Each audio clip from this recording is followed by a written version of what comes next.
of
And then the in-form Ravi Bupara, who is still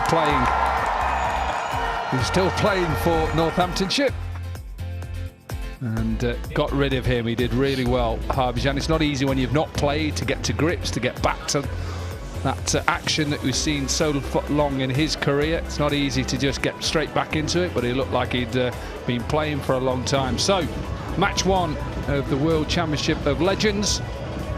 And it is the Indian champions who will need 166 of 20 overs at just over 8 runs per over to win this opening game.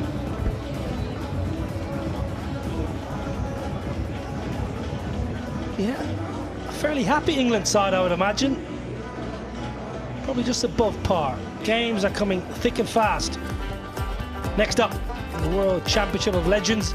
We match 2 this evening, live from this very venue.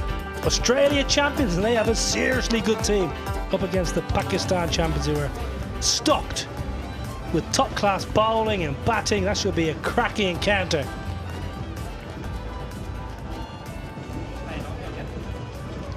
Yeah, it should be a good game. Games come thick and fast. Double headers pretty much all the way through. Edgbaston for 5 days, then we'll move down to Northamptonshire and back to Edgbaston for the final. On the 13th, the final will take place at this very venue. One of the rules in this tournament, we can have an impact sub. Interesting to see what both sides, how they utilize that. Gurkirat Man is in for the India champions. Excellent right-handed batter, plays really well, square the wicket. Rahul Shukla is out. So 4 overs, 0 for 37. Shukla's races run. Gurkirat Man, excellent right-handed batter. Watched him quite a bit over the last 12 months at various tournaments. Plays really well, square the wicket through the offside. Now, Corky, what do you reckon? I think that's a pretty good score. Yeah, I think it's a good score because of the reasons that I talked about, that this wicket is just difficult early on with that new ball. I think Kevin Peterson found it difficult, just sits in it. Anybody who's got a little bit of pace, like England, some of them have, in Ryan Sidebottom, who still can get the ball to go through, Ajmal Shahzad. They just hit that back of a length, hitting the bail's height. It's not easy. And then with the likes of Bopara and Patel, who are still playing, Samit Patel, you'd say that England at this point would be perhaps ahead. It's only going to take something from Robin Uthappa, who has had all the experience. Look at that, 291 matches, strike rate of just under 130. Good player. Wicketkeeper Namanoja will open up with Robbie Uthappa. Excellent striker of the ball. This power play, he feels ultra important. England got off to a terrible start, and their power play yielded just 22 for 1, but they rebuild nicely.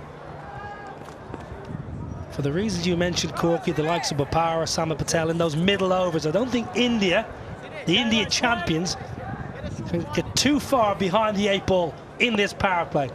One slip in play, deep point, third is inside the ring and a deep square. No man, all the way from deep square leg, all the way around the leg side to right of your screen. There's no man sweeping.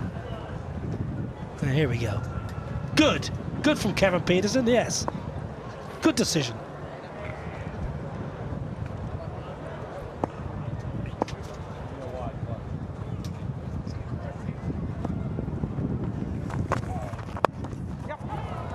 Should be in there. Should have had him there. It's going to race away for 4, is it not? Oh, Ajmal Shahzad! Are you playing for Yorkshire in 2009 or Sussex in 2010? It's a great effort. Has he hauled it in? It's a good effort, because I think he gave it up at one stage and thought, no, I've got to put a dive in here. You're saying 4. Why? Very long fingernails. It just looked like he flicked the rope. Wow. Gareth Cross, former Lancashire keeper, says, I'm happy with that. 2 for. A little bit of swing for Sidebottom.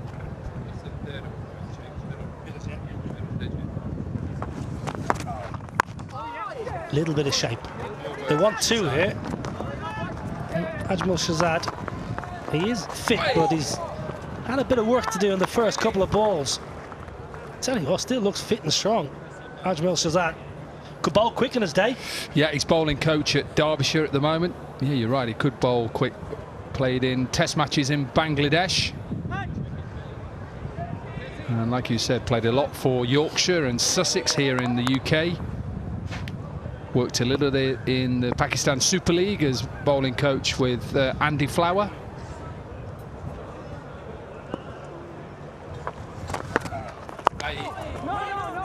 There won't be too many people at Derbyshire this week if the captain is here and the bowling coach is here. Absolutely, they've got an important game coming up at the weekend, an important couple of games as well. A big squad they have now.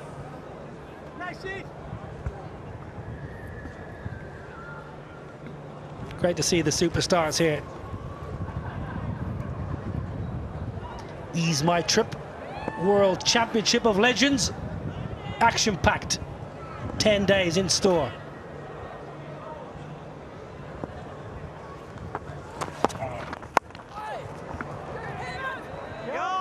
Oh, chance missed. 3 stumps to aim at. Darren Maddy. It's a couple of chances now. Shahzad had one earlier on, it'd been a better throw. This one, Darren Maddy, who anything close, gone. He's absolutely gone. Not even in the frame. Darren Maddy, formerly of Warwickshire and Leicestershire. 2007 T20 World Cup.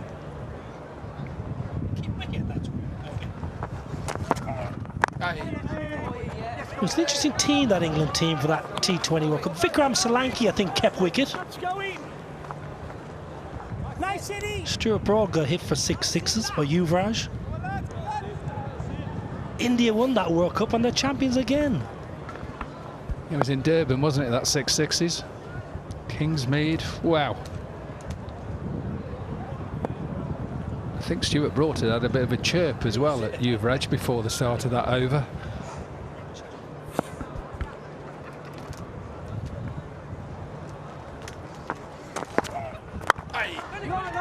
Good start, Ryan Sidebottom, giving the ball a chance to swing. First one done, 5 without loss.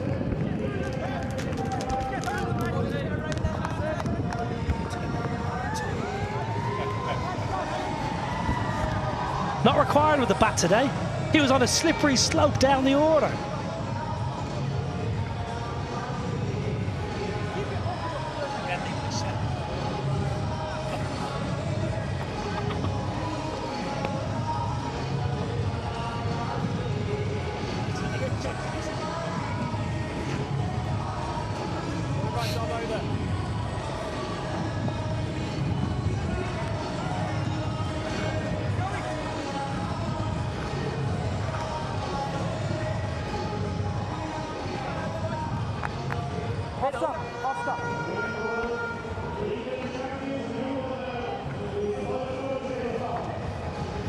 Ajmal Shahzad. Let's keep an eye on the pace. Operator, 90-mile-an-hour bowler. That's what got him into the England side all those years ago. Subcontinental pitches. Reverse swing. Charging in from the 30-yard circle. Tell you, it's a nice start. It's a really nice start from Ajmal Shahzad there.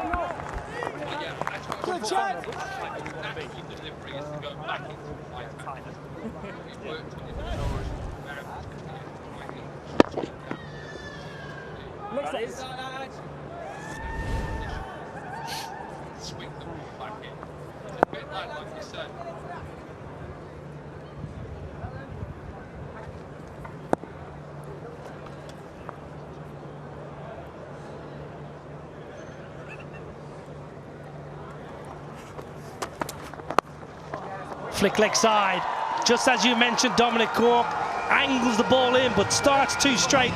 Namanoja does not miss out. Yeah, Shahzad's natural delivery is to go back in, like I said. His wrist position just pushes the ball back in and goes sometimes down the side of the ball to try and get that leg cutter, which will allow then the ball to go away from a right-hander.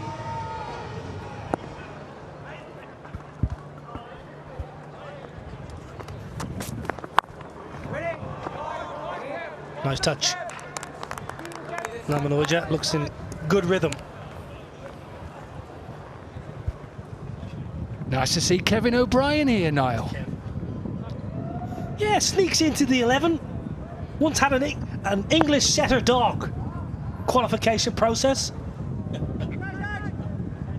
Was it a red setter? Woof woof. Not required today with the bat. A little bit disappointing from himself. Bit of pace. Definitely the quickest we've seen so far today. Like I said, he works at Derbyshire, and I know he does quite a bit of bowling. So he still bowls. You can see that there's still a little bit of bounce in this surface, and that's that delivery that he does try and get to go away. Natural delivery is to go back in. He's just changing the field now. Kevin Peterson as captain. Sure exactly what he's trying to do. He's asking Stuart Meeker, who is not in the side today.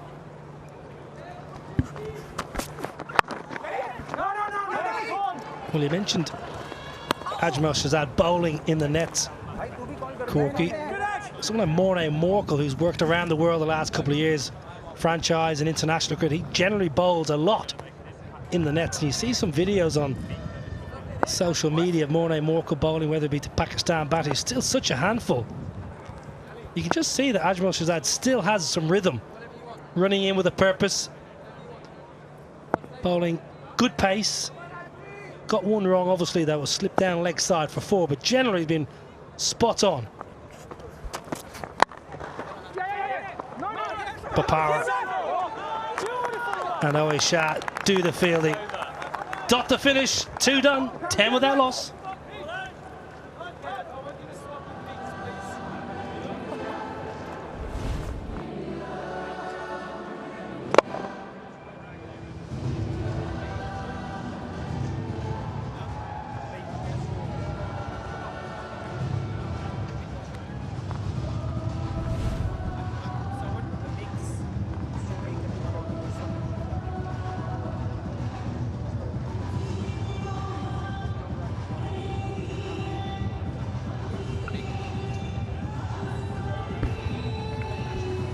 Match 1 here in Birmingham.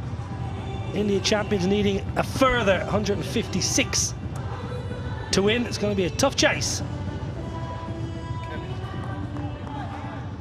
Robbie Uthappa and Namanoja.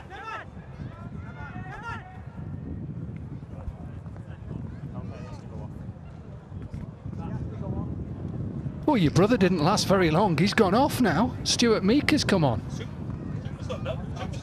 No, it's not I think he's just come on has he come on as an impact player? Something's happened, whether he's just injured or something. What tell us more, Niall. I know as much as you do. I just think it must be an impact player, but maybe they didn't inform Gareth Cross or James Middlebrook, the third umpire, Conor McGarry. I presume it would be logical to relieve a batter and bring in Stuart Meeker, who's a very, very fine, fast bowler. Played Test cricket for England. I can only imagine, Corky, they just didn't go through the process. You would hope that in this tournament, a bit of leeway. Players aren't playing that much around the world now. Oh, he's back. He's back.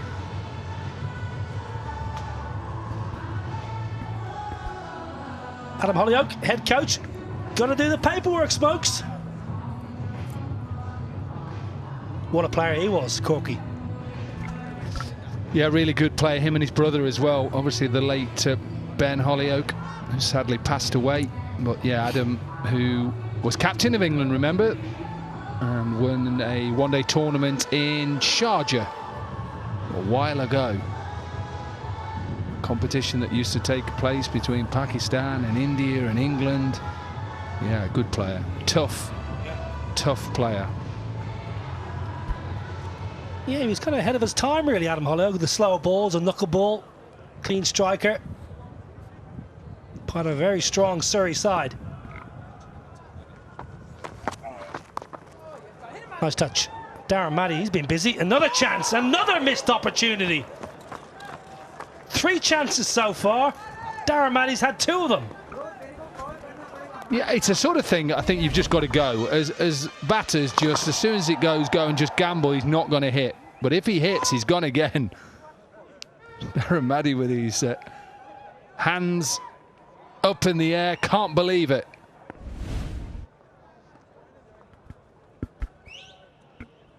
Fine player. Darren Maddy back in the day.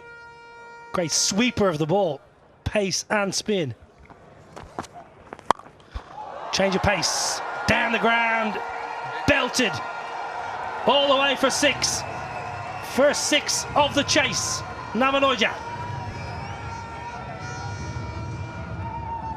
A little bit ominous this for England, because it took them a while to get to grips with this surface. Pace off from Ryan Sidebottom, and it's just dealt with by Oja all the way down. It's not a long boundary, we know that.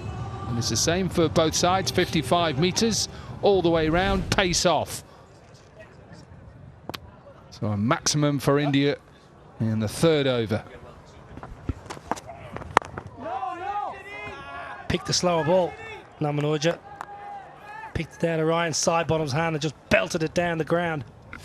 I think when we saw Kevin O'Brien come back on, in went Adam Hollioake to the match manager, David Jukes, just to put in that little bit of paperwork to say, Kevin, sorry mate, put your feet up, in comes Stuart Meeker. 6 more balls I think Kevin O'Brien had to do. Tough day's work. Up and over the offside, lovely hands. Excellent. Short boundaries here in Birmingham. Profitable over. This for the India champions. Namanoja leg side for 6 and over extra cover for 4. Yeah, again, it's in that arc, isn't it? Gets it up and over extra cover.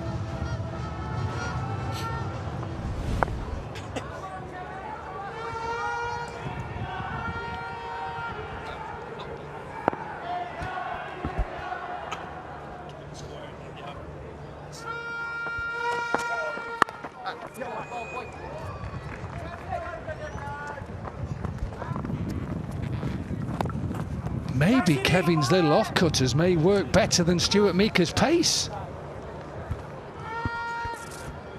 He definitely will be useful. Remember, 2 for 21 and off his 4 overs for Derbyshire against Leicestershire on this pitch. He had a good day. First time he'd captained for Derbyshire this year. Sajid Mahmood on the left. Usman Afzal on the right, left-handed batter. Quick bowler in Sajid Mahmood. Clubbed down the ground. To Kevin O'Brien, your day is done, off you go. 3 done, 23 with that loss.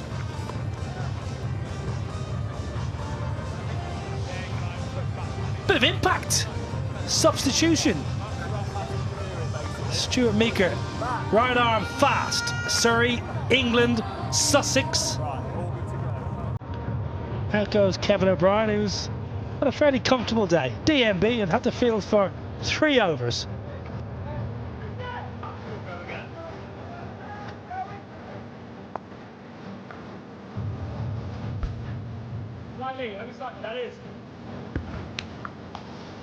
So pace on as a impact player, Stuart Meeker. Imagine if impact players were around in our day. Wow, I could have played for another 10 years. God help us. Beautiful. Lovely, lovely, delicate flick over it. 45. W Tapa joins the party. Yeah, with 3rd and fine leg up in the circle and these boundaries so short, he's a clever player. Robin Utapa Just uses the pace, nearly goes all the way. We saw Samit Patel play a few of those back cuts and little clips that went all the way. So a bit of pressure on England with this start by India.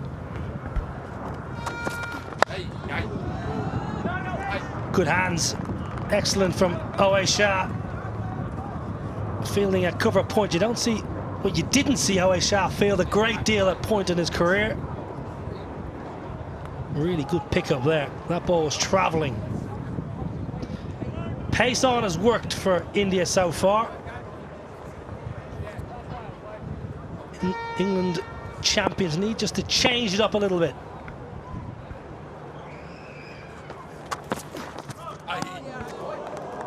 Fancies it here.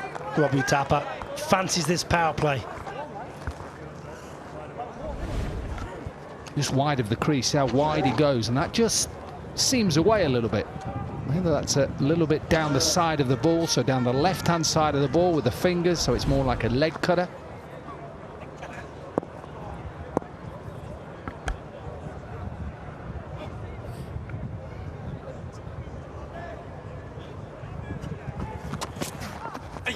Change up, back in the hand, slower ball. Better from the England champions. Pace on has been very, very profitable for India so far. Got to change it up. Yeah, just out the back of the hand, maybe came out the side, so it actually spun away as well.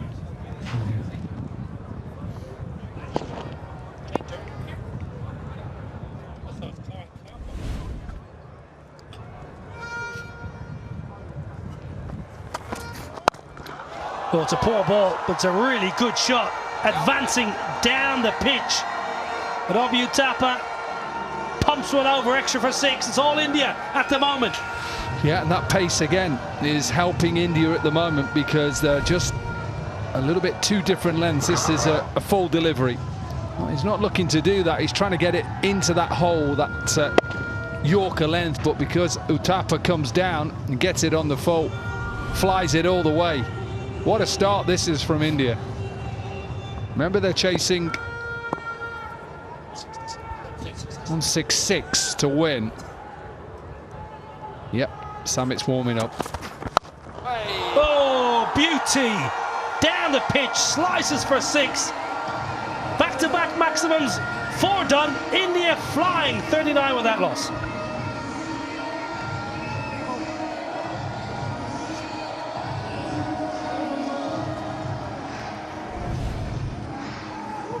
This one is a little bit shorter. It was just dealt with and hit towards the stand. It's called the Hollies stand here, which will be packed on Saturday, I hear. India versus Pakistan.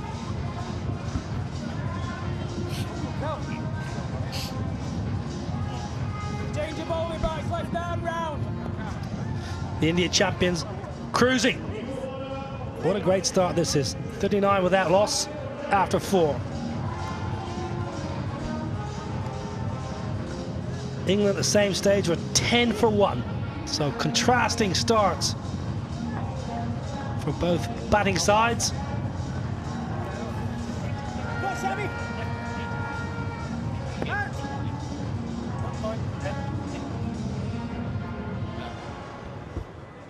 Samit Patel, left arm finger spin. Starts with a, let's call it a long hop, and he gets away with.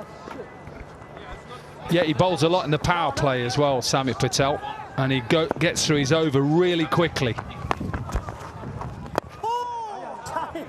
Should get a little bit of purchase out of the surface here. Robbie Tapper, that's beautiful. Oh, a lovely little bit of pose after, down the pitch and then slicing intentionally over extra cover. Started well, started really well here, India. We're very good with the ball in the power play, even better with the bat. Doing early damage to this chase. 166, we feel it's going to be, well, it's a decent total to set. Now then, was there a feather? Look of disappointment from Samit Patel. Phil Mustard behind the stumps. Doesn't miss much.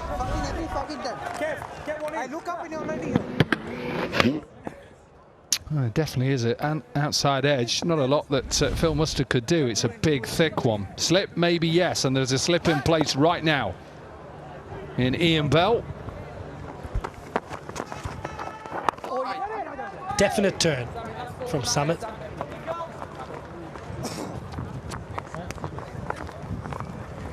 Well, you mentioned Samit knows this pitch. He should have known it was going to turn. Should have said to his captain, I want to slip in from the outset. Don't worry about slip. That's just belted down the ground. Stuart Meeker in pursuit. Now then, has he hauled it in? Did he even touch it? Absolutely did he haul it back in. I was watching from our elevated area here, right above. He watched it. Watch, he's got decent pace to get to this as well. Watch this, little bounce, little bounce. Gets a left hand on it.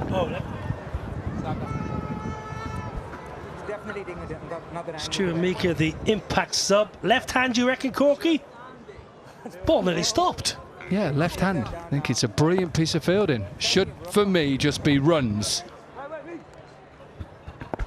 James Middlebrook is the third umpire.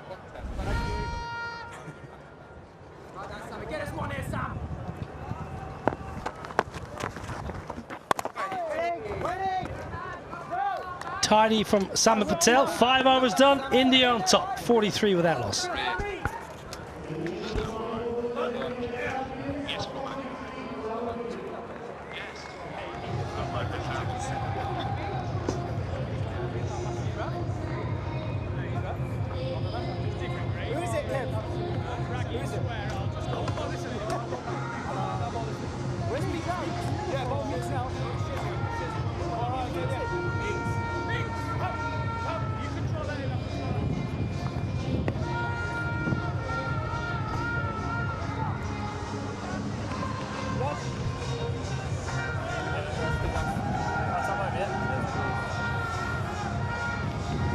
Opening partnership working well.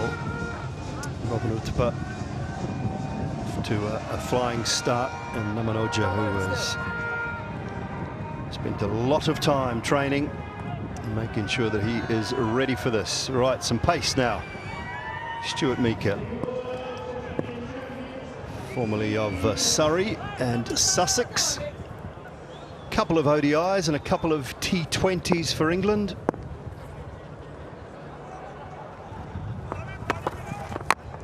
Real shoulder bowler. He always has been a very strongly built man. Used to run in a little further than this, though, Nikhil Chopra.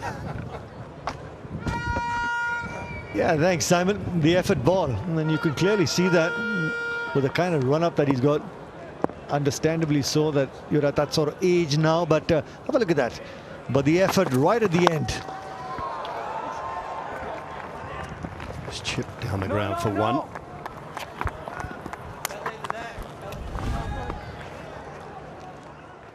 Yeah, used to run in a little further than this, but always had a really good, strong action.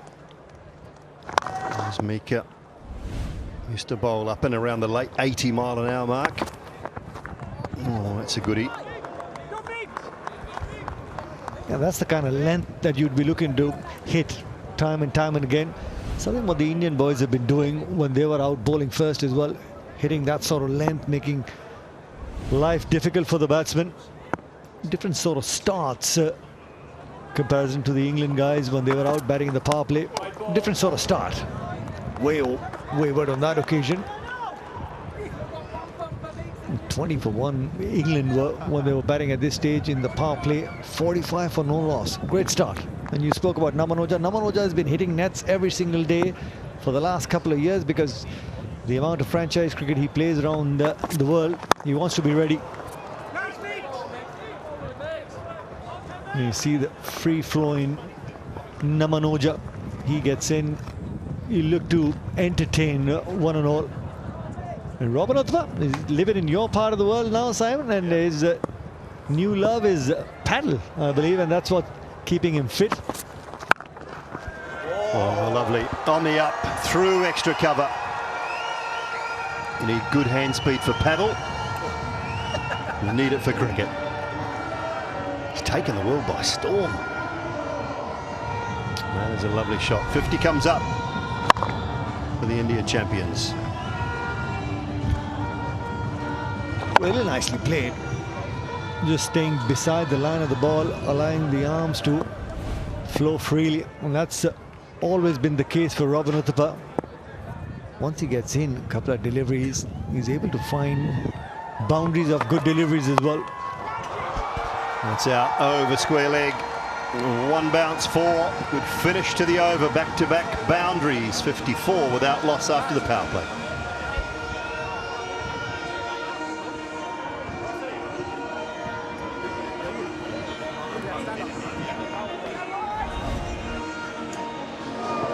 Yeah, leg stump half volley. Just a flick of the wrist and timed it beautifully. One bounce into the fence. Really well played, Robin Uthappa. It's a great start by Team India as well.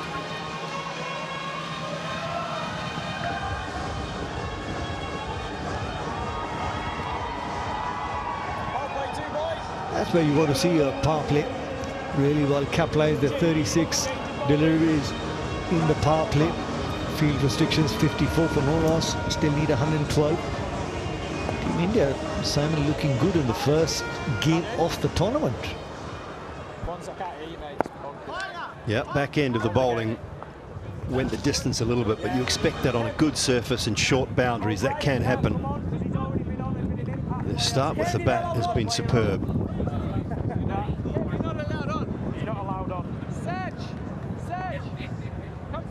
Sorry, mate. You think a sub can't come out? Thanks, mate. You just ran on, didn't you? Bit of confusion here, I think, because Kevin O'Brien has come onto the field, but I don't think he can be the sub fielder because he's been subbed off as the impact player, hasn't he? So I don't think he's allowed on as the sub fielder. Didn't see him singing the English national anthem either earlier.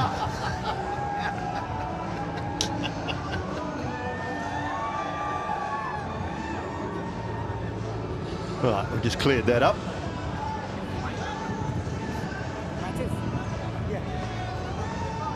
Hadn't really done much today. Big Kev, he's got to go back and sit down.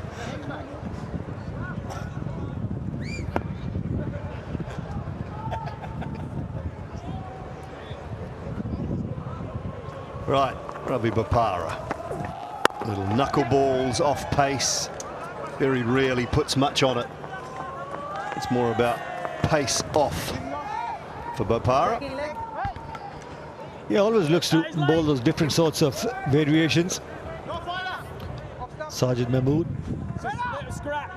feeling now. They've cleared that. Kevin O'Brien was substituted as the impact player. There you have Harshit there, brainchild with the WCL as well. He'd be happy.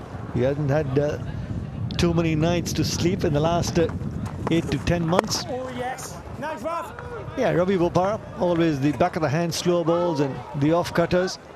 Doesn't allow the batsman to use any sort of pace as well. If you want to look to go big, then as a batsman you need to try and put the strength and find the timing that you want to clear the fences as well. This one looks like the knuckleball in the hand. He hides it the whole way up, but it looks like the knuckleball. Yeah, there it is. There it is. And Mika! No! Great effort. Great effort, Stuart Mika, but it was always just a little bit too far out of his reach. It was the knuckleball, but it was also in the slot as well. Oh, great effort that by Mika. Yeah, it was in the slot and clearly finding the middle of the bat on that occasion. Namanoja will take that 6. And with the variations as well, it's the length that you hit with the variations. Oh, it's straight up. Straight up. It was a freebie. It's gone straight to Shah.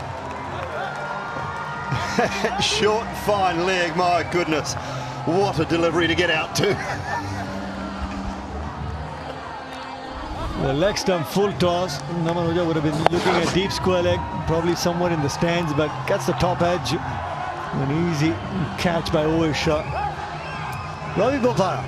Finally, the slow ball working, and the England side getting a breakthrough. Namanuja gets out for 25, 62 for 1.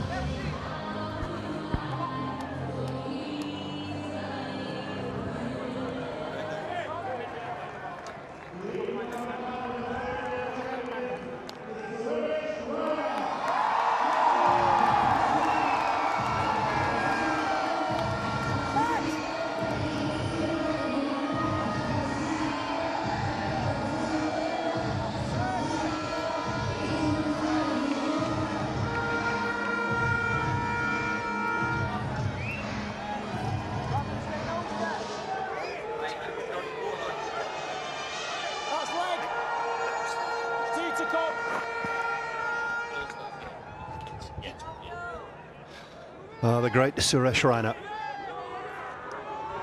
Over 8,500 runs at a strike rate of 137. That is some career. A couple of high quality left-handers. One just walked in, one sitting sideline at the moment.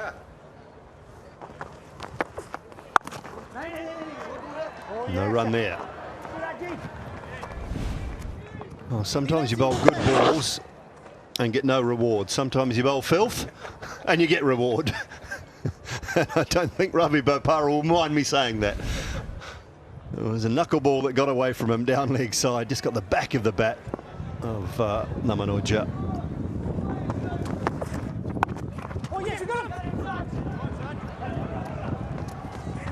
Suresh Raina is underway. 7 gone, 63 for 1. He runs up with that left hand covering the ball, so he can bowl the knuckleball, he can bowl the seam up delivery, he can force it back into the hand. That one more seam up.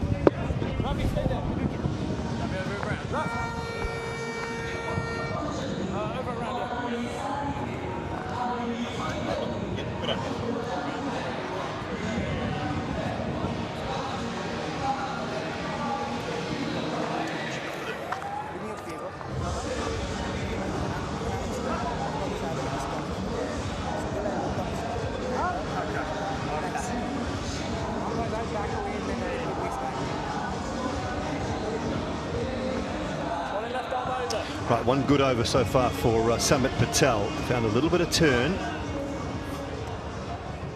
I think Suresh Raina will fancy his chances leg side here. He gets an opportunity. Yeah, against the left arm spinner, Suresh Raina, anything within the stumps. You'll see him get down on one knee and look to pepper the onside boundary from long on to deep square leg. Well, he uses his feet against the left arm spinners really well as well. And with Robin Uthappa as well, he likes to go on the onside, sometimes looks to take on the left arm spinners, likes to go against the spin as well, but on a surface that gripping a bit, not the best of options for you. Thinking, Sammy. Suresh Raina has also been hitting the nets quite a bit, Simon. All these guys very keen. And Yuvraj Singh as well, a couple of net sessions back in India in his hometown Chandigarh, then when he was here in London at home, a couple of sessions in London as well. Lovely, great use of the feet and punished over extra cover for 4. Yeah, we've seen that with Suresh Raina time and time again, even against the left arm spinner. Even when he's looking to dance down the surface, it's always on leg stump. He picks his spot really early. Once he's coming down the track on the leg stump against the left arm spinner, he opens up that extra cover area as well. And when he wants to go big, next time when he dances down the track, he'd be looking to cover the stumps and be looking to go over long on and deep mid wicket as well.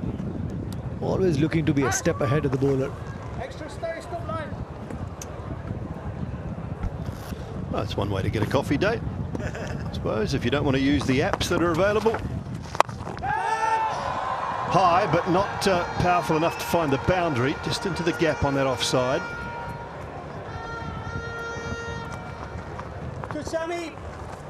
easy, Sammy. Yeah, I think if you don't put a bit of work in prior to the tournament, you'll find yourself a little bit short coming into this, because plenty of players, plenty of teams certainly put the work in. Never disrespect the game, Nickel. As soon as you do, it'll find you out. It's chipped down the ground for one. Comfortable 10 runs from the over, 73 for one.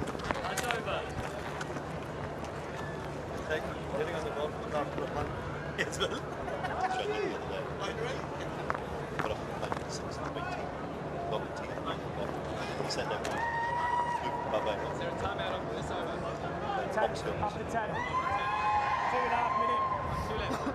Yeah, 2 more overs and then 2.5.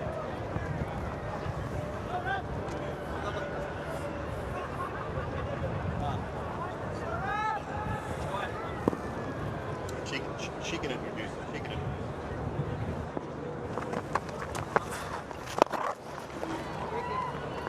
it. Single off the first ball of Bapara's new over. Let's go sideline. Mandira Bedi. I have the CEO and founder of the WCL, Mr. Harshit Tomar, here with me. My gosh, it's finally happened. The WCL is underway. How are you feeling about that? Well, overwhelmed. That's the word right now. It's you know, we are trying to do this thing for 1.5 years now. So yeah, lots of hard work, lots of sleepless nights, and yeah, finally it's happening, and it's good.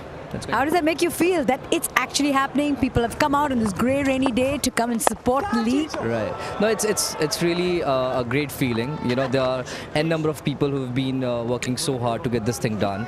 I'm really thankful to all the people who are working backstage. I'm really thankful to our sponsors, specifically Easma Trip. I'm really thankful to all the players, team owners. So it's a you know, joint effort by so many people, and yes, we are pulling it off now. Pulling it off, and how? Tell us a little bit about the inspiration as far as this WCL league is concerned.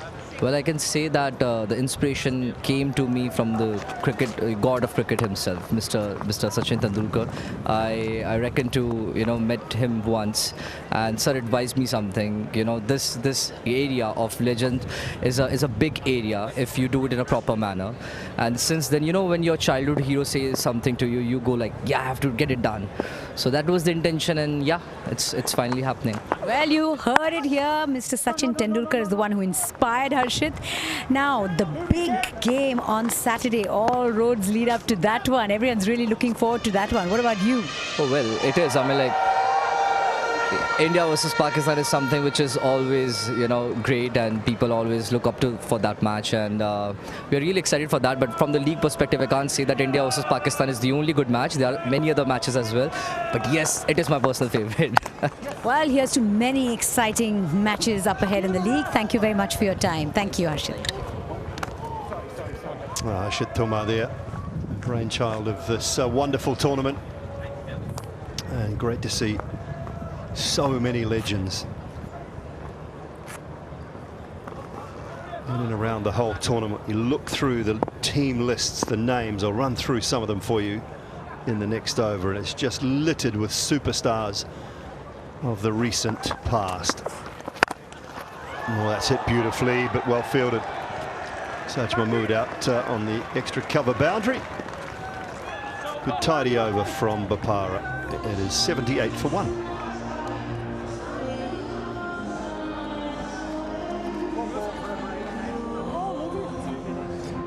Well, they're always much anticipated India-Pakistan games, no matter what level.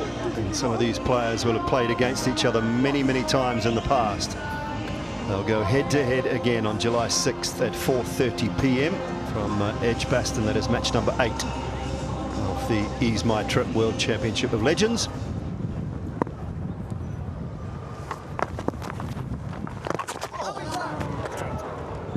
Looking through both those lineups, and this littered with superstars. I mentioned some of them earlier.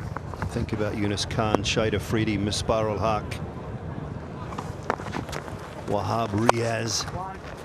The Pakistan side, they're just some of the great names. Chris Gale is here as well. Darren Sammy, Samuel Badri, Dwayne Smith, part of that West Indies lineup. Jacques Kallis, Herschel Gibbs, Imran Tahir, Dale Steyn, part of the South African squad. Talked about Brett Lee and Sean Marsh, Aaron Finch, Brad Haddon, Peter Siddle still playing. Seen these two sides in action today. So many superstars there. Catch it! I think that management team, Harshit, his whole team, everyone that's been involved have done a great job getting some of these players, some of these huge superstars of our game to England for this tournament. Yeah, well, he's had plenty of sleepless nights, really trying to get all the players in as well. For the last 8 to 10 months, we've been on the phones together, trying to make sure that he gets all the players that he's looking for. As Robin Uthappa comes down, dancing, picks up a boundary, was picking the gap on the onside as well.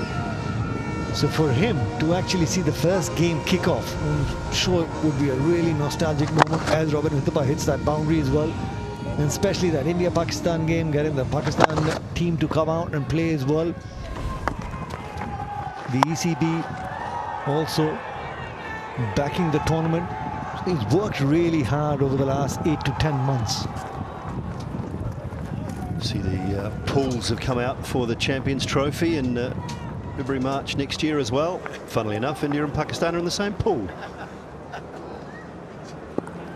Surprise.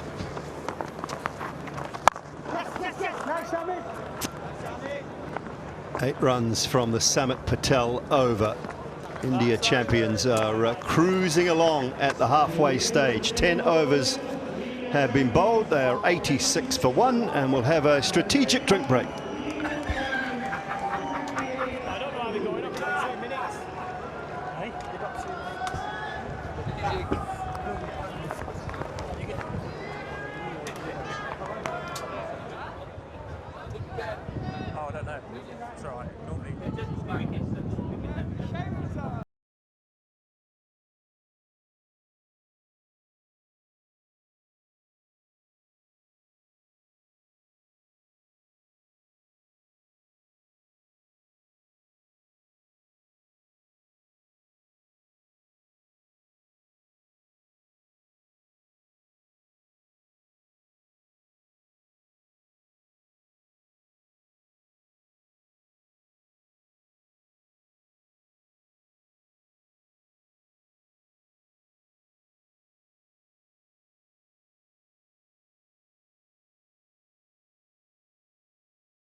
The first class stuff? No, one below that. Just have to keep going, don't you? Keep going, mate.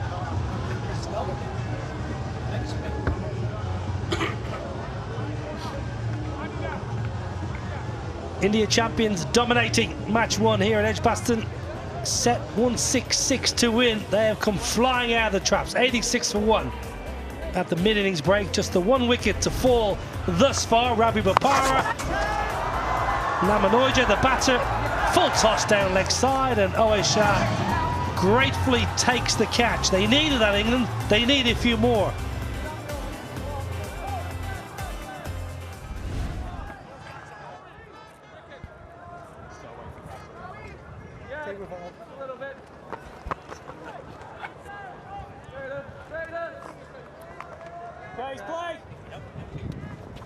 Bit of leg spin. Chris Schofield.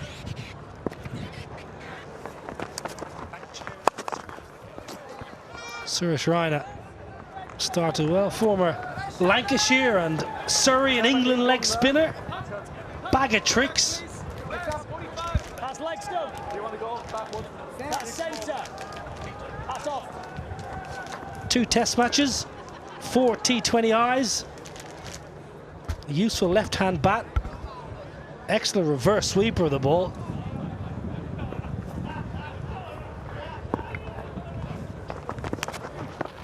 Oh yes, going out. You would have played a little bit with Chris Schofield. Played a little bit with Chris Schofield, yeah. 50 up for Robin Uthappa, 50 from 31.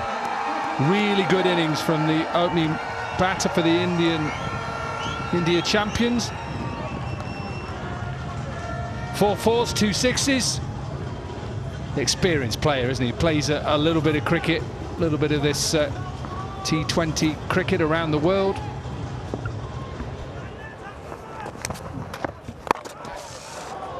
Down the pitch, Suresh Raina.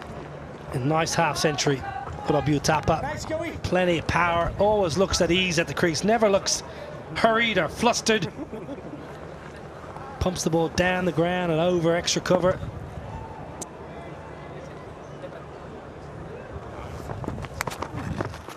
Yes. Bowled him! Flighted, a little bit of turn, pitched outside leg and turned back onto leg stump. A massive blow. Yeah, and I think you just saw from Chris Schofield's reaction that how much that spun as well. Look at a little bit of drift. Look where it spins from. Yeah. Outside leg stump. Beautiful delivery from Chris Schofield. And sees the end of a good innings from Robin Uthappa. 50 from 32. India champions 89 for 2.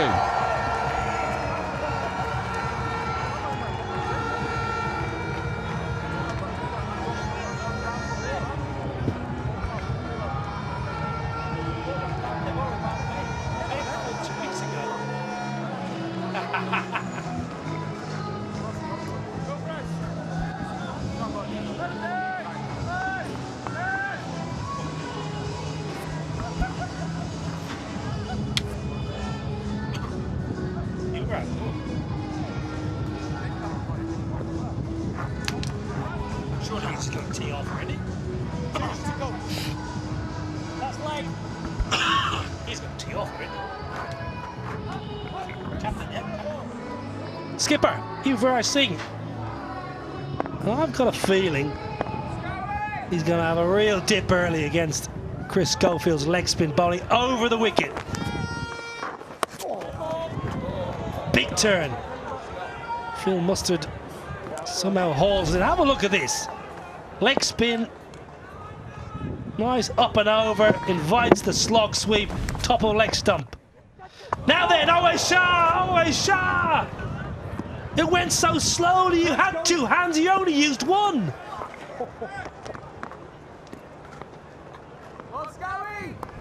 Well, the slip was put in place for Yuvraj Singh, who just tries to work this to the leg side. He gets an outside edge. Definite chance, definite drop. Good over from Schofield. 11 gone, 90 for 2.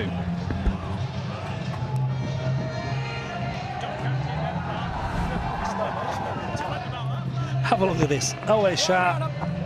Oh no. Oh, Always, you've got 2 hands. You've got 2 hands, lad. Chris Schofield, what a start. You're right. You're dead right. You've been let down. Always. Very good start from the wrist spinner. He'll enjoy bowling on this pitch.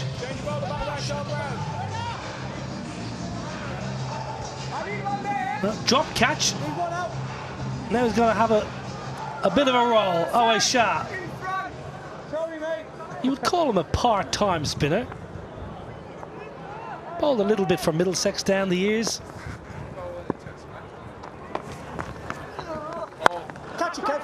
Oh, no. Put down. Kevin Peterson this time. That's the 5th, maybe 6th missed opportunity. Yeah, Reiner just tries to get it past Kevin Peterson and just wasn't able to take it. Well, I think there's probably 3 missed run-outs. A couple of dropped catches. The England champions are not helping themselves. Both Suresh Raina and Yuvraj Singh now have been given a life.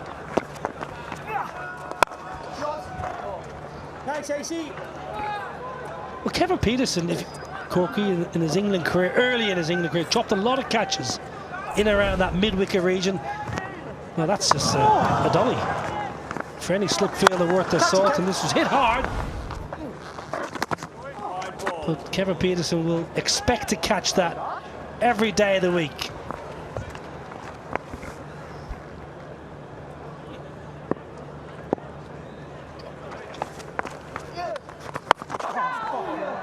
Extraordinary shot. Extraordinary bit of cricket there. It hardly came out of Oais Shah's hand. It was so slow. QN from Suresh Raina just about gets it past KP a cover.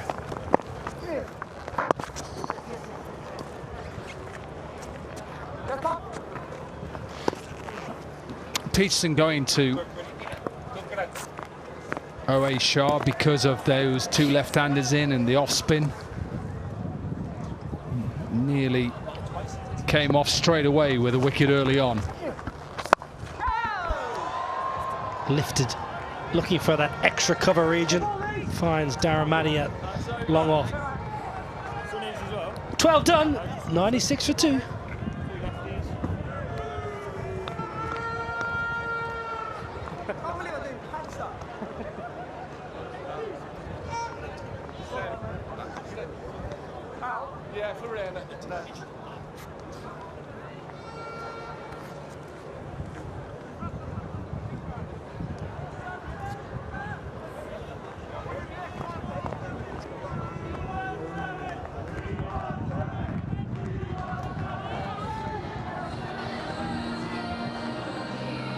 Indian champions very comfortable right now in the chase. 165 for 4 England scored. We thought that was a pretty useful target.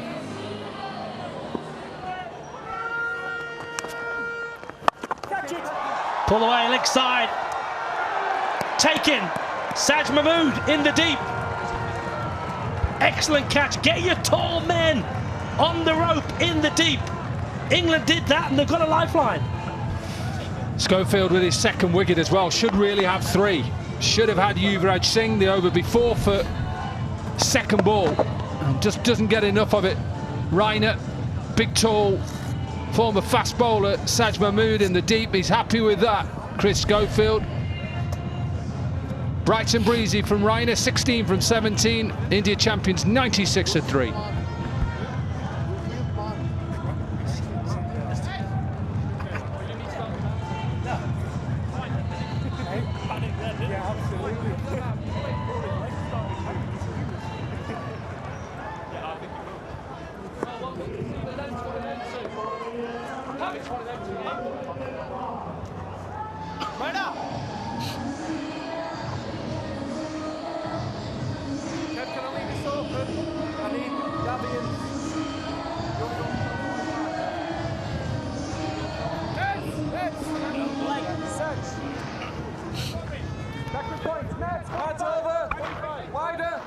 Impact player, Gurpreet man, excellent player. Keep an eye on how he uses hands and uses wrists if he gets going here today. Very good through that square region on the offside. Won't be easy. Chris Schofield started nicely. Oh yes, Joey. Good start here from Chris Schofield. He's got England back in the game. Suresh Raina, well, it was short. It was there to hit. Toe of the bat. 55-yard boundaries. Excellent catch. Saj Mahmood, former fast and nasty, safely pouches in the deep.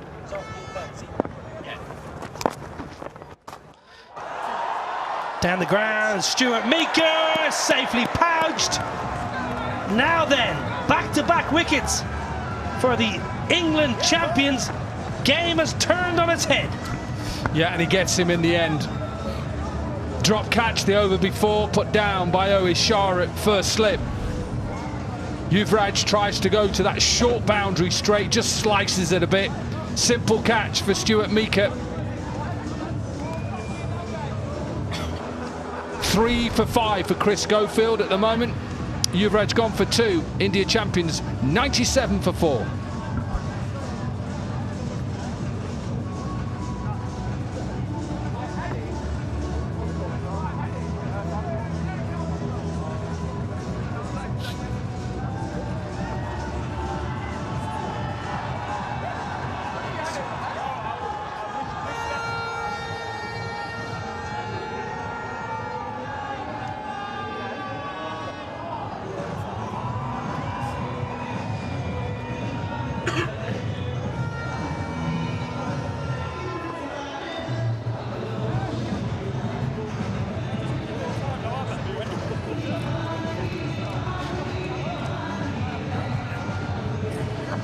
Four down, India champions, Irfan Pathan.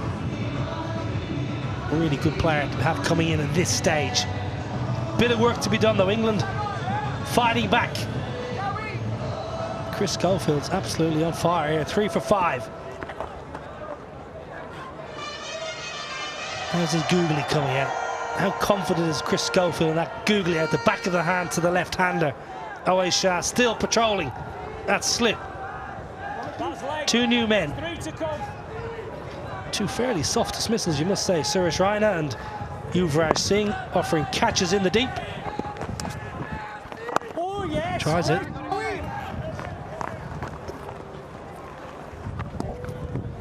Well, required right now 9.41. So all of a sudden, from a position of real authority, now England potentially nudging their noses in front. Yeah, just doesn't get enough of it, does he? Just slices across it. And if he follows through, it goes all the way. Well, chipped to the deep.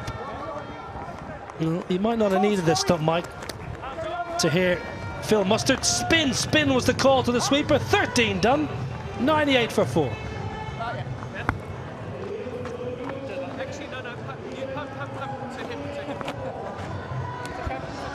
It's been a decent spell from Schofield so far. 2 overs, 3 for 6. Should have been really 4 for 6. I know he got Yuvraj out in the end, but you'd always want that extra one.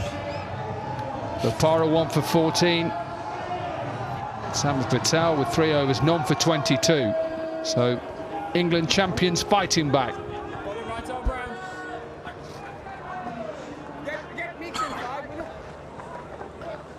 Pace has disappeared. Side bottom 9s, Shazad 10.5, Meeker 11s. Pace off and spin is the key here. 9.71 now the required rate. All of a sudden, Kevin Peterson's going to slide into first slip. In front, please, City. Up and over extra covers an area. Irfan Pathan does like to go against spin. Oh, yes. Ois Shah did his best to try and haul it in.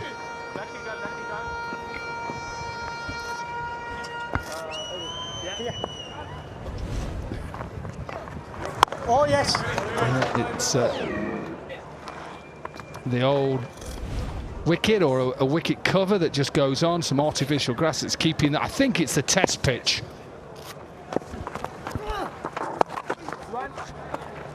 Remember, England in this country are taking on West Indies. And that'll be the test match, the second test match against the West Indies on that pitch that's covered there to the left of your screen. They take on West Indies at Lords next week. Jimmy Anderson's last test as an England cricketer.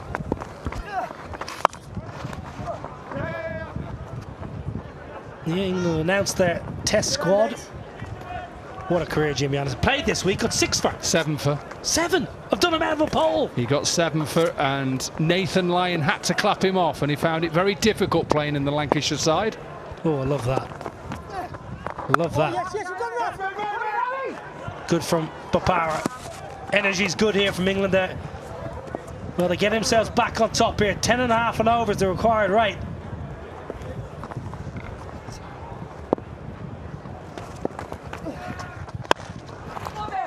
Oh, ace.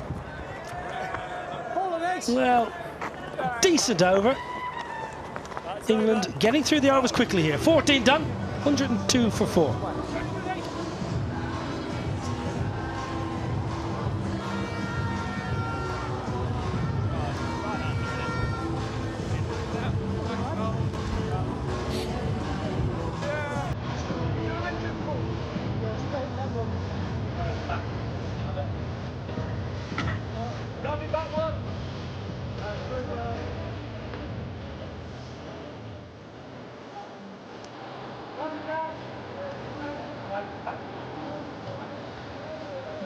Yusuf still to come.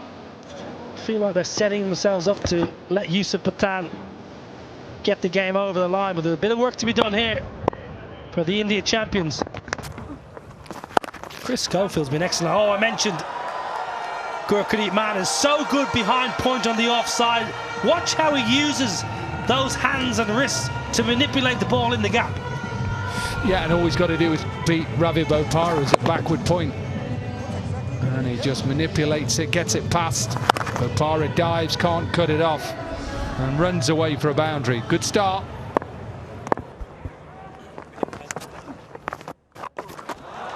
Pull away, poor ball, dragged down. Leg side 4. Now then, India fighting back. Excellent from Gurpreet Man. And it always happens to a leg spinner when you get cut. You think you're too full, you drag your length back, and then a batter sits deep. Big gap between backward square leg and deep mid-wicket. And it's all square, so it just runs away. It's really quick. Club down the ground. Meeker in the deep will mop it up. Just be a single. How do you go about the bowling options, Corky? Well, I keep going with spin as long as I can, or I could do. And I think Bopara would bowl. Samit, I think, has got one left as well.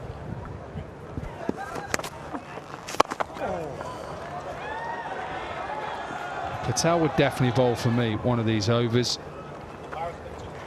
Bopara has a few left. I think lack of pace at the moment is difficult. Side bottom, obviously, maybe has got a couple left. You can see there, Shahzad has 2. Samit for me would bowl Bopara. And this man, who may have another chance of a wicket taken, put down! Should have been taken from Ryan Sidebottom. Simple chance, put down. Easy as you like. Ryan Sidebottom again, nicely bowled. Gurpreet Man looking to go inside out, makes the ground, hits deep in the hands, hard hands, ball pops out. Another missed chance. Oh yes, I make that 6 missed opportunities in this chase. 15 done, game on a knife edge. 113 for 4.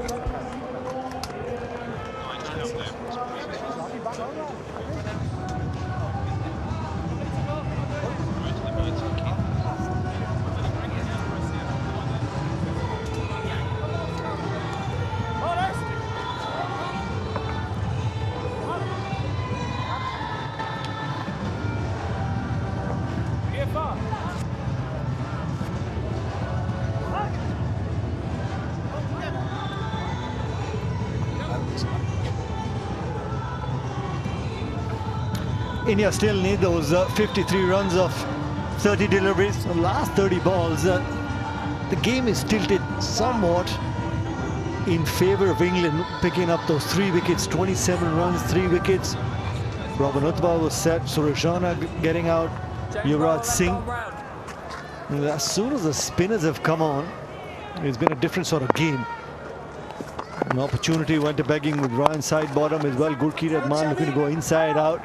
So it's game on. You need close to 11 and over as I welcome the original toe crusher, Waqar Younis. Hello Nikhilji, hello everyone. The required run rate almost 11. So things are getting a little tough for India. That catch in the previous over, side bottom, dropping deep mid off, was a pretty easy one. What about this one? This is going over the top. That's the 6. They need a couple of them, those big hits to just get going. Irfan Pathan, he was in the slot going with the spin. He was in his arc, free-flowing arms, finds the middle of the bat. Really well timed over long on. Back 6. That's going to help Team India's cause, and Samit Patel knows that you can't be looking to bowl in the slot for Irfan Pathan because he'll keep dispatching you in style once again. High and handsome by Irfan Pathan. How big was that? That one actually landed about 30 meters after the boundary. So that was a mammoth hit in the slot again. Trying to bowl a little quicker, Samit Patel, and was on to it very quickly, Irfan Pathan.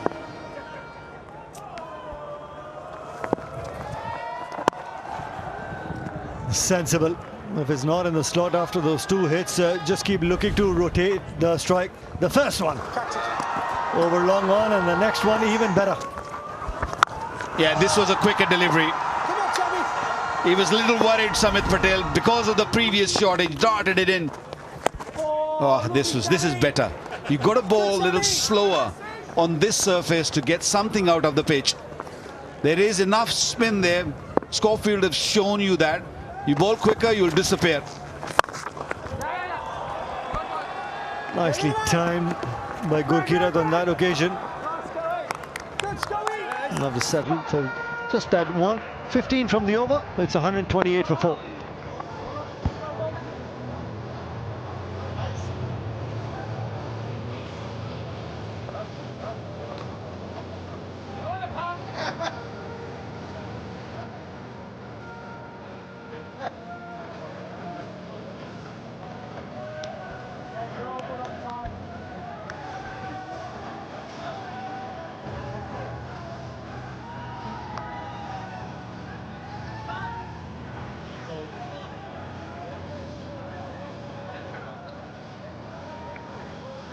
Now, Team India, the India champions, still need 38 of 24. The previous over of 15 helped their cause as well. Uttapa 50, really well played. Namanoja 25. Irfan playing a blinder of an innings, 17 of just 11. Striking it really well. Bopara will be using the knuckleballs and taking some pace off as well. Gurkeerat was playing till last year for Punjab, won the Syed Mushtaq Ali Trophy, the T20 tournament for Punjab. So he's been in good nick as well. He's been playing a lot of cricket around the world as well. So the India champions still have a lot of batting to come. Yeah, still Yusuf Pathan to come, and this man can be pretty handful. He's got all the tricks. Ravi Bopara, bowl those knuckle deliveries, bowl the back of the hand also, and can surprise you with the pace at times too.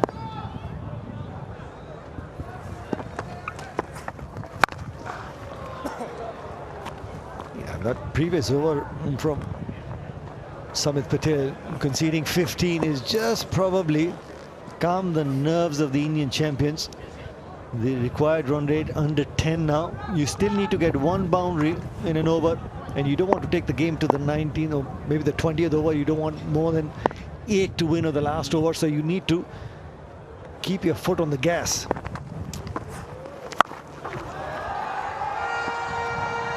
Deep square leg will cut it off.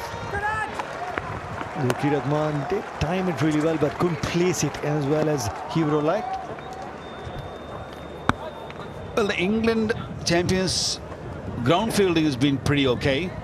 It's just the catching. 3 catches being dropped, and I think if they lose this game from here, they themselves can blame themselves. I mean, they can't really blame anyone else. They were all easy catches. Peterson dropped one. One was dropped by Owais Shah in the slip, and then the last casualty. Oh, that one kept low and threw everything. This might race away for 4 important runs. Another boundary. Things are moving nicely for Indians. Well, that's the boundary that they were looking for. Kept really low. Colonel Full Mustard. It was the knuckleball. Literally just dying on Irfan Pathan as well as Phil Mustard. Never easy those, because you were expecting some sort of bounce. But that's the boundary that the India champions were looking for from that over. And could that be the other one as well? He likes it on the pads, does Irfan Pathan. Found the gap really nicely. Back-to-back boundaries.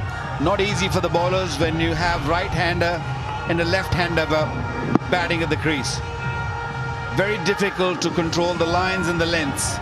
And that's what Ravi Bopara is suffering at this stage.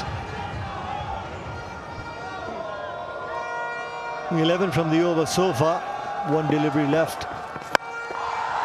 Looks to go big. Didn't time it as well. Ryan side bottom. Takes it. Could there be another twist in the tail?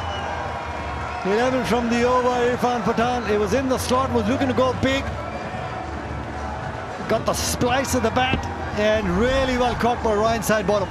Yeah, he dropped the easy one earlier. Straight away the head gone down. Irfan Pathan knew that he didn't time it, and how good was that catch? He had to run about 20 meters and then also bring this dive in. Pathan, who batted superbly, gone for 22, is 139 for 5.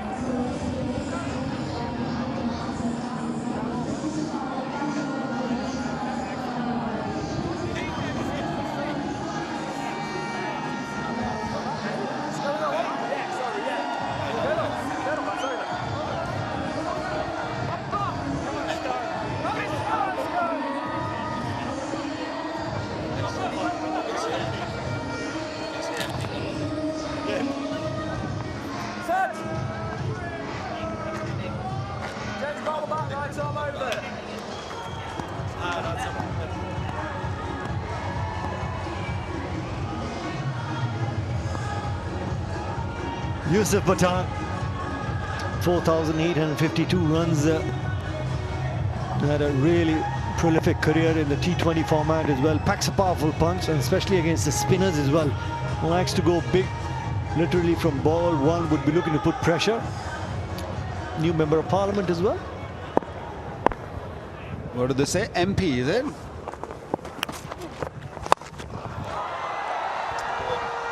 Inside out, and we'll take that. It's one of his favorite shots against the wrist spinner as well as the left arm spinner. Plays it really well, does Gurkeerat. Inside out, we'll take that boundary. Too full on that occasion. He bowled so well the last 3 overs, and this time around a little too full, and he knew it as he delivered. And smartly played. He played with the spin. He didn't go cross. The risky shot is if you bat cross the line. This was a beautiful shot.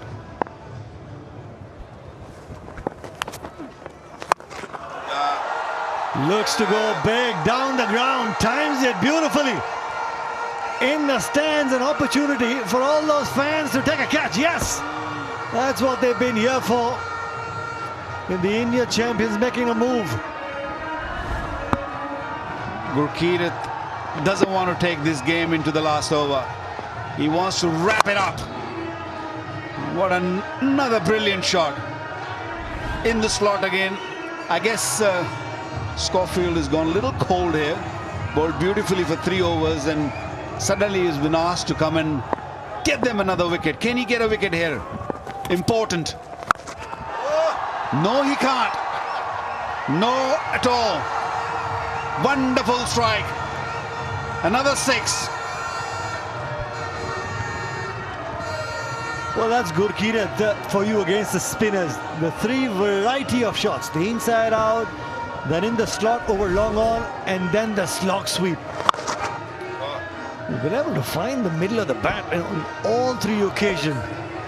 This goes to show how well he's been picking the ball out of the bowler's hand as well, and he's been able to earmark the areas that he'll be looking to pepper. 11 to win now from 15 deliveries. Could that be Schofield's comeback? Yes. Ravi Bopara, long off, he's got a smile, but it was a good comeback, at least for Schofield. He's done his job, that's for sure. He's brought in Indian champions back in the game and almost winning the game. Couldn't really finish it. Little over-ambitious ball, bouncing a little more than usual, and lovely catch taken by Ravi Bopara mid-off. He had to run in. 11 required of 14. Wonderful knock by Singh, gone for 33s, 155 for 6.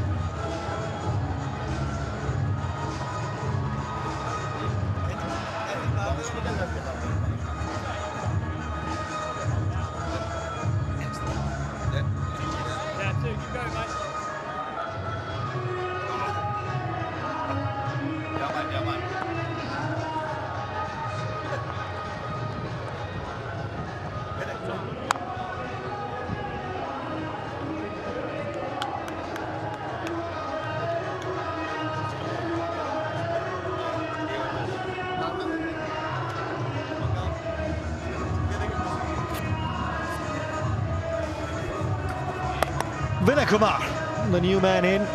Well, you've got Yusuf Pathan as well, who hasn't faced a delivery. 16 from the over so far, but also an important wicket of Gurkeerat Maan.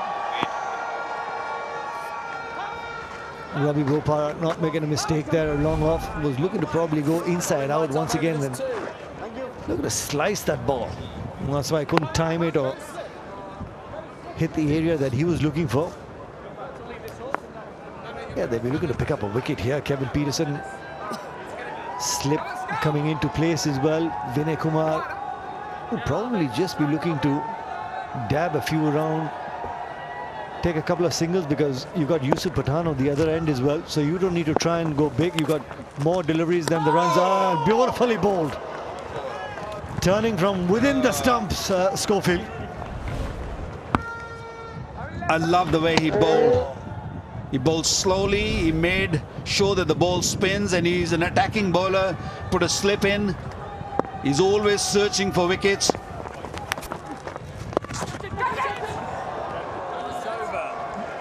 Reverse sweep. 11 needed from the 12 deliveries left.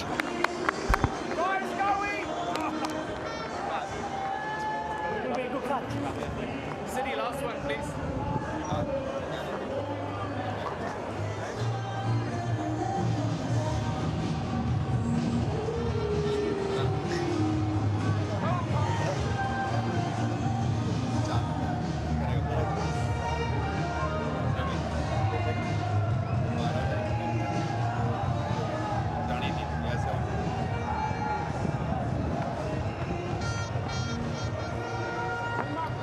11 runs from the 12 deliveries left. Yusuf Pathan as well as Vinay Kumar. Two new batsmen at the crease.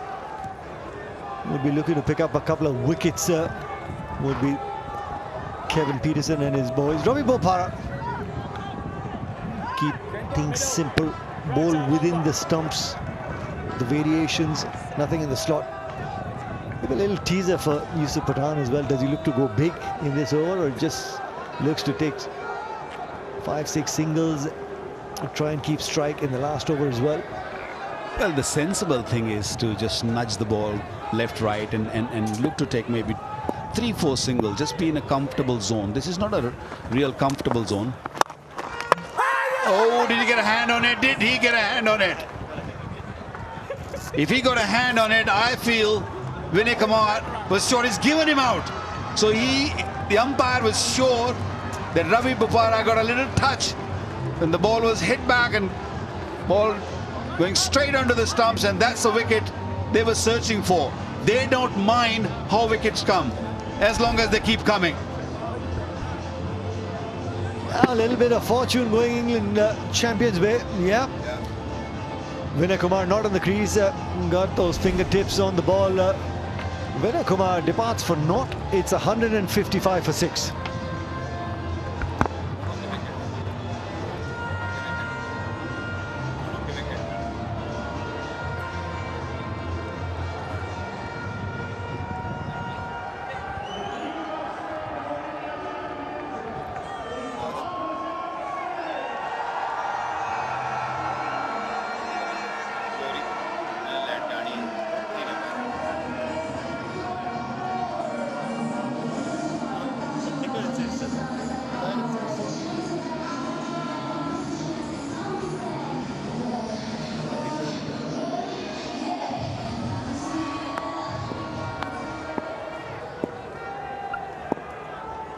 But the boy, Harbhajan Singh in the middle out there as well. Yusuf Pathan was looking to get that single.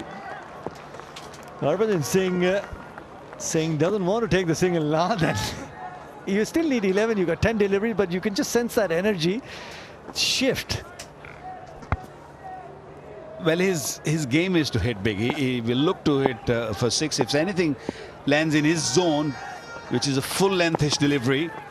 Oh, wonderful delivery. It was too full. He was searching for a length. Excellent over so far. He's picked up a wicket, a run out in a run out shape, and he's bowled a couple of dot deliveries. The problems are getting bigger for India. Well, he got short third man in the 30-yard circle. No man at point. So any part of bat, you've got a single. That's the gap he was looking for. And will carve out that boundary. That'll release some sort of nerves for the India champions. That boundary gets them closer to the victory that they're looking for. Zero risk involved in that shot. The room was there for Yusuf Pathan to just dab it down. Because there was pace on the delivery, ball races away to the boundary. Very handy boundary. India in a touching distance to the first victory in this competition. Needs 7 of 8.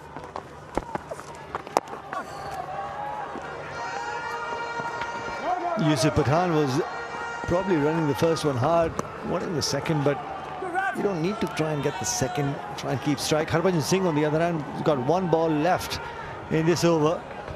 The birthday boy just needs to play a dot ball, and so that Yusuf Pathan on the other hand gets to play the last over as well. This game is not over yet. I tell you, you pick up a wicket on this ball or even in the early part of the next over, things can open up for England. So what a game we had so far. It was difficult this afternoon when we started the game. There was rain around and the pitch was a little damp and the ball was hooping around. They managed, Ian Bell in special, managed to get to a total which has teased India. India started really well. They batted beautifully in the first half of this run chase. But now in a situation that is pretty balanced. 6 required. It could finish in 1 ball. Either way. And the big question is, even if it's in the slot, does the birthday boy try and finish this with a glory shot? It's gotta go. It's gotta go. There you go. There you go. There you go. That's birthday for you. Beautiful strike. Saw the ball in his zone. He plays that shot so well. Seen him so many times over the years. Excellent strike to finish this game. Crowd's happy. Owners are happy. We all are happy. The India champions win this game by 3 wickets. The birthday boy, what a finish. He was in the slot. 1 ball that he faced, dispatches it over long on for 6 and wins the game for the India champions. When he came out to bowl in his first over, the birthday boy got a wicket as well. So he's had a memorable birthday as well. And Yuvraj Singh would be a happy man. Won the toss, elected to field. Started off really well. The England champions were 20 for 1 in the power play. And then towards the end, Ian Bell, Samit Patel, Owen Shah, handy contribution. Got to a score of 165 for 4, and then chasing down. India started off really well, 54 in the first 6. Then in the middle, Schofield picking up those 4 wickets, got them back in the game. And the last 30-odd balls, Team India getting 64. They lost the 3 wickets, but 64. It was pretty similar. When England was batting, they got 70 in the last 5 overs as well. Yes, it was worth taking risk at the end by Harbhajan Singh. He knew that if he hits it clean, it will clear that short boundary at mid-on. And he is a clean striker of the ball and an excellent birthday. It was a little too full from Bhopal.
presentation. Hello everyone and welcome to the World Championship of Legends 2024, the first edition of this legendary tournament. Huge thank you to the sponsors, the title sponsor Ease My Trip, Platinum Partner 96.com, associate sponsors Meteora Development and MG Lion. Congratulations to the India champions on today's winning their first match by 3 wickets. If I can now introduce the presentation panel away to my immediate left. In the presentation party today we have Mr. Harshit Tomar, founder and CEO of the WCL, and Mr. Vivek Chandra, who is the chief consultant to WCL and the director of ITW. If I could now ask Mr. Kevin Peterson to come up and have a few words about today's match. KP, thanks for your time. Tough start.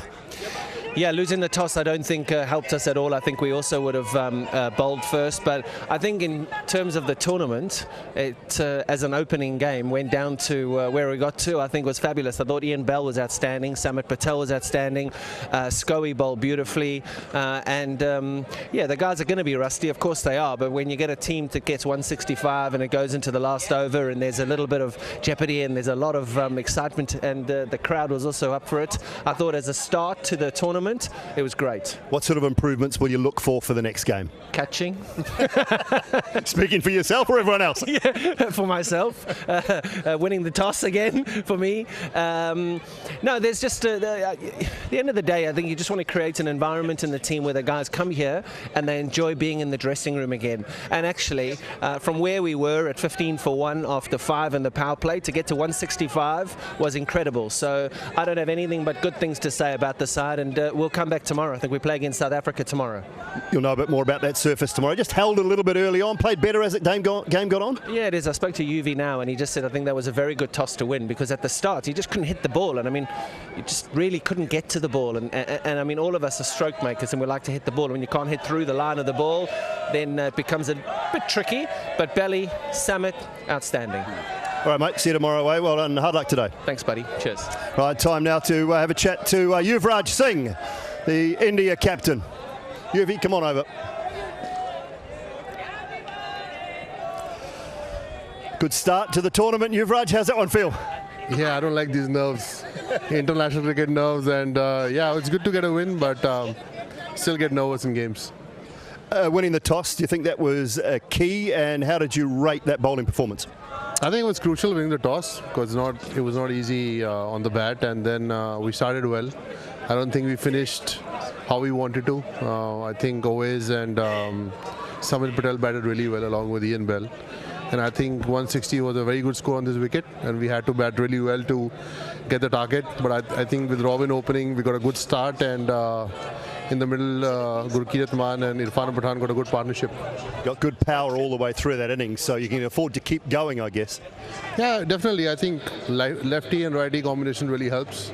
I think we have that, and we have that depth. And hopefully, we can bank on that and plan our next games. How's your body feeling after the first fielding effort? Not great. Hopefully I'll get it back before the next game. All right. Well done today. Well played. Thank you.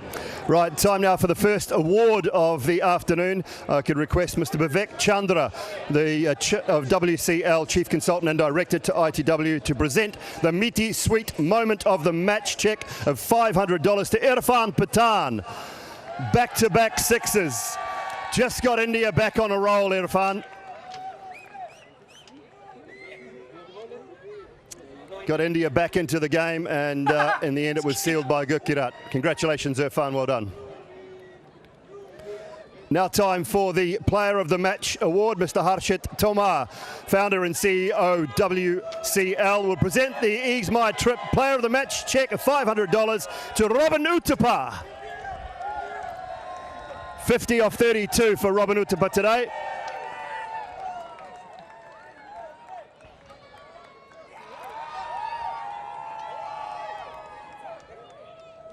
Come on over, Robbie.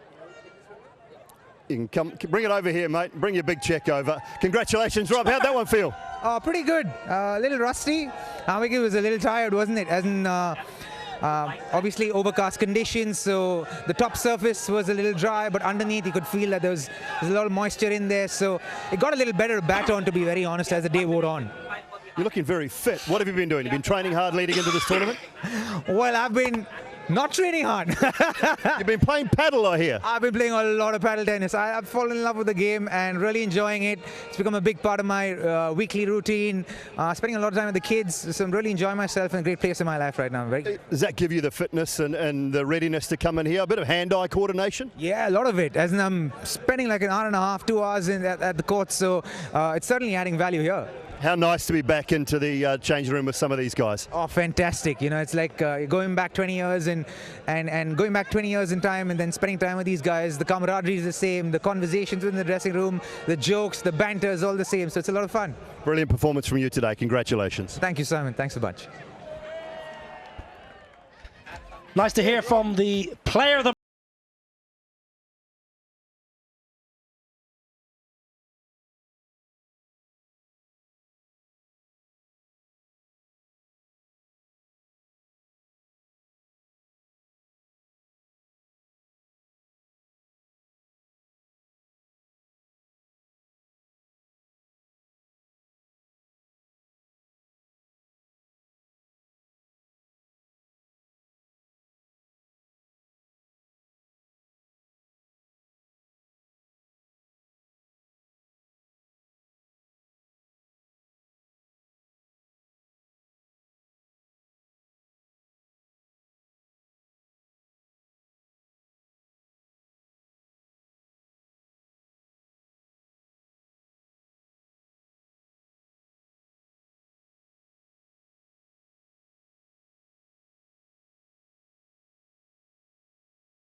Game 2 here at Edgbaston.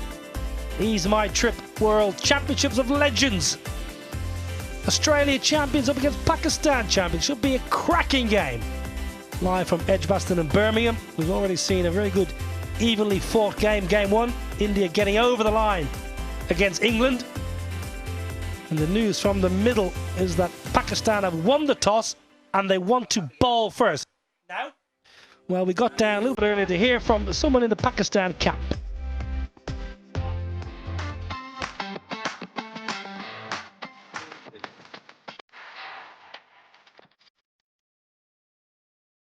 I'm very excited, not just with the Pakistani players, even like Australians, South Africans, English players, India, and then West Indies. Of course, we all have played a lot of cricket against each other together as well, because leagues are all over the world.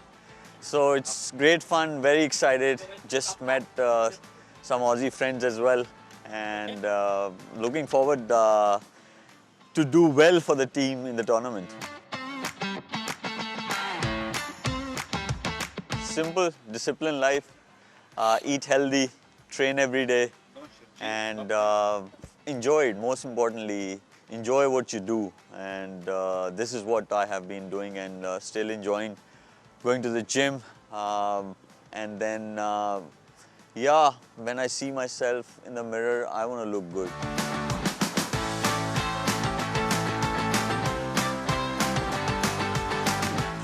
Well, of course, when you're not part of the team, then you got to do something to make yourself busy. And yes, I've done few shows during the ICC trophies, and but I'm still enjoying my cricket, and I would like to compete at a higher level. And wherever I'm getting an opportunity, I make sure I go there and try grabbing that opportunity. And this is why I'm here as well.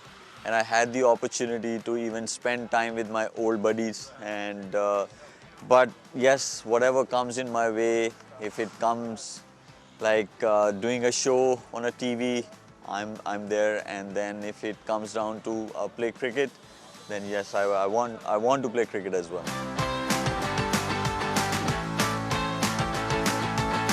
Well, to be honest, I'm not thinking about playing for Pakistan, even though I have retired from 2 of the formats, which is one is Test and the other one is ODIs.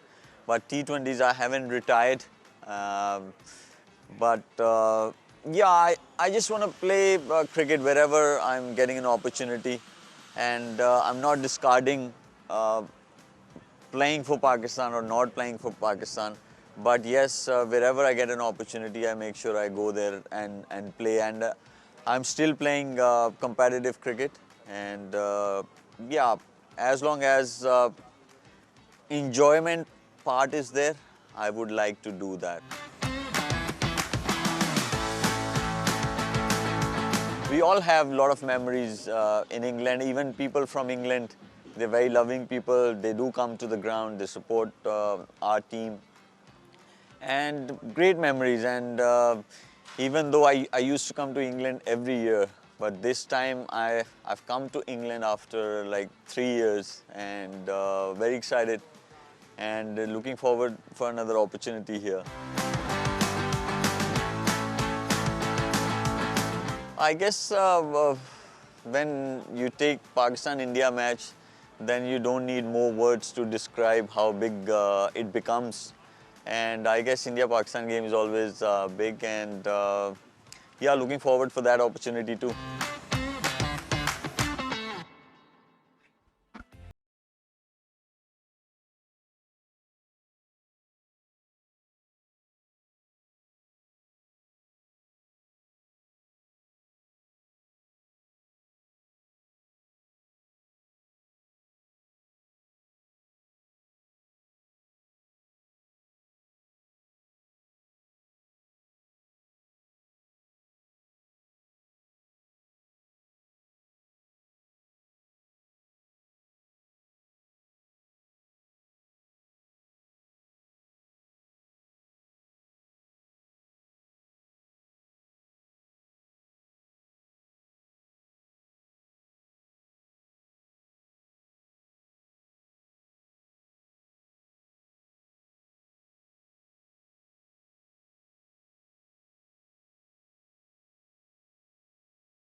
Crucial. He's a genuine match winner. Not sure what number he will be batting, but his bowling is going to be crucial too. Saeed Ajmal. Pakistan's got a really good bowling lineup with Amir Yameen, Suhail Tanveer and Suhail Khan. All three brings different variations, good slower ones. But Shaun Marsh just recently retired, 215 games, 57 50s. So he loves batting up at the top. So it's going to be crucial for Pakistan to take an early wickets. Aaron Finch alongside Shaun Marsh, so right hand, left hand, plenty of experience, former Australian captain, but they are up against Suhail Tanveer, who is a wonderful new ball bowler and excellent at the back end of an innings. 388 games as a fast bowler, that is remarkable. Still looks fit and strong. Time for action. Here we go, it's game 2. Ease my trip.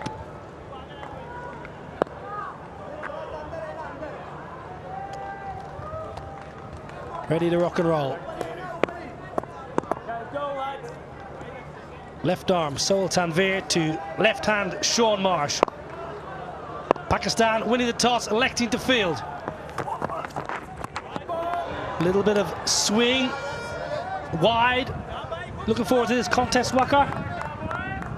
Yes, Suhail Tanveer has got a very unorthodox sort of action. You don't really see too many fast bowlers with that quick arm, and bowls on a wrong foot, and he presents the seam really well. He takes the ball away from the right-hander, and he is going to look to bring it back into Shaun Marsh. Should get a couple. Australia up and running. Sweeper is deep backward square. Well, this is the action, Waqar. Talk us through this. When we talk about the wrong foot, it doesn't mean that he bowls at the wrong foot. It's just that he delivers the ball before his front foot lands. So that means his weight is still on the back foot. It's all his shoulder, his arms, quick arm action, and then he controls the wrist really well. He's really high arm. That's why sometimes he struggles to take the ball away from the left-hander. He did well on that occasion. Just a subtle change.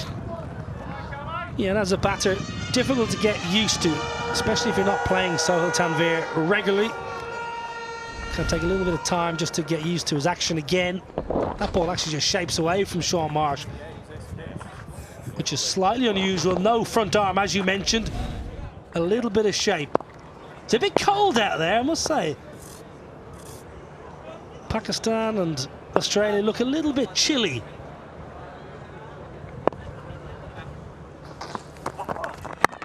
Lovely shot. Oh my word, what a great shot. Shaun Marsh flies in from Perth. Third ball, just punches one down the ground for an effortless boundary. Little too full from Suhail Tanveer. That one didn't really swing much, but Shaun Marsh really kept his balance and made sure that he presents the full face of the bat. Nicely struck.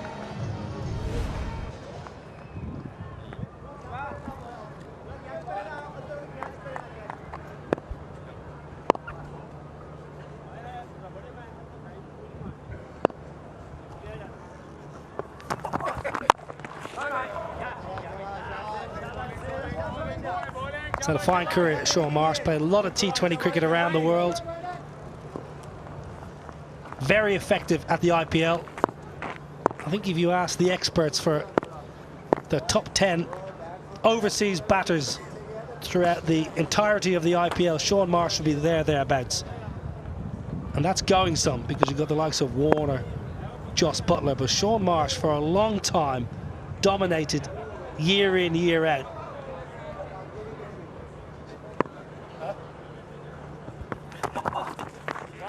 Down leg side again, just a little bit erratic early, which is understandable. Yeah, a little rusty. Hasn't really played any active cricket in the near past, so it'll take him a few deliveries to warm up. It's a little chilly, a little cold. There's a cloud cover, so it takes him a little longer to warm up.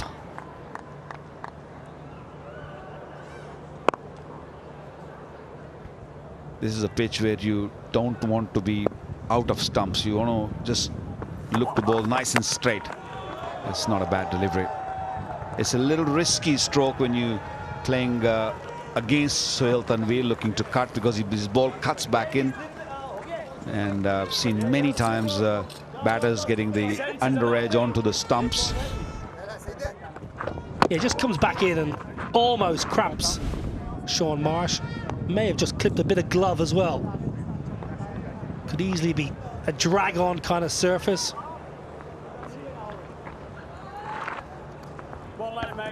Saw plenty of swing seam in the first match, and this pitch is it's been dried out a little bit, so you might not see that much seam movement. The wide, Aaron Finch on strike. We've seen on social media Kevin Peterson in the nets and other players who are playing around the world. I'm not sure how much cricket Aaron Finch has been playing recently. He's been all around New York and the Caribbean, in the commentary box. He's getting down the surface. He's going with the best when fresh approach. And why not? That's one way of dealing things. He's played enough cricket to understand. He's played these bowlers so many times. So, yes, you do want to feel bat and ball.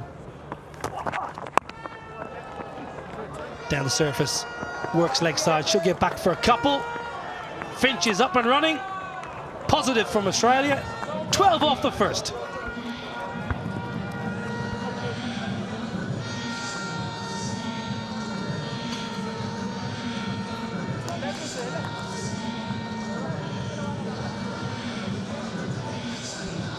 Two strong sides here for Australia and Pakistan. Plenty of power, and most importantly and most impressive for Pakistan is the varied bowling lineup they possess. Australia well balanced throughout with plenty of batting power.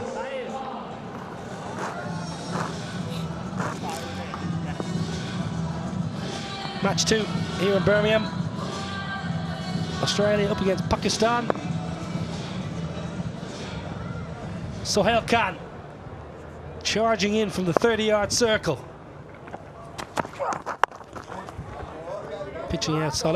I thought maybe, Waqar, an opportunity for Pakistan to open with spin. Sean Marsh, very effective against pace bowling. Aaron Finch, you would say all through his career, has been excellent in the power play against pace bowling. One area maybe the slight weakness is against spin bowling. It was an opportunity maybe to get a new ball bowler, maybe Syed Ajmal with that new ball skidding on into the attack, or that man himself.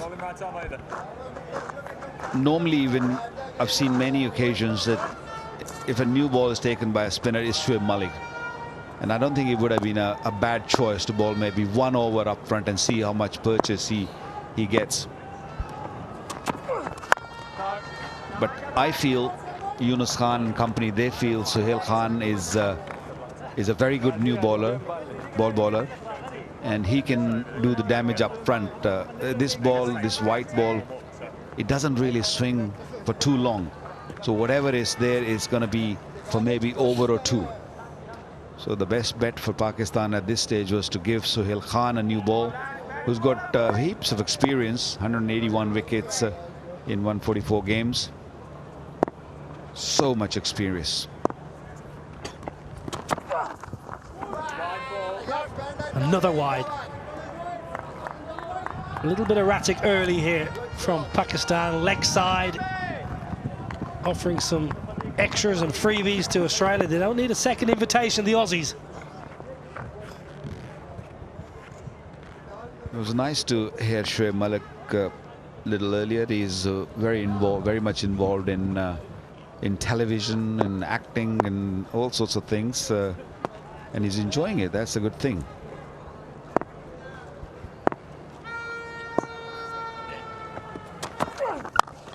Down the pitch, Aaron Finch, not quite out of the middle of the blade, but should be good enough. Trickles into the rope, and Finch is up and running with a boundary. So many times we've seen Aaron Finch using his feet. He doesn't like to stay in the crease. He doesn't like to face bowlers from the crease. And that was a magnificent hit.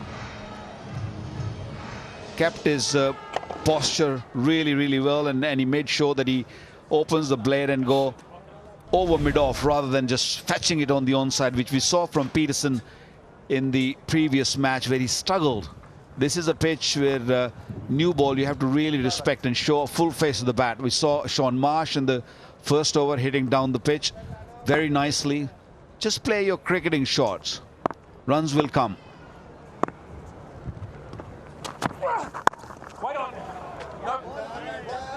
Well, Aaron Finch, for a lack of practice, looks pretty good. Foot movement is good. Right in the middle of the blade. Of course, very busy now around the world in his media commitments. Offers excellent value in the commentary box, I must say. Aaron Finch, he's got great wisdom. Well, light's just taking effect. Been a gloomy day all afternoon, but thankfully no rain.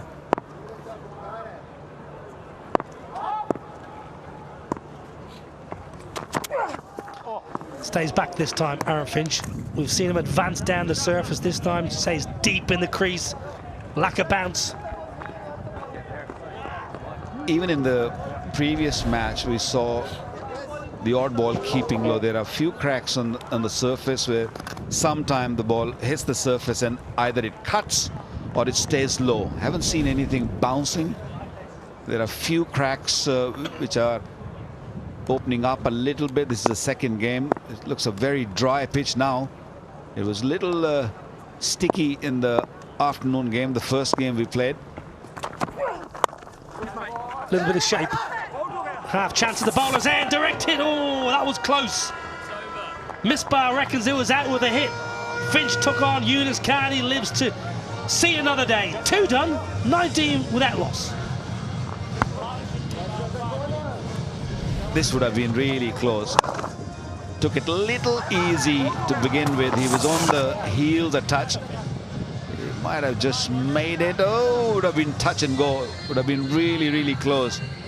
Lucky that it didn't hit the stumps. He had to really push at the end to reach to the crease.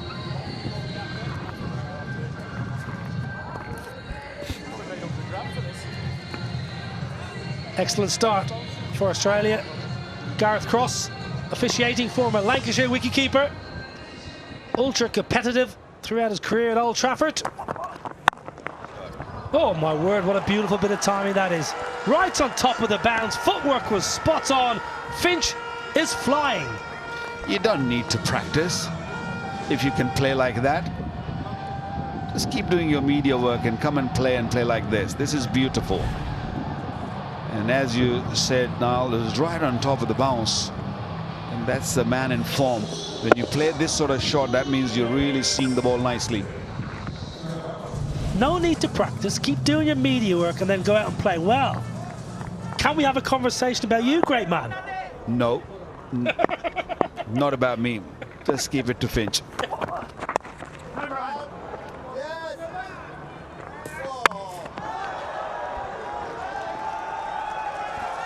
Boom Boom wants to have a look. I think Finch is back safely. Gonna send it upstairs to James Middlebrook.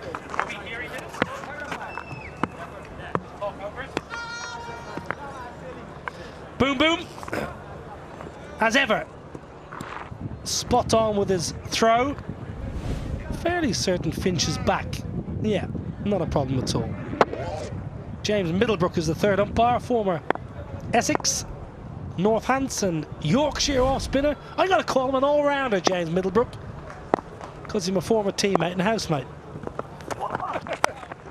Down the ground, thick outside edge, down to deep third. Good start here for Australia. Very good start. And they didn't really have to do too much of a hard work. There were a few poor deliveries, few wides, extras are given away. That's where Pakistan got to be really careful. Don't give easy runs to the Aussies. They are going to come hard. So it's important that you don't give freebies.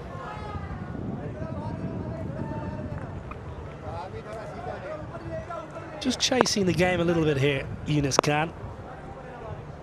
Adjusting the field. Saw very contrasting power plays in that first game. Wakar England never got out of second gear. 22 for 1 in the power play, and India came out all guns blazing. 54 without loss. Australia, who arrived at the back end of the India-England game, are taking the same mantra that Ravi Uthappa and Naman Oja incorporated. Good win for India. It was a good game of cricket. Match 1, we're going to have plenty of close encounters. All these sides are evenly matched.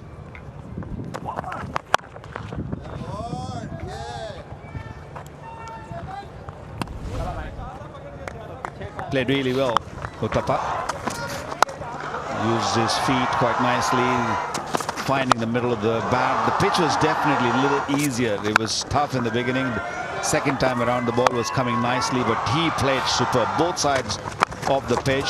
He was aggressive. He was.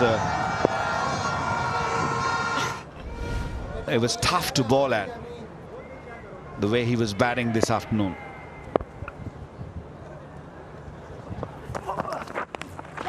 Now then, did that flick the pad? Gareth Cross says nothing doing, 3 done, 24 without loss.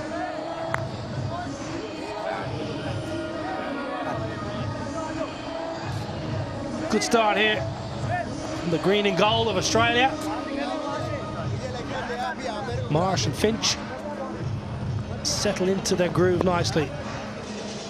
Well, games will come thick and fast. South Africa champions up against England champions tomorrow, 12:30 local time. Match 3 from Birmingham.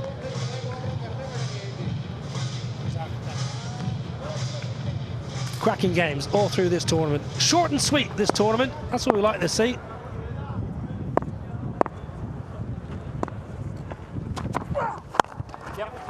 Beautiful timing. Aaron Finch stays leg side. How often have we seen Aaron Finch just hang on leg stump and work the ball square through point? Too easy. And way too short from Sohail Khan. Given enough time to Aaron Finch to angle his bat and just place it. He didn't try to hit it hard. All he did is just placing the ball. Lovely shot. Well, game 2 is following the same trend as game 1. Pace is disappearing. Spin and bowlers that can change up and use slower balls, very effective.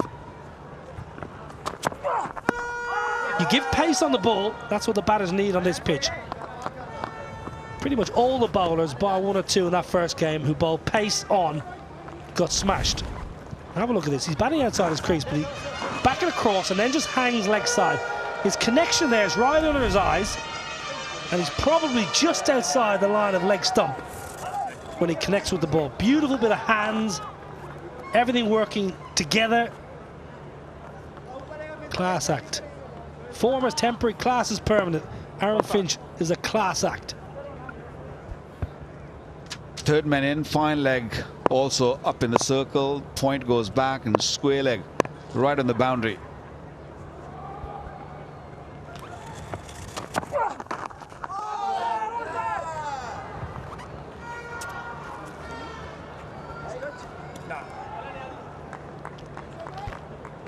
Five wides already in what, 3.2 overs. That's not good going. Sohail Khan, normally very accurate, doesn't give much away. I guess when you have left hand and a right hander up front, they always cause issues to the faster men.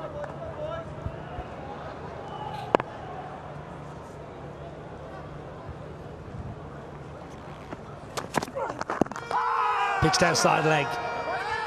Comfortably pitching outside leg. Yeah, you can just hear Conor McGarry saying pitched outside. Didn't have a great deal going for this. Yeah, pitching way outside the leg stump. Cannot be given. That's why umpire straight away saying no.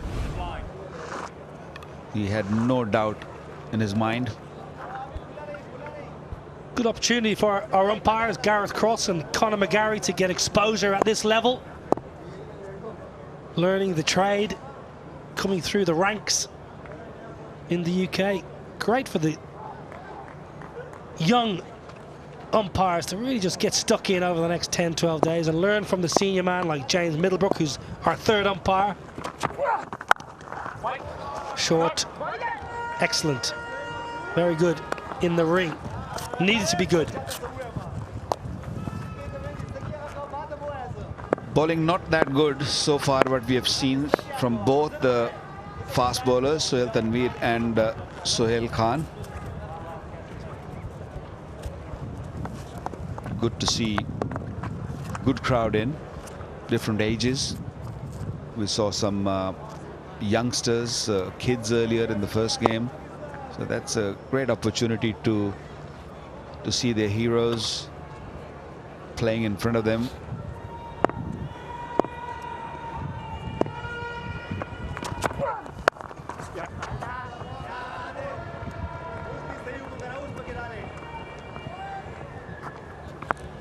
What's happening here? Absolute living the life of luxury. Nikhil Chopra, Simon Dool and Dominic Cork working hard as ever.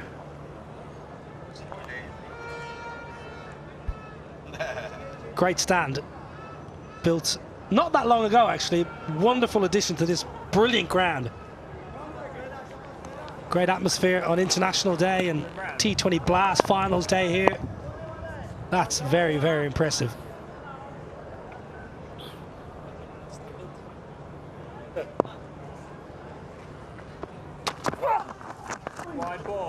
Well, it's going to be down leg side. It might be another wide. Cameron Akmal can't tidy up behind the stumps. It's been sloppy from Pakistan so far after winning the toss. When you're coming from 47 degrees to what, 12 degrees at this stage, maybe 13, and if the ball bounces right in front of you and you can't collect, it hurts. What do you think? Well, I'm just going to say, did you not tell the boys from Pakistan, we've had our summer here in England, we had a week's sunshine last week. It's finished, it's done. It's gone, I know.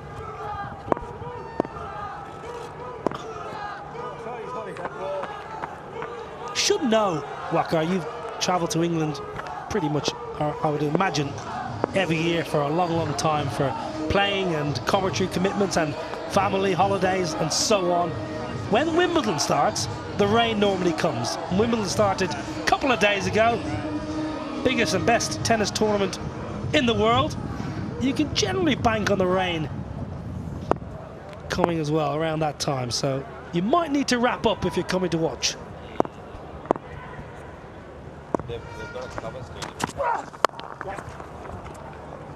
Very good from the former Australian captain, Aaron Finch.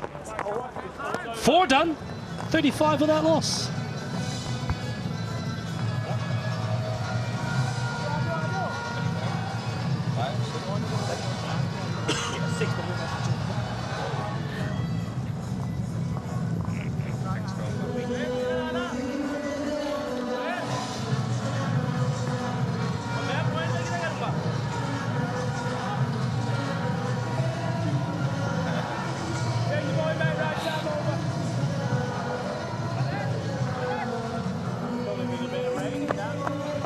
Powerful lineup.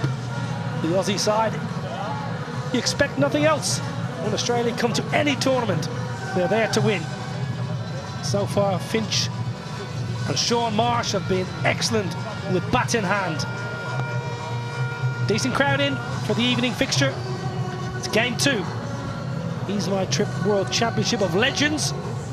If you haven't got a ticket to any of the games and you live in the Midlands or anywhere close to the Midlands, get yourself some tickets to either Birmingham or Northampton. Come down and see some of the heroes from previous eras. Change of bowling. Amir into the attack. What can we expect here, Waqar? He's not a tall guy. He's a skinny kind of a bowler. He bowls well with the new ball. He's been asked to do the job after the 4th over. He will look to hit the length and try to bring the ball back into the right-hander. That's his action suggests, because it's nice and high. He's what, 5'7", maybe 5'6", 5'7". He's not the tallest, but he can bowl quickly. Down the pitch, beautiful from Finch. He's not worried about pace. He's getting down the surface, and key here once again, Walker staying leg side, accessing the ball through the off. We are into the 4.2 overs, and I've not seen any rash shot. It's all proper cricketing shots. They're all well balanced, good timing, getting on top of the ball. Yes, he's used the crease nicely. He just went back at times, and then he's just coming onto the front foot.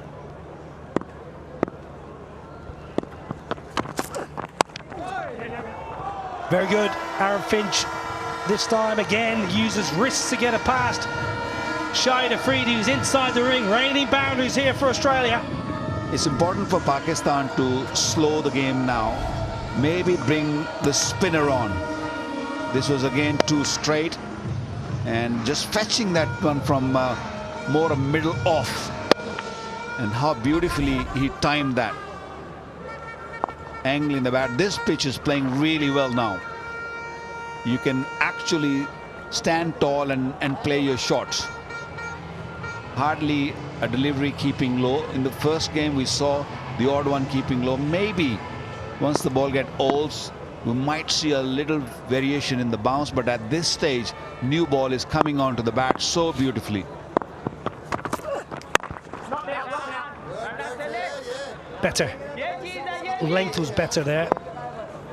Haven't seen a great deal of change of pace either, Waqar. This is the action. Crouched. You mentioned he's short in stature. The grip is interesting for me. Yeah, he looks to bring the ball into the right hand. He used to bowl a big in-swingers when he was younger, but still runs in hard. He's a great competitor. He's a good batter also, so this is a good addition as an all-rounder. That is beauty. A slow delivery, picked it up early and dispatched it for 4. Nice and straight. Full face is the key here. Waqar. Australia kept this innings so far extremely simple. Present as full a face for as long as possible. Watch the ball onto the blade. Really, really good here from Aaron Finch, especially. He's taking the mantle here in this power play, and at the moment, he's bashing it everywhere. Do you really think he needs practice? No. There's a change up that's going to run away for 4 leg byes, I think. Everything going the way of Australia right now. Well, 5 overs done. 51 without loss.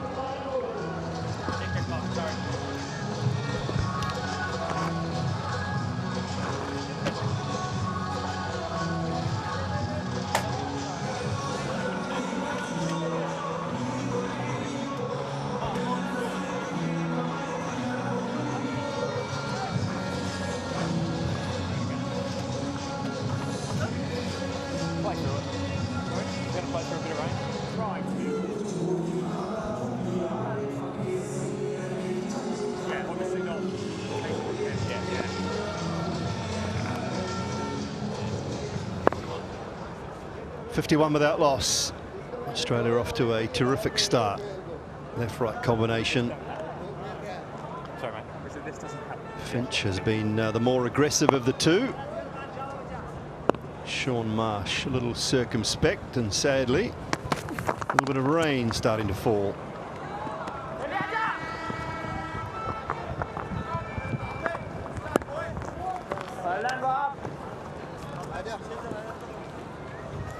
Say good evening, early evening, Nikhil Chopra. Yeah, good evening, Simon. It's a great start by Australia. Just the way they capitalize the power play, not losing a wicket, set the platform for the middle order to come out there and explode. Those are not very good signs when the umbrellas come out. Just a hint of rain at the moment. The ground staff getting ready if it gets any heavier. Yeah, you'd say that maybe the Pakistan champion bowlers looked a little rusty, a bit wavered, plenty of wides in that.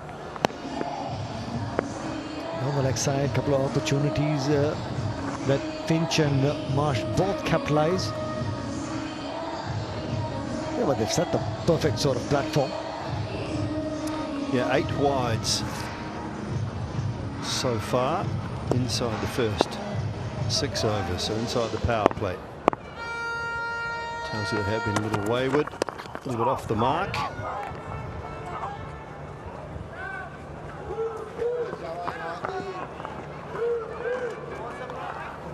Win the toss, select to field first. You want your bowlers to start well.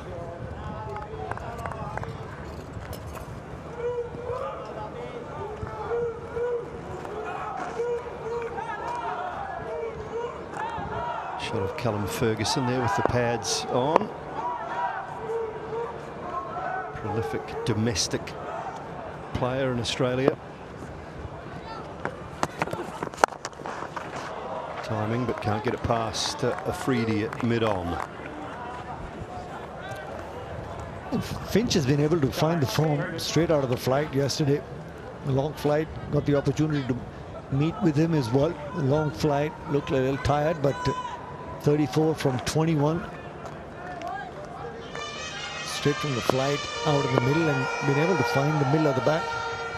The Australian champion still waiting for a couple of more players to land as well. That is going to help Marshy's confidence as well. Picks out the boundary, just that hint of width. Timed it and placed it to perfection. Just got that sense he was waiting for an opportunity. Yeah, it's right in Sean Marsh's wheelhouse. Front foot player, but spending a lot of time in Western Australia. Very strong off the back foot.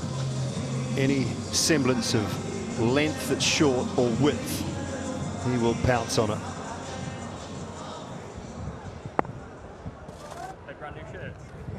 Yeah, and just got stick it on 5 minutes before we walked out.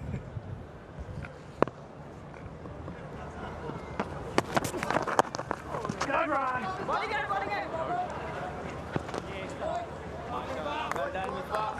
Saying earlier, Nickel, you turn up a little bit underdone, a little bit undercooked, you'll be found wanting. There's so many of these players working hard towards this tournament. So many superstars of our game on show.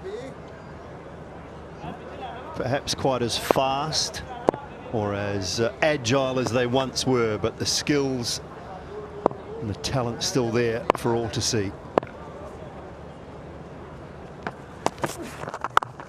Pace off. And a pinch a single, a very good power play for the Australian champions, 59 without loss.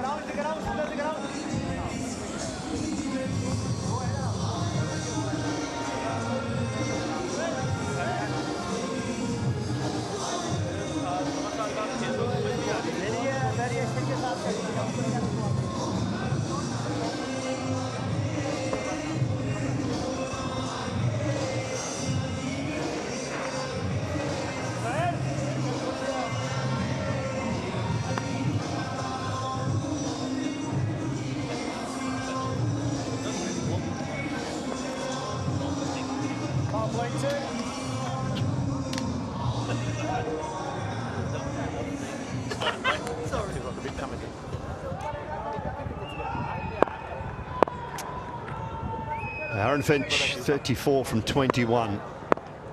Opening combination working well so far for Australia. Skiddy, Amir. 1 over for 16, and so far Aaron Finch has been really good, Nickel. Yeah, used his feet against the quicker bowlers to great effect. Capitalizing the field restrictions in the power play.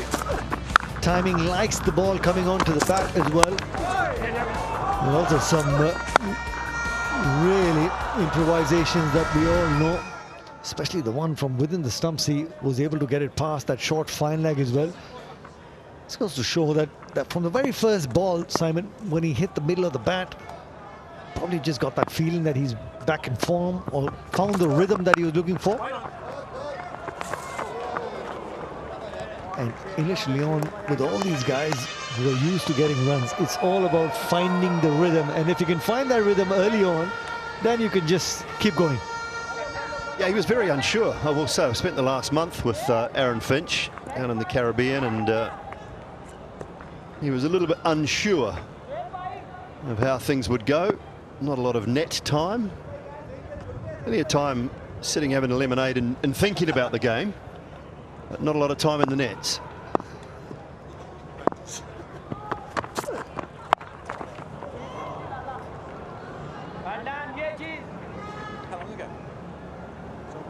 The ability doesn't leave you, it's just how quickly can you pick up on what's happening. How quickly can your eyes and your hands and your feet and everything still adjust to what you were doing 18 months, 2 years ago when you felt it might have been working well. I think that's the one thing you'll find. Have a look at those stats. Close to 11,500 runs for Aaron Finch, and it's the timing. Like you said, 18 months, 2 years, but if that gap gets bigger, then it takes you a little longer to get the rhythm that you're looking to get, or find that sort of timing. Because you're able to see the ball come to you, but still be able to match it with the hands, find the middle of the bat. It gets tough. 387 matches, 11,500 runs. I'd like to throw a quiz question at you, Nikhil, about Aaron Finch. And I'll buy you dinner, actually. If you can name all 9 IPL teams he played for. And how many times did he win them?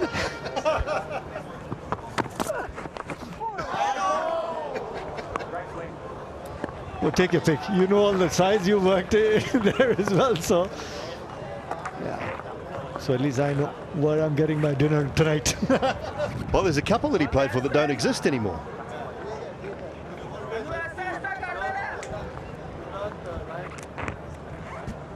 Yeah, the Pune Warriors, the Gujarat Lions, yeah, Deccan Chargers.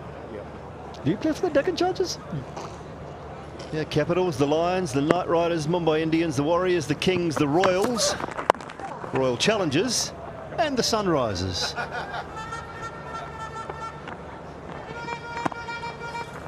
Add the commentary to that as well. I've seen a fair amount over that career. Let's just say India looks after him, and so does the IPL as well. Yeah, terrific opening bat. We've seen him so many years win games single-handedly for his side as soon as he finds the rhythm. Well, he's got the start that he was looking for against some quality bowling with the Pakistani champion. And that misfield will help him retain strike. 7 gone, 64 for no loss.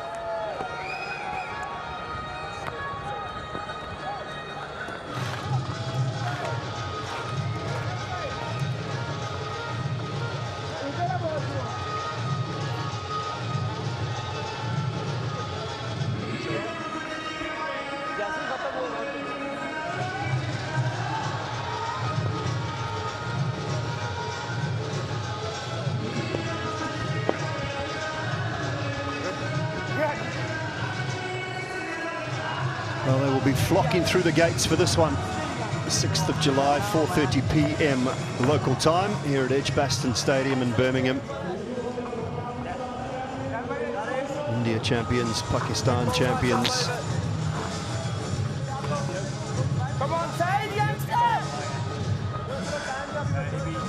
The great Saeed Ajmal to the attack. Wonderful venue for this competition as well. Northampton for the latter part of the tournament.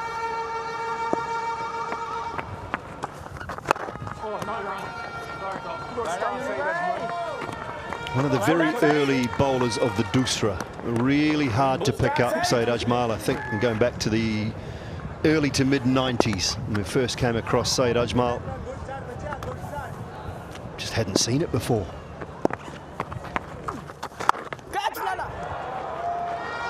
Nicely done, nicely timed from Finch off the back foot.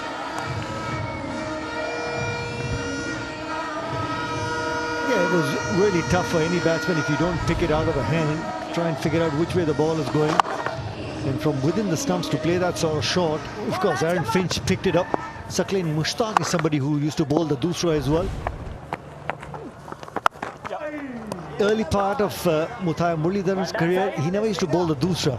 And when he developed the doosra, he became more lethal. And some of the Indian boys used to, if they never picked it out of his hand, they used to say, well, let's just try and pick the line. If it was anything outside the off stump, you know, it's the off spinner. Anything within the stumps, play for the other one, play for the doosra. And once they decided, it was a different ball game for some of the Indian batsmen as well. And that was Virendra Sehwag who did that as well.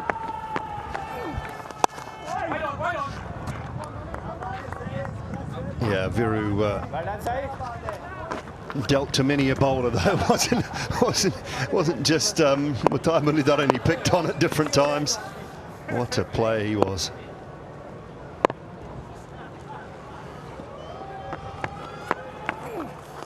Oh, Bolden, that one has gone straight on. Not sure if it's the doosra or whether it's just skidded on through the gate. But Pakistan champions have found their first wicket courtesy of Syed Ajmal. What a fantastic delivery. The pause in the action. A hint of turn. Yeah. Beaten by the outside edge and was looking to just shut the face. No shade too early. Ajmal once again picking up wickets as well. Happy man. They were looking to get that little partnership broken. If they've done that, Sean Marsh back in the dugout, 16, 69 for 1.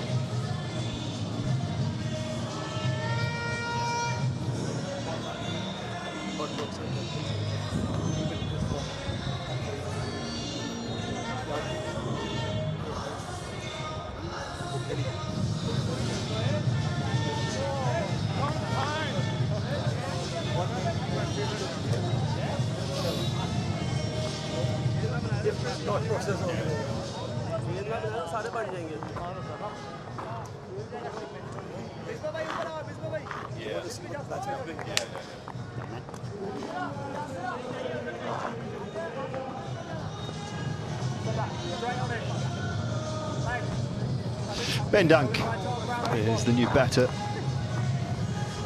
for Australia, another left-hander.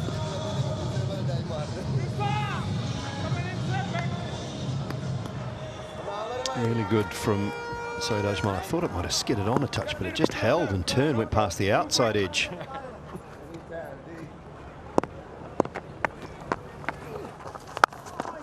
A nice start for Ben Dunk.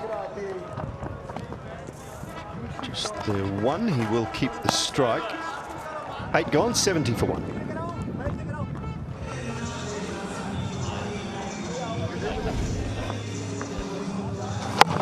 Beautifully bowled. Just beat Marsh there. All ends up. The length was spot on. Hitting the top of off stump. Really well disguised. Shut the face on of the bat. A shade too early by Marsh.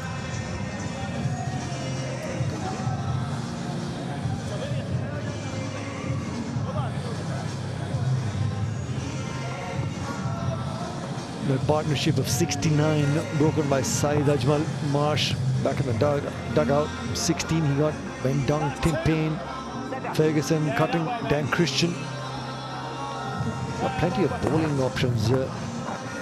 Yunus Khan as well. Shahid Afridi, Syed Ajmal. Yeah, we saw that in the first game as well. Even with the England champions, the first 6 overs, the power play, the Indian champions looking to capitalize. But as soon as the spinners came on, they did get a little bit of purchase as well, especially Schofield picking up those 4 wickets.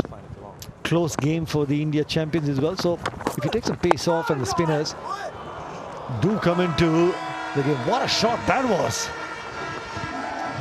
Just hitting through the line, picked the length so early, playing it in front of square. Beautifully timed. Well, a little bit of whippage here. Certainly wasn't a half volley by any stretch. He just whipped those hands through it and timed it beautifully. There's Ben Dunk.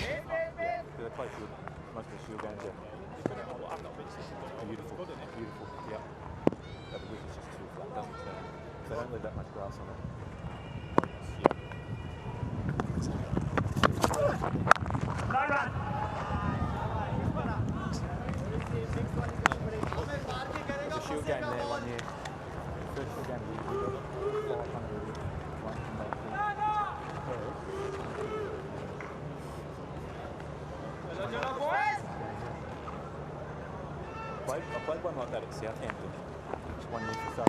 But we bowled him out twice. A little bit Declared a T, got him in the expensive last so far, Amir Yamin.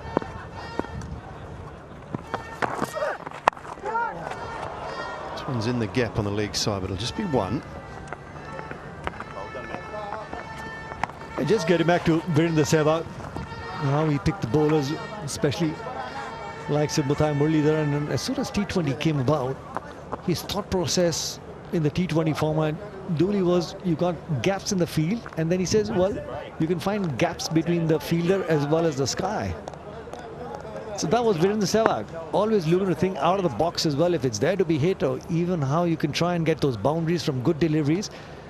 It's just the mindset of batsmen, how you get yourself ready early into positions as well. Good change of pace there on that occasion. Saw Aaron Finch coming down. I mean, the change of pace on that surface today has really worked for the quicker bowlers as well. Yeah, I wonder what Viru thinks about England feeling that they have invented a different format of Test cricket. I think it was played by him quite regularly. Yeah.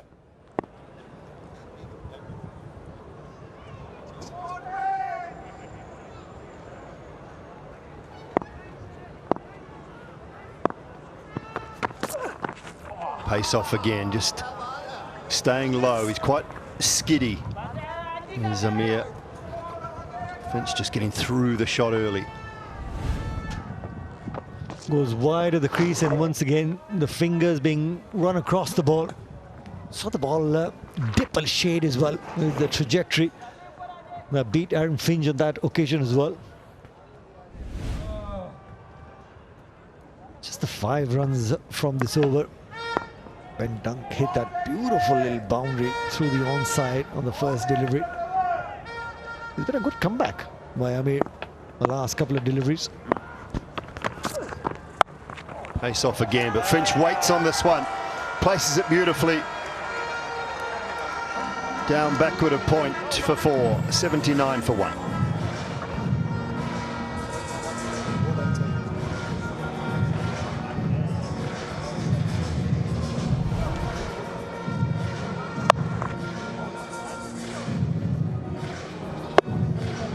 Really clever, just waiting on it, using that little bit of pace that's there.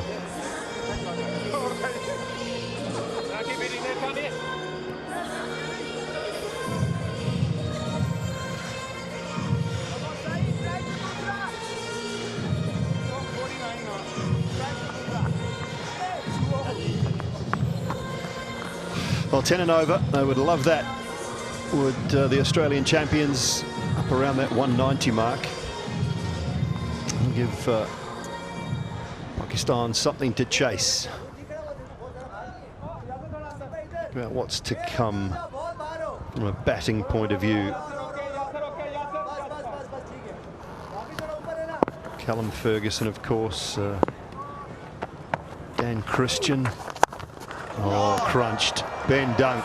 That is absolutely superb.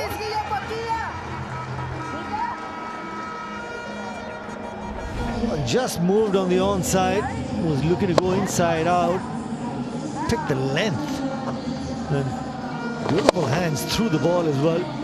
Always wanted to go over extra cover. Once again, finding the middle of the bat, he just walked out to bat and hit 2 of those most glorious shots. One of the previous over of Amir Amin. Well, like you said, it wasn't the half volley, and even this, the way he just carved that boundary, phenomenal striking. Toe into the bat, looking for that short leg side boundary. I guess the smiles say, I think Ben Dunk read the doosra, and that's why the doosra just pops up a shade. That was the boundary that he got. Yeah. And the doosra, when you bowl, because of the more revs on the ball, has a tendency of that extra bit of bounce. Yeah, just looking through that Aussie lineup, just possibly a little short on batting. High quality bowling attack, but maybe just a little short on batting at the moment. Tim Payne, Ferguson, then you're into the all-rounders. Cutting, Christian. more bowlers than batters. And he gets that one, gets plenty of that. Up into the grandstand. That's the line he was looking for, Ben Dunk. Well, on this occasion, it was much closer to him. Previous two occasions when he attempted the sweep shot, the ball was further away, but underneath the knee, beautifully timed once again. Going against the spin, but finding the middle of the bat. Just looking to make a move on here, Ben Dunk. The platform has been set. Power play was capitalized really well in the next 5. The last 30 balls, they've got 46. Sean Marsh back in the dugout, but Ben Dunk has come with a lot of positive intent and energy. Picks up 4 more from the last delivery of the 10th over. Sorry, 1 more. But this has been a phenomenal over. 14 from the over. No singles, just started the over with the boundary, then the 6th and the 4. Batting really well. He's just toying with Ajmal here. Leg side, offside.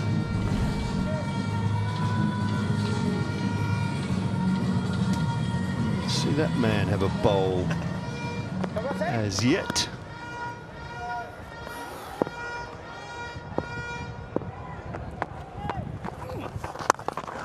Oh, hit hard straight back at Saeed Ajmal, but he does well. He's just saying, please hit it somewhere else. Not to be. Halfway stage, 93 for 1, and we will have a strategic drinks break.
First wicket to go was Sean Marsh.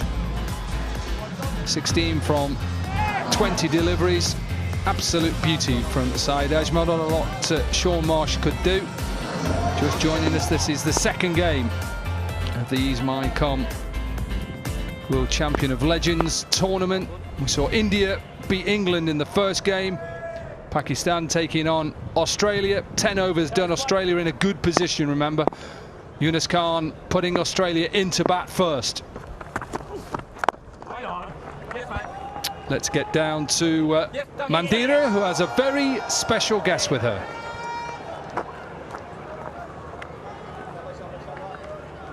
I have here with me Mr. Puneet Singh, owner of the Australia Champions. A big congratulations to you, by the way. Your openers have got things off to a flying start. Yeah, thank you so much. I think, they're looking good. Thank you so much. Yeah. Indeed, indeed they are. Now tell me, what went through your mind? What made you buy the Australia Champions? I think it was actually I didn't apply my brain. I wanted the best team. Being an Indian, my family being in England team was gone. I, of course, being an Indian, would have preferred the India team, but I just applied my brain, and evaluated the best team, and I went for that. Well, there you go, best team indeed. Look what's happening behind us. But your team has plenty of firepower, star power. Do you think you have what it takes to lift the trophy in 10 days? Honestly speaking, every team owner would say that. But at the same time, yes, all the other teams have been telling me, your team is by far the best. They've created that perception, and I hope they live up to that. Looking good indeed. Your thoughts quickly on, this concept of getting the legends back on the cricket field? I am absolutely, honestly, personally, I connect with these players. No offense to anyone, IPL, 90% of them I don't connect. And also the loyalty factor of watching one player in one team, one game, and next year you might be having him another one, is something, which happens in IPL. So you're just having entertainment. Here you have that loyalty factor. You're watching the same players in the same flag, same team every year, and I think it's a loyalty factor for everyone. So I feel that is a USP, and I think it's the best thing for the league. Loyalty factor and plenty of entertainment. Another 6. Back to you at the commentary box. Yeah, thanks a lot. Mandira, 50 up. The 6 before for Aaron Finch of 32, brought up the 100 as well. And all of a sudden, a little bit like England, they started slowly at Al-Wassan, but all of a sudden I think this surface has got better as well. It has, but surprising for me that we didn't see Shahid Afridi on our screen bowl so far, because once the Pacers went for the leather hunt, I thought that skipper Yunus has missed a trick in the book. He should have brought on spinners much, because he's got option of Shoaib Malik, he's got Afridi, 2 very experienced spinners, and the way seamers are being tossed around, he must be feeling the, and all those 9 wides already in the 10 overs must be pinching them. Yeah, just the 5 bowlers so far for Pakistan. You're right, there must be a reason why he hasn't bowled, whether he's just slightly not ready. And he's going to slowly get into the tournament, but you'd think on this surface that even a half-fit Shahid Afridi would bowl. Well, 15 runs already from the over. Wahab Riaz going for a bit of stick. But seeing Saeed Ajmal picked up that wicket in that over, the next over, it was Amir Yamin bowling. I thought from the other end, immediately should have brought on Shahid Afridi. Just slow things down a bit. Aaron Finch, we all know that likes the ball to come to him. Once the spinner comes in, then he has to reach the ball himself. So that's where the opportunity comes. But right now, Australian champions on top. 10 runs per over. Again, another wide. So that's 10 wides so far. Almost over and a half extra already Pakistanis have bowled. Yeah, 17 runs from this over, expensive over. And the projected score at the moment sees Australia get over 200, really. And you think with just 1 wicket down, yes, they are short a little bit on batting, but Finch looks in good order. 59 from 34. Dunk has started well. Good finish from Wahab as well, getting that Yorker in. Expensive over, 18 from it. 111 for 1.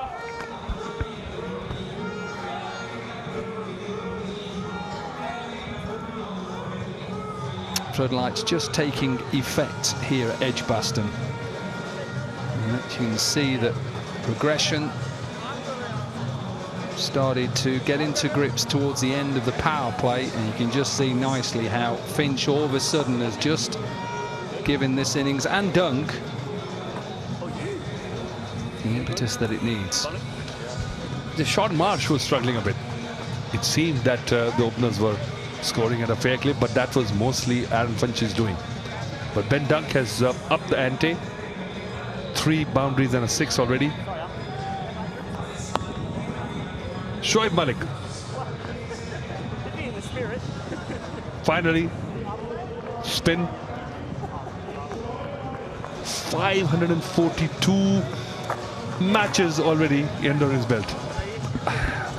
Well, I know he's been around a while because I played against him. I've been retired 13 years. Shoaib Malik. He played as an overseas player here for Gloucestershire, played against him there. He's a good player. And I'm reading reports, he still wants to play for Pakistan as well. He's still available. It's amazing. Look at him. He looks like a, like a fit young boy. He's looked after his fitness, has retained his utility, and in spite playing across formats, he's found a way to be relevant, which is a big compliment to him. 1999 he made his debut. Previous century that was. Absolutely. But you're right about his fitness, and that goes for anybody out there. If you want to have longevity in any sport, look after yourself. You've got to have that kind of belief and that hunger. Another 6. Aaron Finch now has got his teeth nicely, firmly on this Pakistani attack. Yeah, this one's a little bit shorter, isn't it? And look how he just uses his weight to sit back. Not a tall man, and then get under it. It's only a short boundary, we know that, only 55 metres, but even with big boundaries, he's got enough of that hitting it towards the Hollies stand. A strong little fella. He's got a low centre of gravity. He's stocky, and he packs a punch. He doesn't need to just go full throttle and use the full swing of his bat.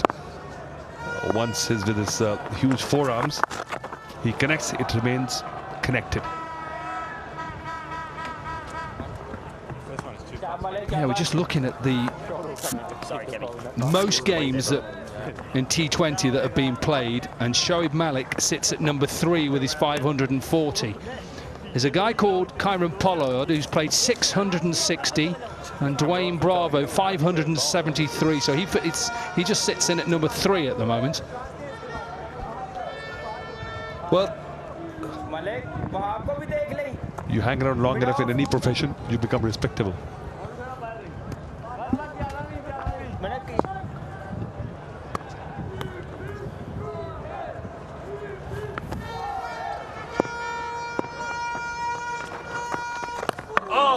Decent delivery, just the bounce. It's the bounce. He wants that just to keep low. Just holds this back and it turns. Well, exactly what he wanted, but luck favouring extra brave Ben Dunk. Just a bounce, denying Shoaib Malik his first wicket. Did everything right, just the drift was right. Oh! Well, it's a premeditation, isn't it? It brings up the 50 partnership, though, between Dunk and Finch. 50 from 25.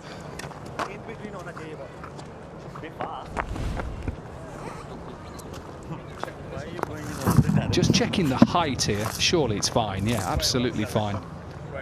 Absolutely fine. That could have been a wide. Just Ben Dunk fetching it from outside leg stump.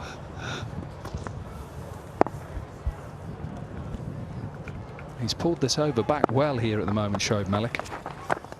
That's 6 off the second ball, and eventually only concedes 9 from the over. 12 overs are done, and Australia 120 for 1.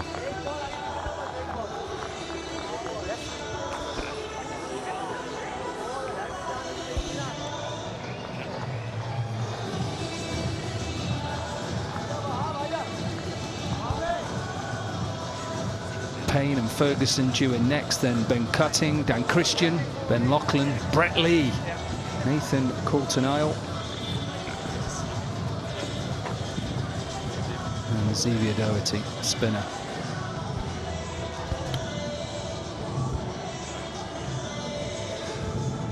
And you said that's probably undercooked in batting terms, Australia. I just saw that scorecard. What makes you think that they're undercooked? Well, just a few, not undercooked, but just a couple of batters just short, I think. And no disrespect to Christian and Cutting. In the air, not sure he gets enough of this. Should be taken. is taken. Sahel Tanvir takes quite a simple catch at long on. And that's good between the two teams, and it finishes off an excellent innings from Aaron Finch. Well played. It was just held just after the off stump, probably just trying to make room using the depth of the crease. Didn't get the kind of meat behind that ball. Easy catch for Sahel Tanvir. So finally, the nemesis departs. Can Pakistan recover from this? Aaron Finch gone for 68. Australian champions 120 for 2.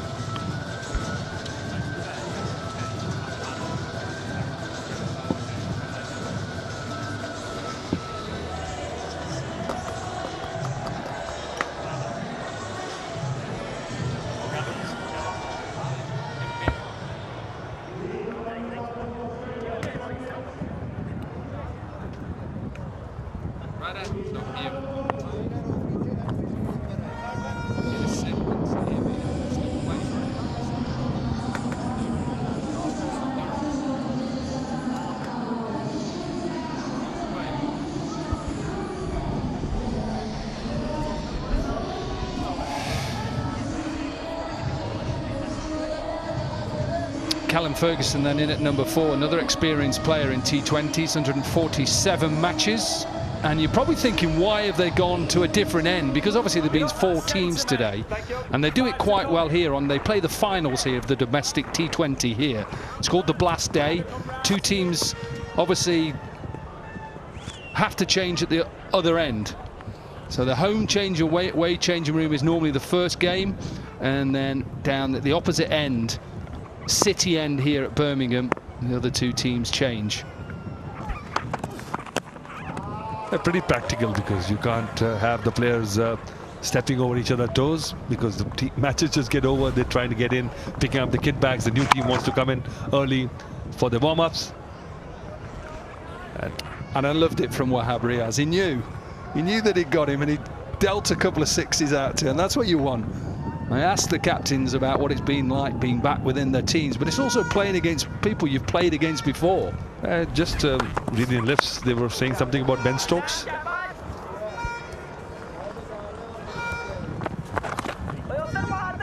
few comments today from Ben Stokes, I see.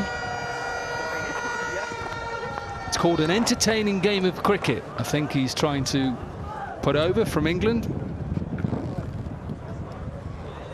Well, Kevin Peterson must have realized where they went wrong.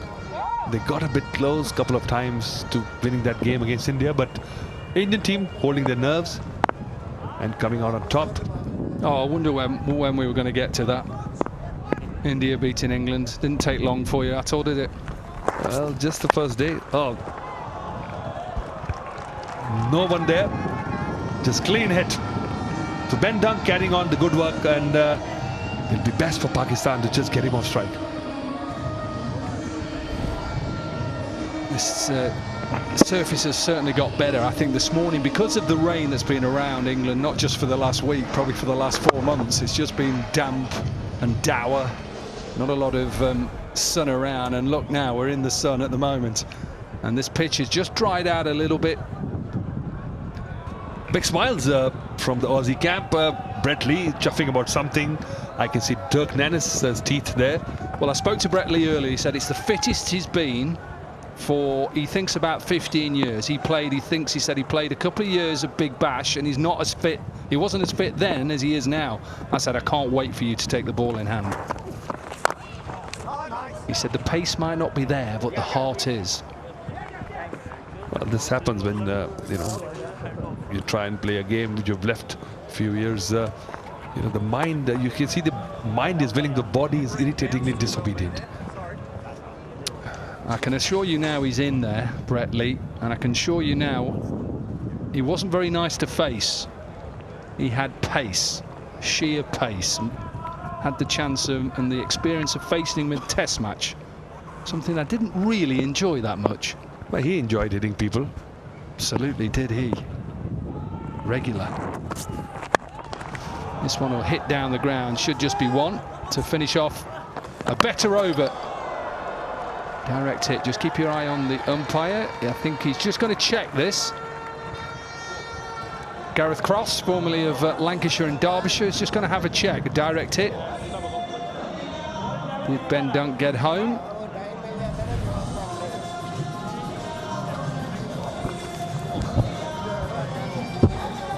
Absolutely fine. Once the foot is down, it's fine.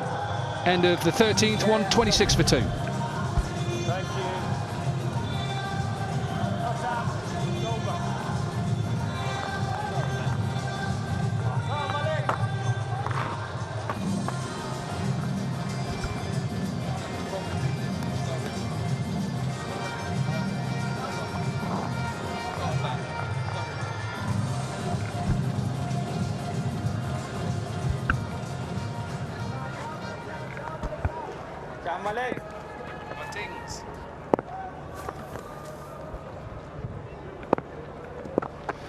Shoaib Malik then second over. I think we're going to see a little bit more of that as this game goes on, but also we're going to be using this wicket, I think, for the next couple, maybe 3 days before we move. So it's definitely going to spin a little bit more. Well, I think it's going to get better and better the more cricket happens. But we have to see if the weather holds, the rain keeps away.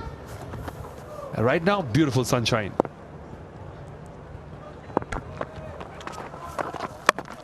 Bowled. Big wicket for Shoaib Malik. Just held it back a little bit slower. And the temptation for Dunk to go to that shorter boundary on the leg side, a little bit too much, and he is the third Australian to go. Well, there you go. Dominic Cock, the weakness in the batting lineup might be just exposed with this wicket going down. So 2 new batters will be on the crease now, and that's a chance for Pakistan to come back in this game. Dunk departs for 27, Australian champions, 126 for 3.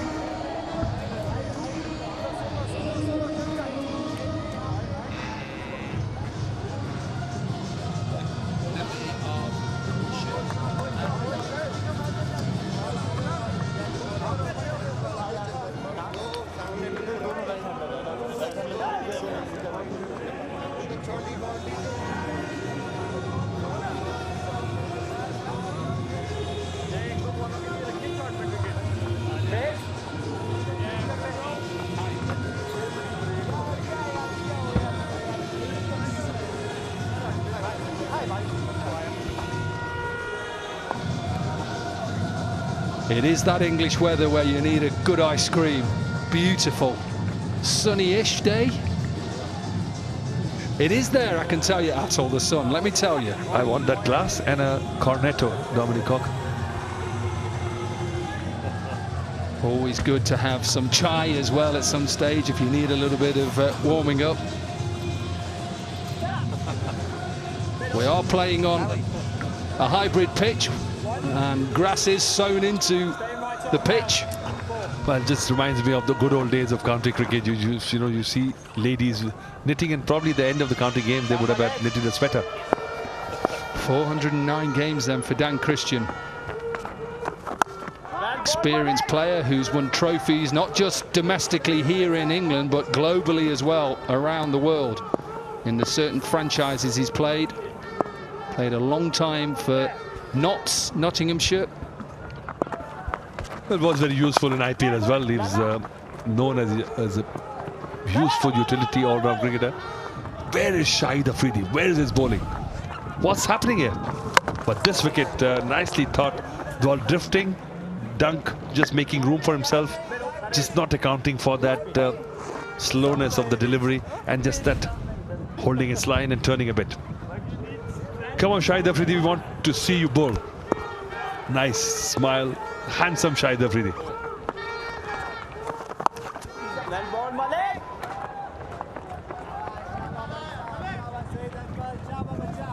Four counties Dan Christian has played for: Middlesex, Gloucestershire, Hampshire and Notts. Just watch this, bowled, and just look where it goes. He traps it in his chin. Cameron Atmel. Good over so far, just 2 runs from it and a wicket, and that's how it will end. 14 are done, 128 for 3.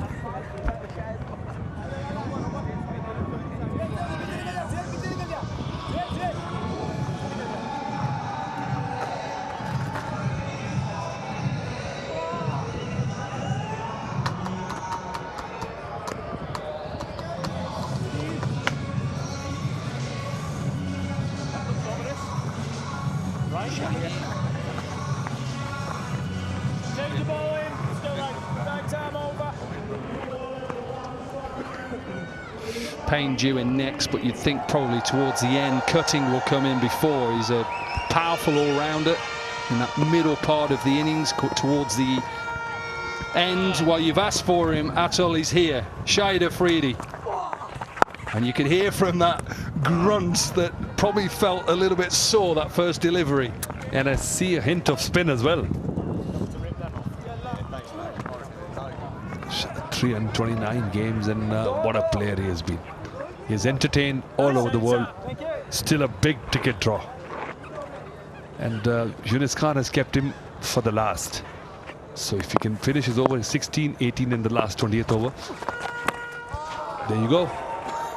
Yeah, a fantastic overseas player as well in this country, Shahid Afridi. I had fortunes to captain him in both at Derbyshire early on in his career, and then towards the end of my career and his career at Hampshire as well. Wonderful competitor, great man to captain. He just wants to be involved in every part of the match. He wants to win the match single-handedly.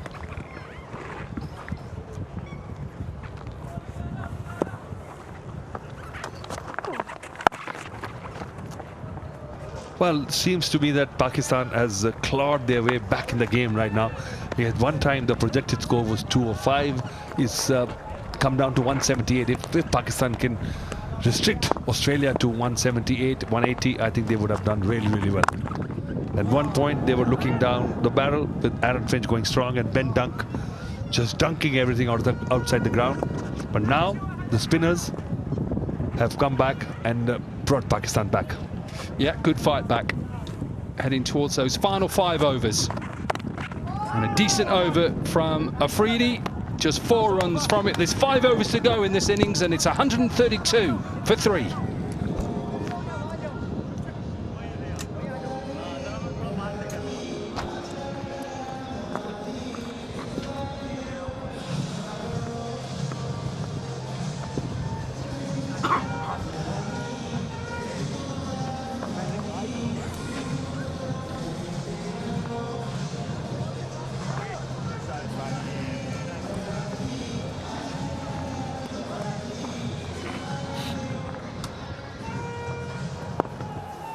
.132 for 3, Australia. Final 5 overs of the innings. Well bowled, excellent from Shoaib Malik, cramping Dan Christian. Well aware that Dan Christian loves to go leg side and over that deep square leg, deep mid-wicket region. Fired in, I must say. Plenty of pace on that ball from Shoaib Malik. 3 men in the deep on the leg side. Long on, deep mid-wicket and deep backward square. Patrolling.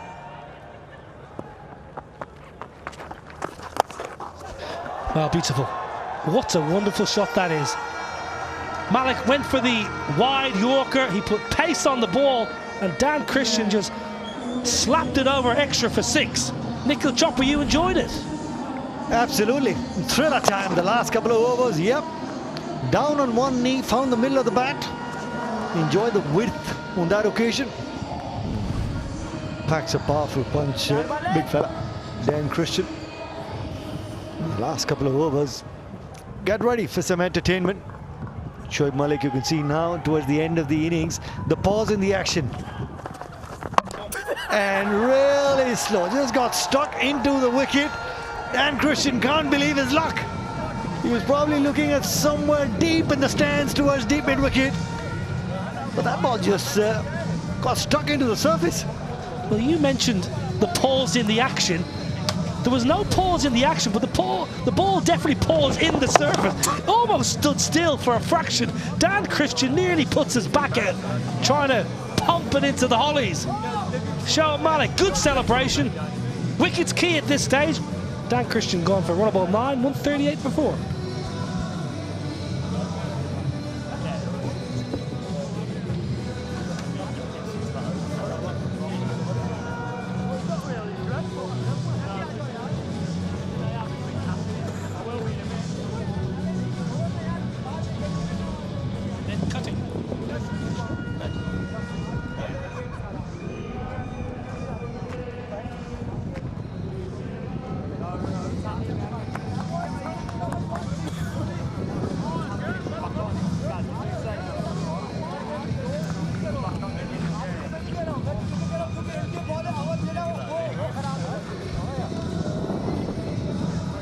Ben Cutting.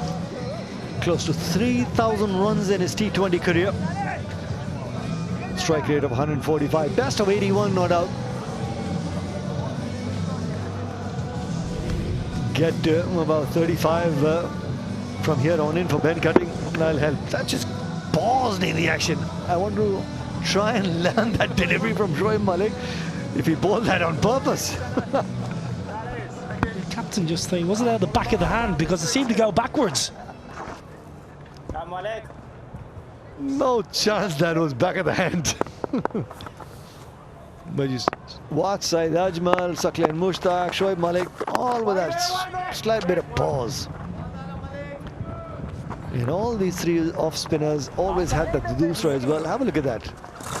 It just stopped. What a lovely reaction. Dan Christian totally outfoxed. Top class bowling.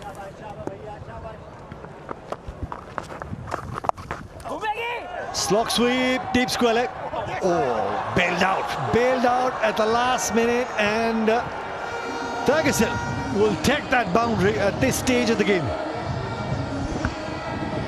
Amir Yamin in the deep. Looked like for all money. Yeah, he's not happy. What's going on? Yeah. Well, I'm not sure about that's a reaction, but in the air, Ferguson thinks he's out. He thinks he's gone. Oh my word. Floodlights? There hasn't been sun all day. We haven't seen the sun all day. Must be into the floodlight. Come on, give us a smile. Misfield again. Through the covers this time around. We'll get a couple. Has to scamper, direct hit. Well, the last couple of deliveries have been eventful. 13 from that over, 145 for 4.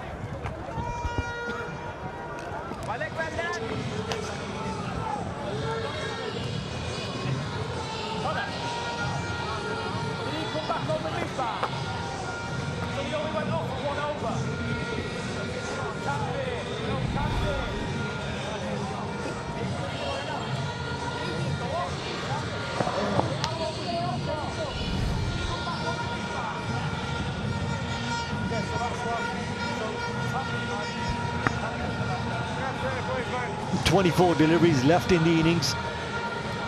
11 and over from here on in, 189. And I think Australia would be happy if they get anywhere close to that 189 mark, 190.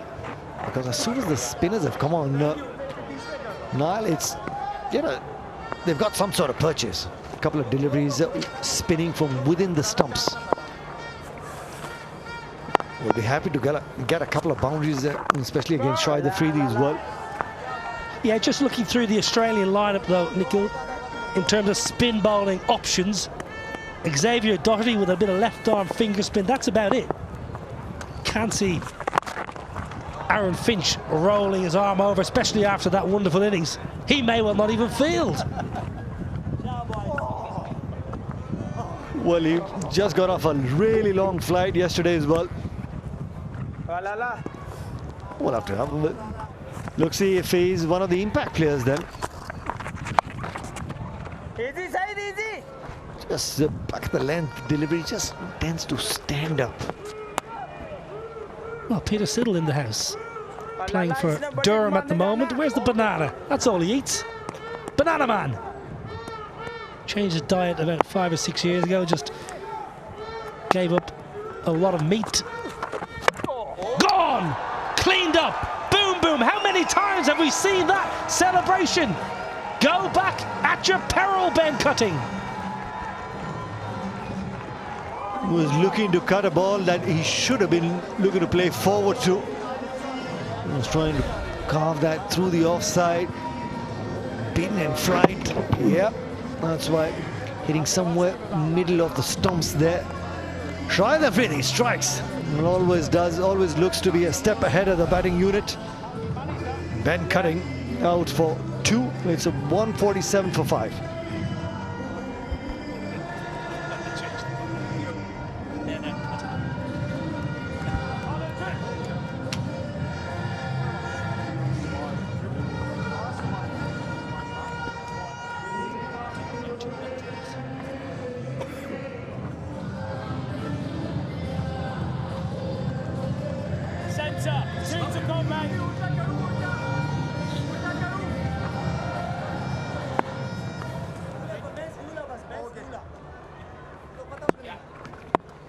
Tim Payne, new man in, and the googly works this time for Shoaib Afridi. Playing the wrong line, beaten in flight. Tim Payne in and out. But tell you what, Nikhil Chopra, it's a long way from Hobart to get a first ball duck. He's had about 35 hours on numerous planes to get to Birmingham, and he gets out first ball.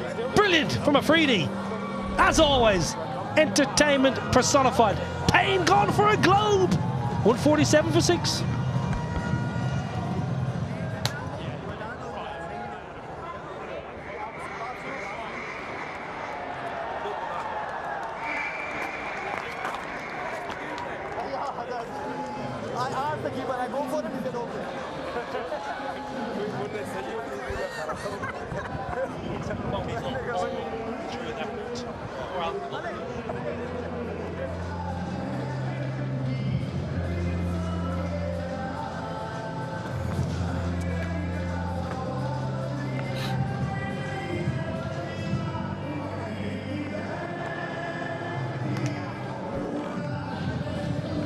Shoaib Afridi, boom boom Afridi on a hat-trick. Two really good deliveries, and both the batsmen getting clean ball. That was Ben Cutting trying to cut the ball, and then Tim Payne. Back of the hand, googly, didn't read it. Beaten in flight. Boom boom Afridi on a hat-trick. Nathan Coulthard. Slip in place. Flighty delivery. He was looking to purchase that third wicket. What an eventful over. 148 for 6.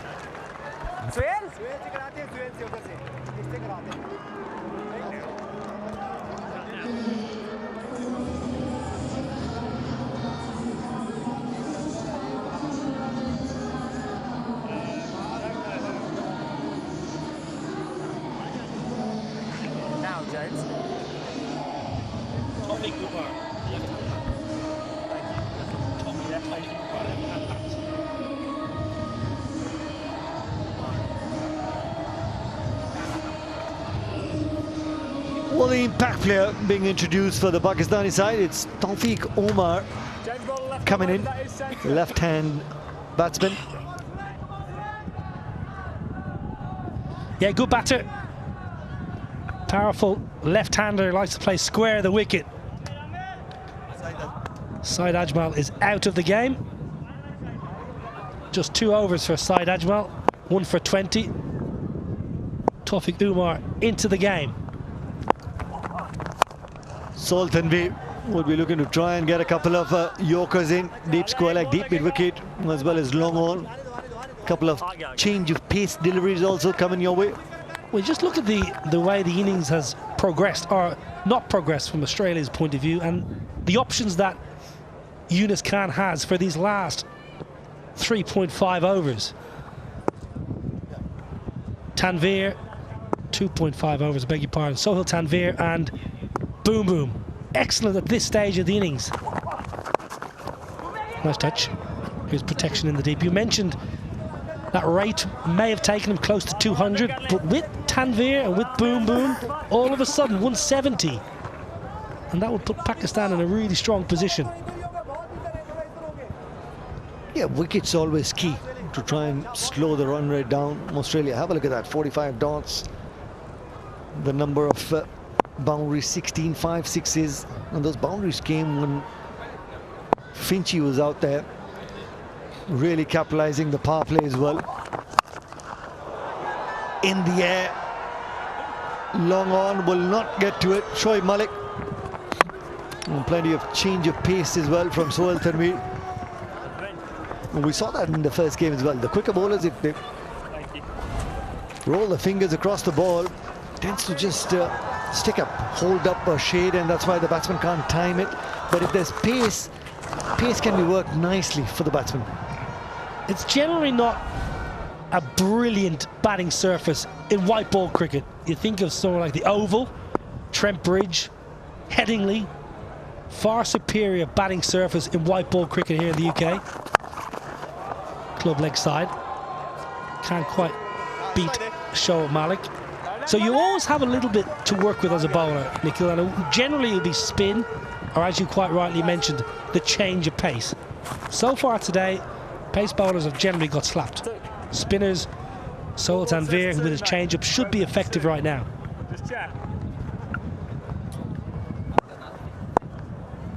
And some of the pace bowlers also change of pace working, and the spinners, if they bowl it slow through the air, put revs on the ball, they got purchase. Shoaib Malik, and great effort there, great effort. But unfortunately, in win, will take that boundary. You know, the Australia champions needed a couple of boundaries coming their way as well. Good effort. Shoaib Malik, sprightly. Spoke to him before the game. He told us how he's still fit and healthy and strong. Wants to keep playing as much cricket as possible. Made good ground there, probably just 30 yards right under our nose here in the commentary box. Just couldn't quite haul it in. They needed that boundary, Australia. Change of pace working. Dot ball to end the over. 156 for 6.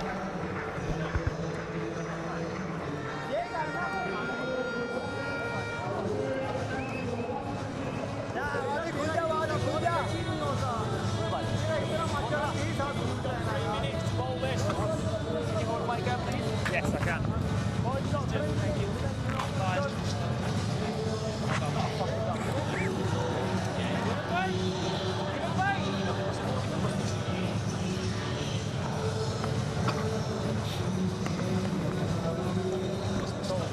Plenty of wickets towards the end of the innings, and that's why the run rate has just fallen for the Australia side. Great little opening partnership, 69 runs for the first wicket. Shahid Afridi has been absolutely phenomenal in the 2 overs, and Ferguson will take that boundary as well. Shahid Afridi just tossing one up in the air. Impact clear. Sharjeel Khan replacing Saeed Ajmal. He was in the slot, and nice little boundary to start the over. That he has picked the length using the depth of the crease, finding the middle of the bat, and that 6 will certainly help Australia's chance. Pick the bones right out of that. Excellent from Callum Ferguson. A very fine ODI career for Australia, averaged 40 plus in 30 ODIs. Much more effective white ball player than red ball. That was an excellent maximum. Goes again, deep square leg on the boundary. This time just brought him a little more squarer. He was finer on the previous delivery. Shahid Afridi making that adjustment, but Ferguson obviously looking to go off the back foot against Shahid Afridi. I think he's going to check this bit of fielding in the deep. James Middlebrook, the third umpire. Sharjeel in the deep, looks okay there. Well, he took his time, but he had plenty of room. He had more room than Sky did in the World Cup final.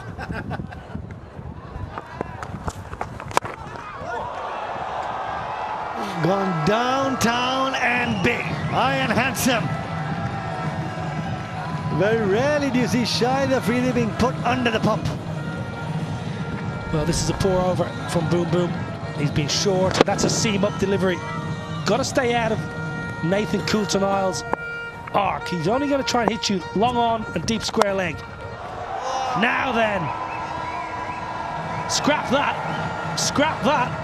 He's not just thinking long on, deep square leg. He just pumped one over long off for 6. And it wasn't one of those deliveries that were in the slot. Slow through the offside, hint of turn. Just getting on top of the bounce there.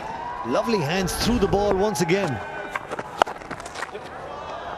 And gets a boundary to finish off proceedings. 27 from the 19th over. It's 183 for 6.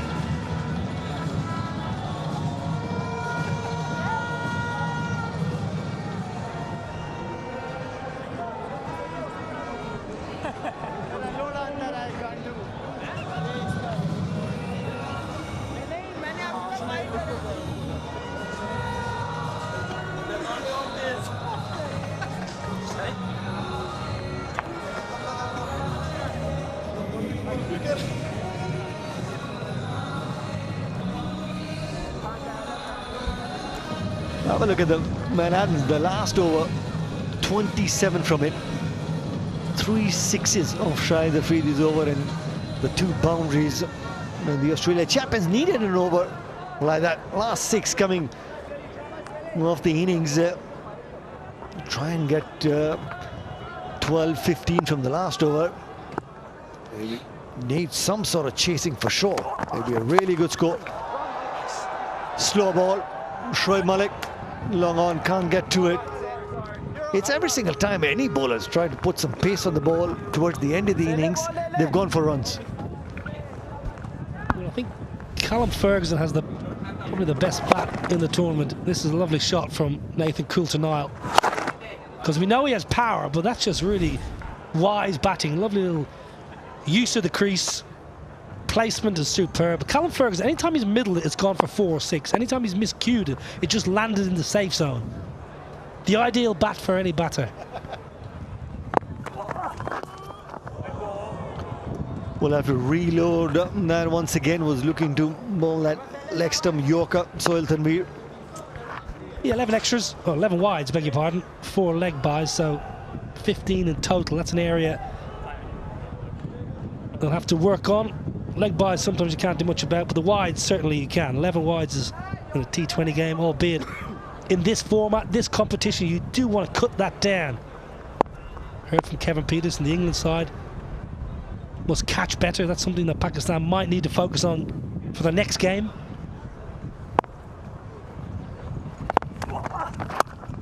That's really well bowled. That's what he was known for in his playing days as well. Found the rhythm on that delivery that he's looking to bowl the execution of that Yorker perfectly. Really tough for any batsman to try and get underneath that, and some extras in overthrows. Yeah, sloppy. Ball thrown into Sohail Tanveer. It's not a great throw. Ricochet off the stumps, and Coulter-Nile and Callum Ferguson have their wits about them. That just typified Pakistan's display so far in the field. They've been a little bit loose. This partnership has been really effective. 40 of just 16 deliveries. And you want partnerships like that towards the end of the innings. Clean bowled. The hard length working for Sohail Tanveer. Was looking to go big on the onside. Coulter-Nile.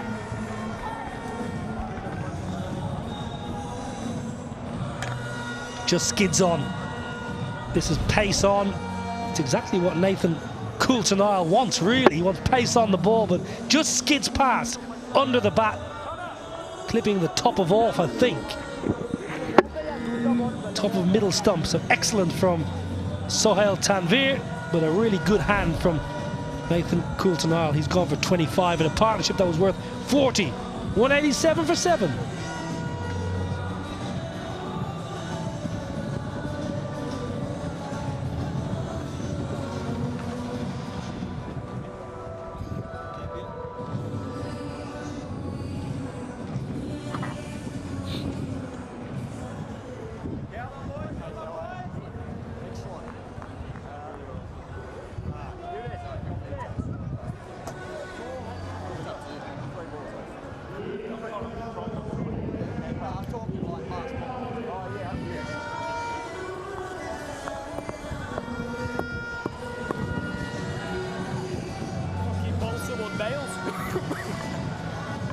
Ben Loughlin, strike rate of 90, known for his bowling, of course. And he's in because that's how Nathan Coulter-Nile got out. He was looking to go big, trying to get as many boundaries as possible, but played a really good innings at 25. Change of pace working. Yeah, non-striker Callum Ferguson needs to be aware as well. If this ball goes through to the keeper, like this one does, Callum Ferguson's got to get down the other end and get on strike. 2 balls left in the innings. They can't afford a couple of dots or a couple of singles. Ferguson needs to get down. He's accustomed to conditions. Ben Loughlin, excellent bowler. He'll enjoy this surface later on himself. Finds the middle of the bat there, and it'll work for Ferguson as well. For the last delivery of the innings, Pakistan won the toss and opted to bowl first. It was a great start by Finch and Marsh. The opening partnership, 69 runs. And towards the end of the innings, they've been able to get the small little partnership, 40 of 17 deliveries between Ferguson and Coulter-Nile. It's got them to a healthy total, 188. Last delivery of the innings. Really well bowled. Straight in the block hole. So the Australia champions finish on 189 batting first. Marshy got 16, 68 from Finch, played really well of just 40 odd deliveries. Ben Dunk played a cameo of an innings, 27 of just 18 deliveries as well. But Ferguson and Dan Christian getting in, cutting Coulter-Nile. That little partnership between Ferguson and Coulter-Nile really helped their cause. 189 is a good total. I think Brett Lee would be happy with that effort from the boys. Yeah, very happy. I imagine Brett Lee lost the toss a little earlier on, so Pakistan had exactly what they wanted. They want to bowl first, they want to assess conditions. They didn't bowl as well as they could, truth be told, but that's acceptable. Players have flown in from different parts of the world and different parts of Pakistan.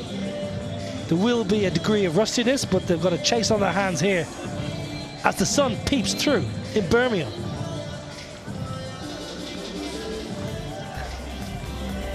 Marsh getting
Sharjeel Khan, left hand power. He's the impact player for Pakistan. So they've got the firepower, but Australia have plenty of firepower up their sleeve. Brett Lee, skipper, Sydney sider. All round good egg, Brett Lee. He's going to start with the new conker. Yeah, he might have lost some sort of pace, Brett Lee, but he can certainly still swing that cricket ball. He's been playing some legendary cricket around the world as well. Always looking to move the ball around with the new ball in hand. Have a look at those numbers for Brett Lee. 109 wickets in his T20 career.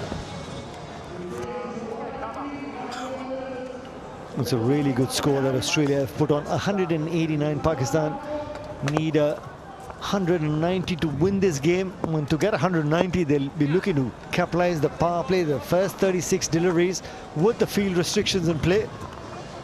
That's the impact player for Australia. That's Midland leg. You want leg? Legs a little bit, mate. Dirk Nannes coming into the Australian side. And Sean Marsh not going to be part of the game anymore. As I welcome, good evening, Wakar Bhai. Good evening. 190. Pakistan need to win this game. Impact player Dirk Nannes came in place of Sean Marsh, and Sharjeel comes in also as an impact player, and no better player when you're chasing sort of big target like that. He's one of those players, if he gets going, he will score quickly. Good to see Brett Lee running in. Not as hard as he used to be, but still got good control. First delivery right on the money, attacking the stumps. Pakistan need good power play. Just down the leg side. Hint of movement there for Brett Lee, which just starting to move the ball from leg stump and just kept drifting away. Yeah, Pakistan need to capitalize that power play, otherwise there'll be too much pressure on that middle order as well. If they want to chase down 190, the first 6 overs are going to be crucial. You want to take some pressure off that middle order as well. Field restrictions in play. Look to time the cricket ball. And as Finch was saying as well, as the game progressed, the ball got a little older. It was just getting stuck in the surface a little bit. So all the more reason you need to go out and go after the new ball.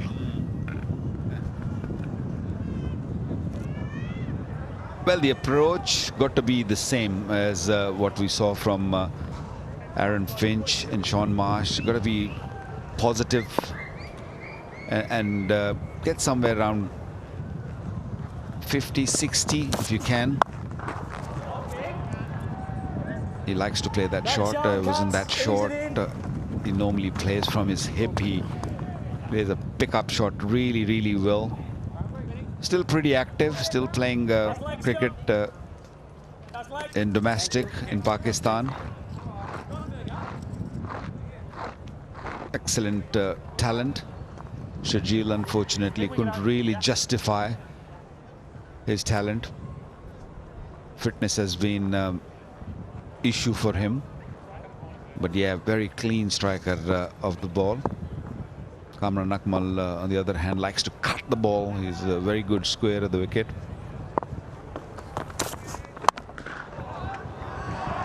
He loves to play off the back foot, straight away off the mark. Kamran Akmal with a boundary. And through the onside, powerfully struck. It wasn't that short.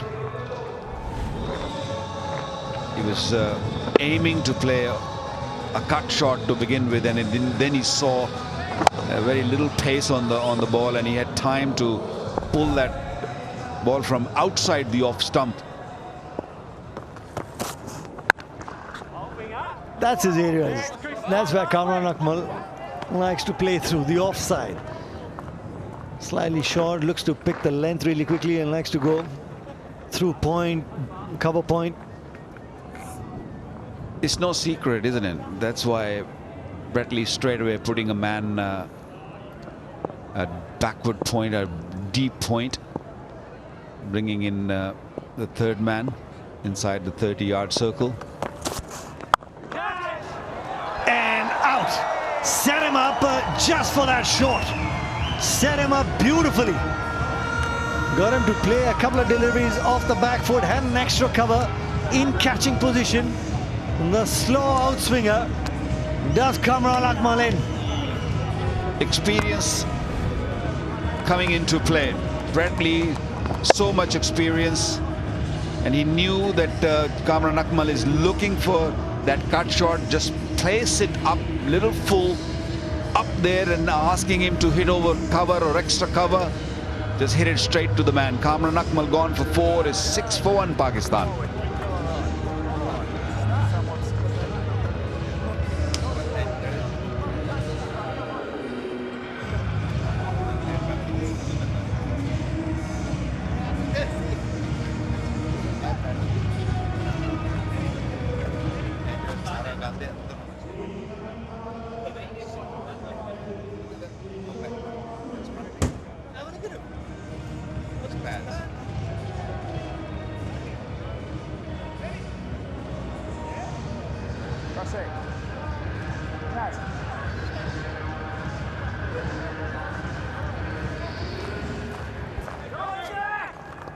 Shoaib Maqsood, new man in, close to 4,000 runs in his T20 career, with a strike rate of 131, best of 88 not out. Brett Lee really set up Kamran Akmal really well.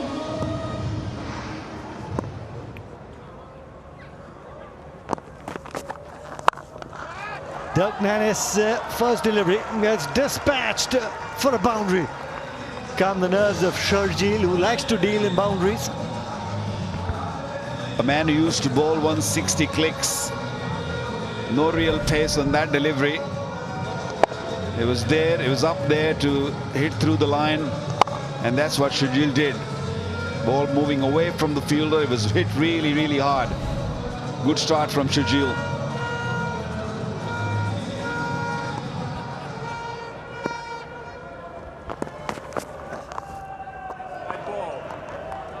Just ginger little run up. Ginger. Bit more than ginger. The guy used to run long way and used to run really hard. Still pivots quite nicely, but just a gentle pace now. Not really bending his back that much what he used to be. Must understand pains and aches. He'll be very sore tomorrow, that's for sure. Doesn't matter what pace you bowl. Once you have not bowled for a while and then suddenly you're asked to bowl. I played a couple of matches, I think a couple of years back. I don't go near bowling anymore, because once I bowl 2 or 3 overs, a week is gone. Lovely hands through the offside, one bounce, and we'll get that boundary. Sharjeel got the opportunity to get onto that front foot, got into position really early, and just capitalizing the infield. Well, this pace is not gonna really harm Sharjeel. He's gonna really plant his front foot and hit through the line. He had no intentions of keeping that ball down. He meant to hit up. Lovely stroke. Yeah, I know. You've been speaking about aches and pains, but great to see some of these guys go out there and still play cricket. Even Dirk Nannes playing after a couple of years, but good to see getting back into some form of maybe competitive cricket. And Wakar, any chance of you coming out and bowling next year? Possibly? Impossible. That's not going to happen. No way. I'm not going near bowling. You can ask me to play golf. I'll play golf any day, any time. But bowling, nah.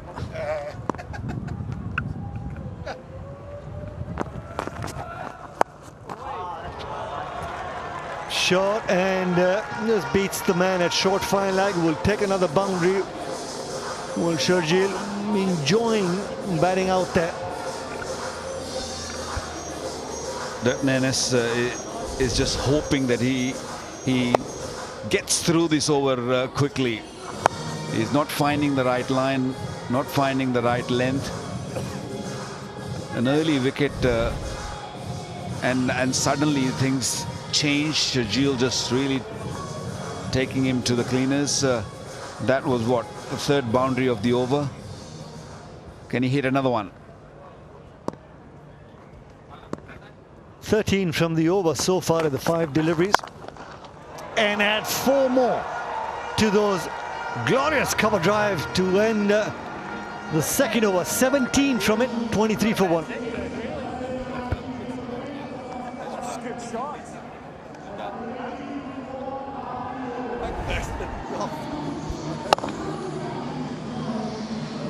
Beautiful cover drive.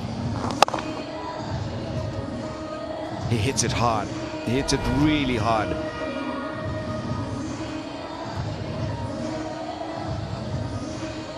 Not a bad start from Pakistan.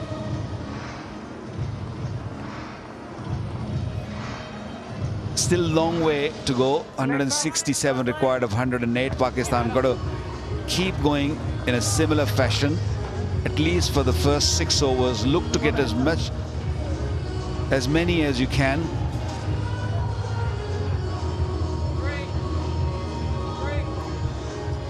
Same field for Zohaib Maqsood.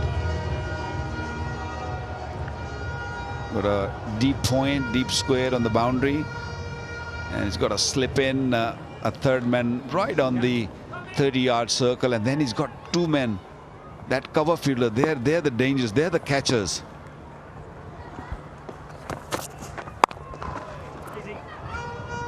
Well, Bradley's doesn't have pace, but he's been able to work out what he wants the batsman to do. And at least with that little bit of swing, if it's just back of the length, if he's not able to put it close to the batsman with that swinging ball. So he's got protection out towards backward point. He's got short third man, and then the 2 catching that you spoke about, Bakar bhai, covers, extra cover. If you don't keep it on the ground, the opportunity to pick up a wicket, and that's exactly what happened with Kamran Akmal as well. Now, there's no pace, but he's got that ball to move away. Either you make up your mind as a batsman to go through the line and try and beat the man over his head and pick up a boundary. Otherwise, there's always that chance.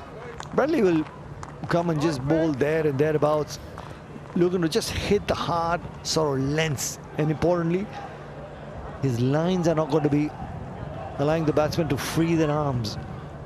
He's going to try and keep things simple. Well, if you compare the previous over and with the over from Bradley is hitting the length. He's not really floating the ball up in Sharjeel's zone. There's a risk involved in there, and he's picked up another wicket. Sharjeel couldn't help himself. Was searching for a delivery which was a little bit higher. He had to really get under the ball and go over the fielder. Couldn't really manage. And that ball went straight into the buckets of Gultenile. Second wicket down for Pakistan. That's 24 for 2 now. Australia in control. Sharjeel looked threatening, but has to go back. Got 70. It's 24 for 2.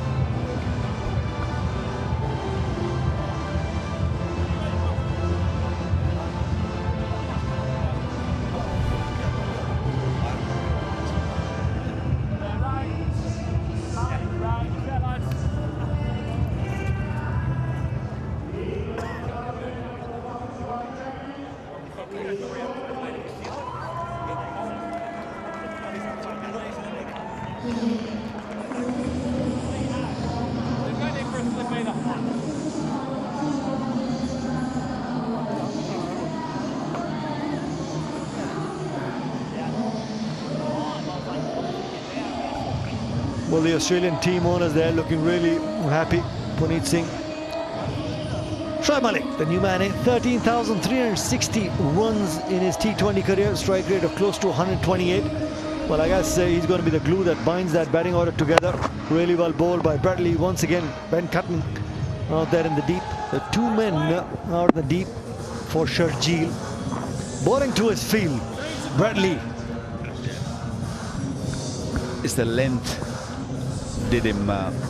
Sharjeel was hoping that the ball will climb up a little bit, but the perfect length.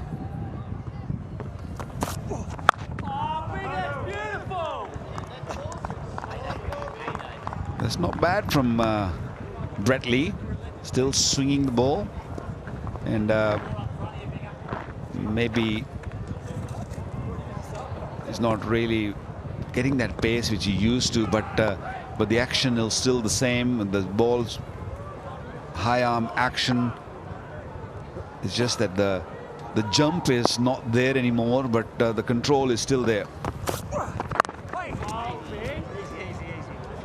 One of those days when he used to bowl quick, got the opportunity to bat against him. But if you can run us through that action, Waqar bhai.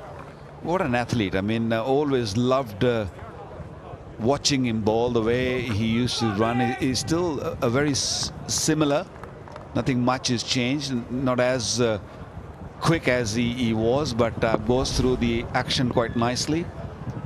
One of the best action you'll see around. 3 gone, 25 for 2.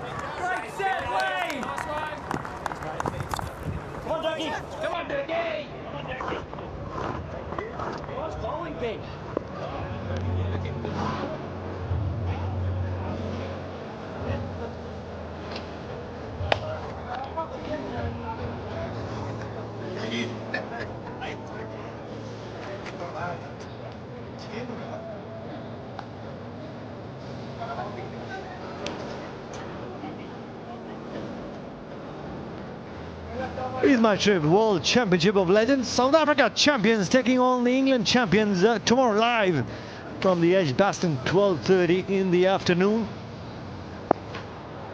Dirk Maris into the attack, conceded 17 from his first over. Bradley in his heydays played him in Sydney on a wet wicket. Team India got bowled out for 125. Trust you, I felt if he bowled a short ball and if it got me in my ribs, I thought it'd probably get me a hole in the ribs or something. That's how quick he was, Bradley.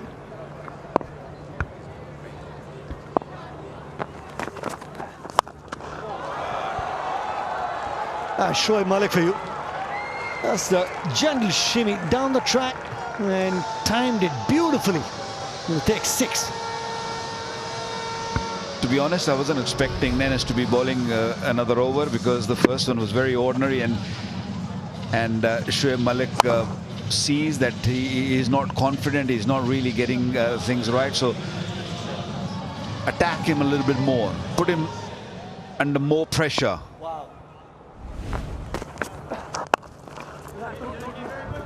He's a fit man. We're going to make Maqsood push for the second, but sent back. Look at an interesting stat, thanks to our stats man. Shoaib Malik has got 83 half centuries to his name, never 100. Are you asking me a reason?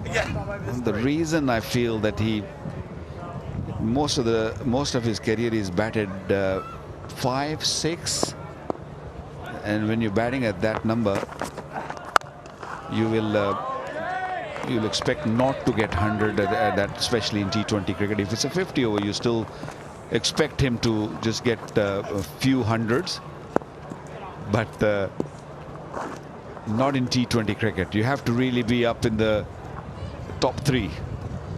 Most of the hundreds have been scored in the top 3, or maybe odd time you'll see the number 4 batting better, getting 100. Here is the opportunity.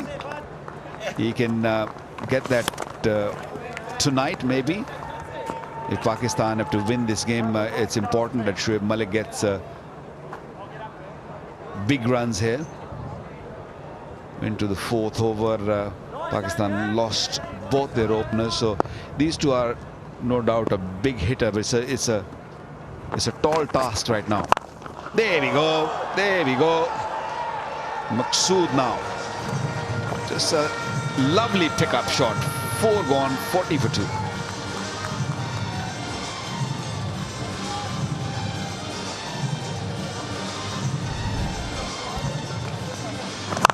Yeah, just got the elevation and the power behind the shot that Maqsood was looking for.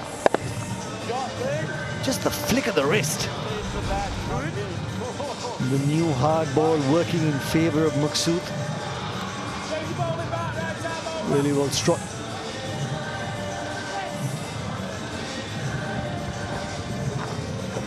Well, Pakistan champion Master might have lost those 2 wickets, but they're exactly where they want to be. 40 of the 4 overs, still 12 deliveries left in the power play. Change in bowling. Brett Lee resting himself, bowled those 2 overs, picking up those 2 wickets. Ben Laughlin coming into the attack. Beautiful, glorious, glorious cover drive. Beating the 2-man covers and extra cover. Great timing on that. Didn't hit it too hard. Just a short back lift. New ball. If you time well, we saw Aaron Finch in the first inning also. If you in position early and you time the ball travels quickly.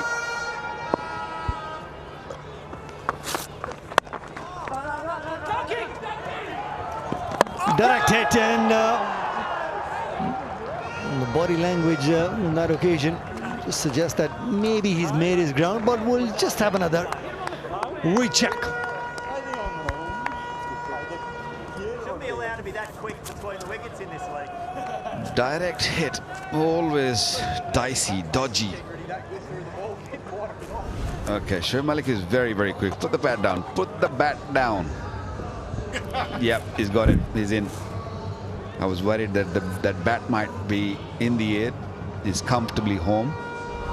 I think the Aussies were also thinking the same, that the bat was in the air. Could be wide. Disciplines have been missing from both sides.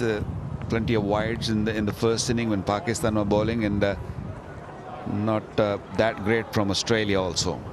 3 wide so far. Yeah, with the deep square leg now patrolling the boundary, maybe just looking to cramp Maqsood. Keeping it within the stumps.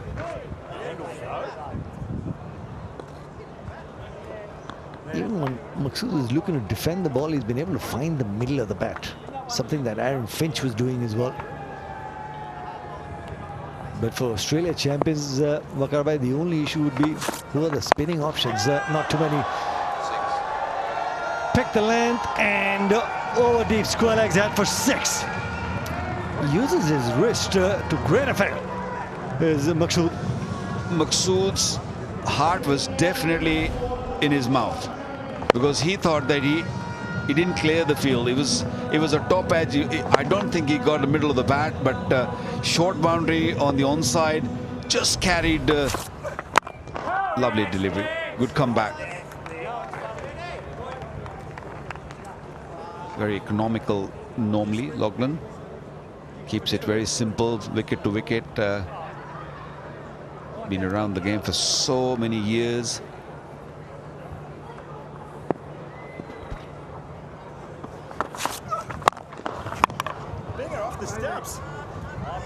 It hit the stump, deflection, but for no runs. 12 from that over, 52 for 2.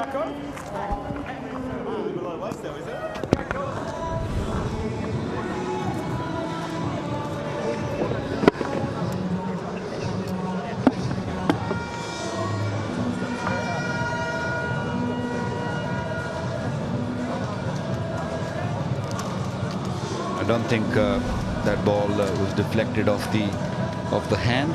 So 5 gone, 52 for 2.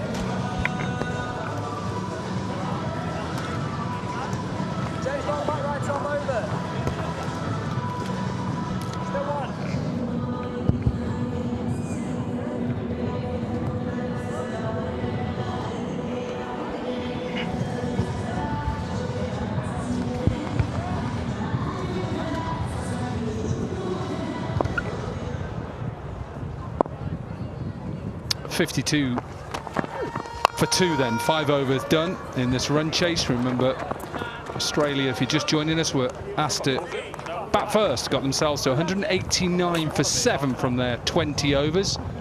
53 for 2 in reply. Experienced bowler Nathan Coulter-Nile. Been around a long time. Replaces Dirk Nannes, who's a little bit expensive. Abhishek Junjunwala joins me for this next 5 overs. Beautiful shot. Lovely wristy shot. Brilliant. The way he picked the length and timed it to perfection as well. Just drifting ever so slightly onto his pads. And both Indians and Pakistanis are very strong when it comes to their pads. It's looking pretty good, Maqsood. It's hit 3 sixes in the last couple of overs. And suddenly the score looks pretty good for Pakistan champions. Australia were 59 without loss off their power play, so Pakistan are up with the rate. Obviously, they've lost those 2 wickets. Now then, has he picked the gap? Has he picked the gap? No! He hadn't picked the gap, but that was put down. Ben Dunk, who keeps wicket a lot of his time in his career, got himself into a decent position, Abby, but put it down. It was a difficult chance, but once he got there, he should have taken it. It was a good delivery, just pulling the length ever so slightly. Ah, big opportunity. Maqsood was looking in good touch, 20 of just 9.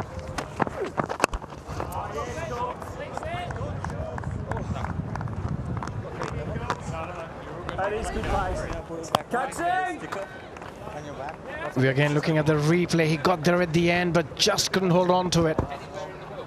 Could have been a big wicket for Australia champions. Good start by Coulter-Nile. He's looking good.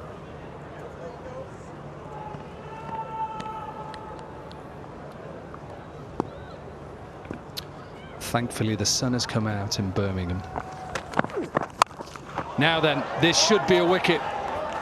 Bowler calls for it, takes it. Good from Coulter-Nile, back of a length. And the inform Maqsood has to go. He got a life in the previous delivery, but didn't last very long, Maqsood. Couldn't capitalize, and that's a big wicket. And the saying is, if you lose 3 wickets within the first 6 overs, the chances of you winning that game, especially in a T20, reduces massively.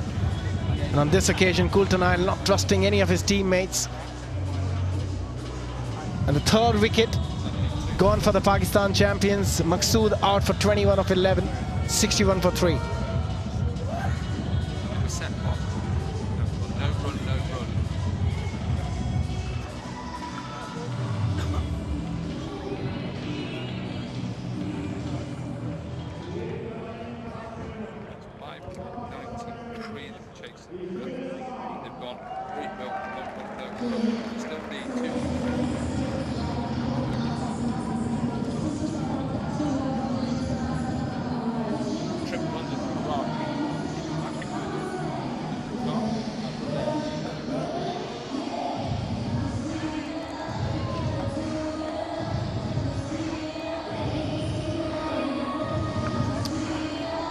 Captain Yunus Khan then. 83 T20 career games, 100 in Test match against Sri Lanka. He's here because Coulter-Nile got the wicket of Shoaib Maqsood. Caught and bowled. Australian way of taking the ball, fingers up in the air. Good catch. Yeah, as I said, didn't trust any of his teammates. Made sure that he gets it right.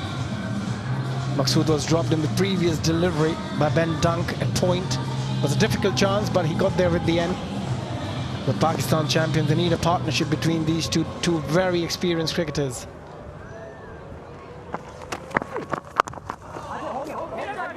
Quick single to finish. Power play done then for Pakistan. 62 for 3.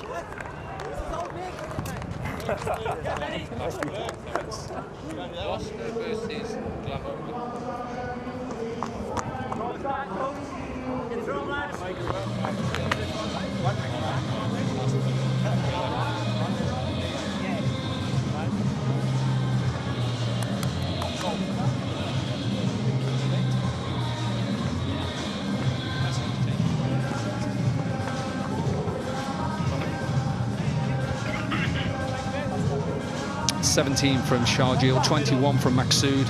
A lot of experience now in the middle for Pakistan. Shoaib Malik and Yunus Khan. And there's other cricket going on in the country at the moment. Here in the UK, there's an epic first-class game going on between Gloucestershire and Glamorgan. Glamorgan was set 593 to win. They are 592 for 9. Number 11 is on strike, and if he's able to get 1 run from this last delivery, it'll be the highest ever run chase ever in first-class cricket. 592 for 9. The scores are tied at the moment, and they need 1 run, and number 11, McIlroy, is on strike. Just think about that, first-class cricket, the highest ever run chase. Anyway, back to this. And I know somebody who is going to be joining us in a couple of days, Alan Wilkins, who's going to be part of this commentary crew. If he's there, I think it's at Cheltenham at the moment. Wow, what a game to watch. Yeah, unbelievable. Unbelievable. And as a batter, you don't know what you want to do, because if you get out, you lose the game, you get a single, you win it, or you draw. All 3 results possible at the moment in that game.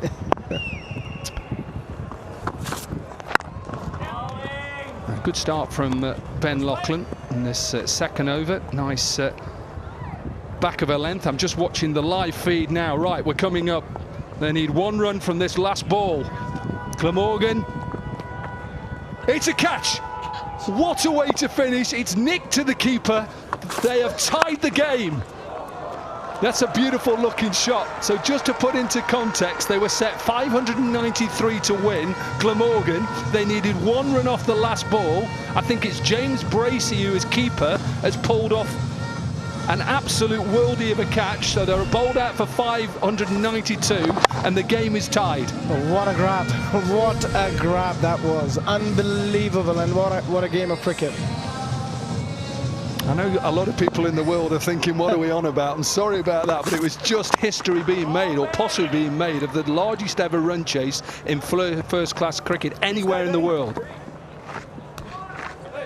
And at the moment here, Yunus Khan, who's looking very, very fit. He's got to play a good innings for his side to take them over the line. Look, it's over 100 years, I know that. We're just going to get the exact stats, first-class cricket. And think of some of the best cricketers that have played first-class cricket around the world, not just here in England, in Pakistan, in India. There's an overthrow there, West Indies, South Africa, and how long it's been going on. Yeah, it's unbelievable. For a team to be thinking that they can go out there and chase 593 is just mind-blowing. Maybe we don't want to see Alan Wilkins now then, because even though it's such a great effort to tie the game. All good, mate.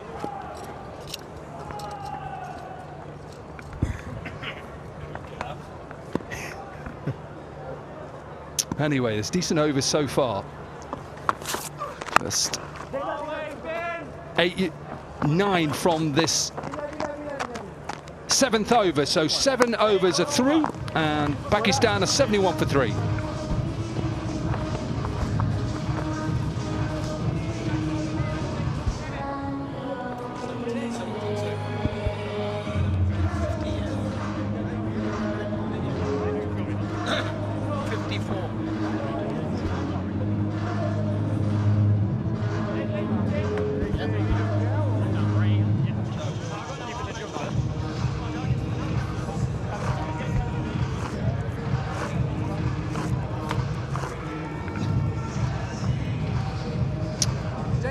At 9 for 7 is where Australia got to, thanks to a half century from Finch. In reply, Pakistan 71 for 3. Just if you were with us before that break, I'm talking about that run chase between Gloucestershire and Glamorgan, chasing down 593 to win. It would have been the highest ever run chase. It wasn't. It ended up they tied the game for 252 years of first-class cricket globally. Yeah, that's a lot of cricket matches, over 250 odd years. First little look at spin as well. Doherty with his left arm spin. You wonder if Australia got any spinners with Doherty. He's a good spinner as well. bowl's quite flat. Might get a bit of turn on the surface because of the roughness. Well, he asked Finchy whether he might have a bowl because he can bowl a little. He said, look, I'm ready. I haven't bowled for a while. I'll just keep my eye on the captain, or maybe I won't. Yeah, I think after getting those runs, Finchy wouldn't fancy a ball. He used to bowl quite a lot.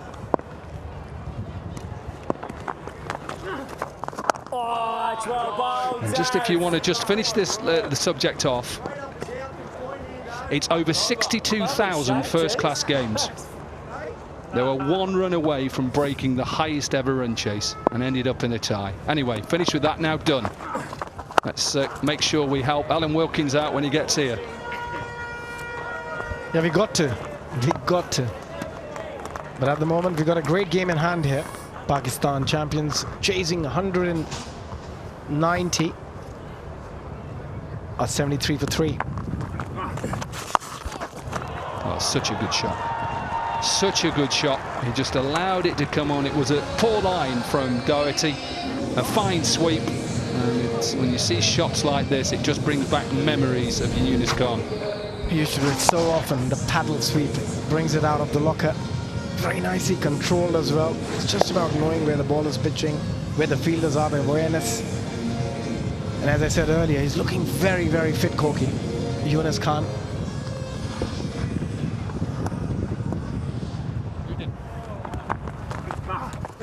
God, nice, Dowie.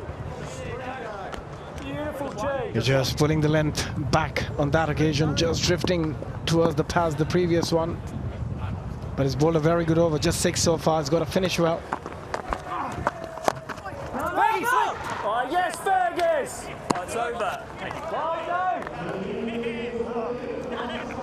77 for 3.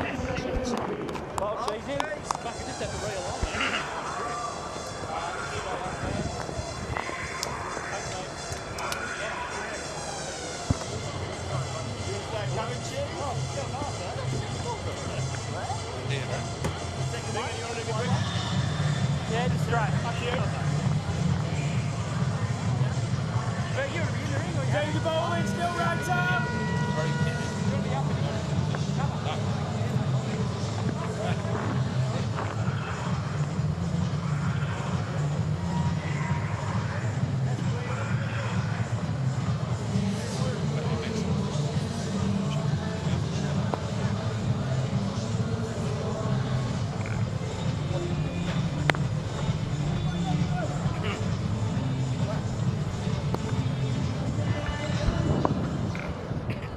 Coulter-Nile then with his second over, 1 for 10 so far. Always been that hustle-bustle type of bowler.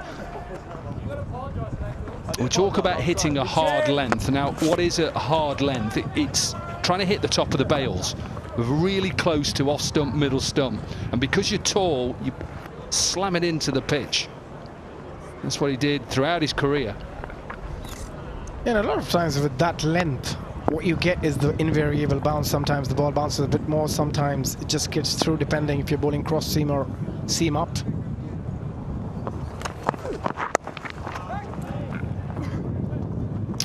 And probably, you know, all young batters out there are thinking, boys and girls, why you can't pull that length? Well, why can't you, Abby? It's a difficult length to pull because you can't really get under the ball, and also, as I said, because of the invariable bounce, you don't know what bounce you're going to get off that surface. So it's a very, very tough one as a batter. Hassan Ali, who is also overseas here for Warwickshire and the Birmingham Bears. Now then, sliced out to the man, should be taken. It's a really good catch because the sun was right in his eyes. Ben Cutting is the man who takes the catch, and Shoaib Malik departs. Yeah, that's a huge wicket in the context of the game because he was looking set on 23 of 17, just slicing that one, try to hit it too hard, and the bottom hand comes into play, but a very good catch. Not an easy one because it was coming right off the sun. Ben Cutting taking his second in the game, and 23 for Shoaib Malik, 79 for 4, Pakistan champions.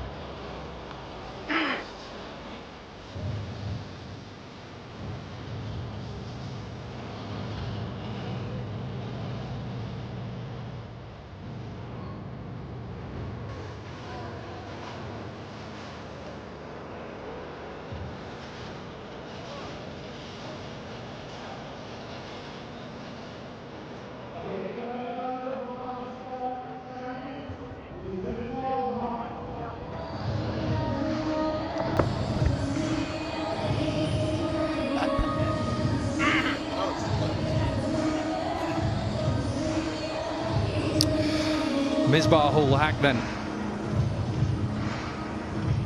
Distinguished former captain of Pakistan, 162 T20 career games, former coach of Pakistan, and he's here because Nathan Coulter-Nile got rid of Shoaib Malik. He knew straight away, but it's a good catch. He's a good fielder, Ben Cutting, and the sun was in his eyes. It's always a difficult one when you're facing the sun, and also the floodlights which are lit up here makes it even harder. But a big wicket. Coulter-Nile has looked really good so far. He's picked 2 wickets, getting just 12 runs off his 1.3 overs. He's made a massive difference in this game. At one point, Pakistan champions were looking good with that partnership between Malik and Maqsood.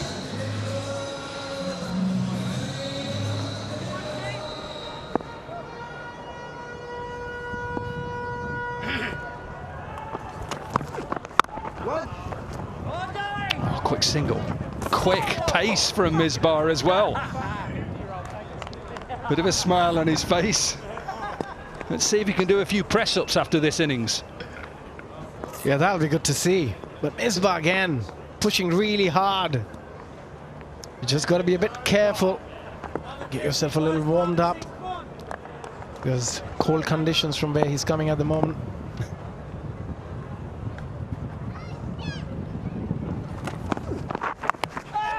Well, you want experience at the crease when you're in any run chase. 28,922 international runs between Misbah-ul-Haq and Yunus Khan. Remember Yunus Khan with that triple century in Karachi against Sri Lanka? Yeah, what a terrific player he was. And Misbah-ul-Haq as well.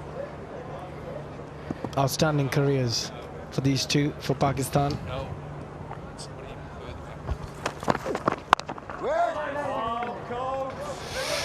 Decent over from Coulter-Nile, 9 done then. 81 for 4, Pakistan.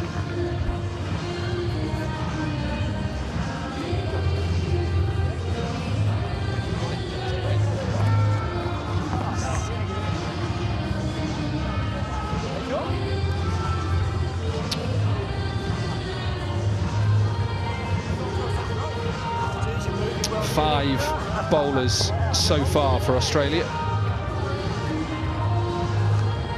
2 wickets for Coulter-Nile and Lee.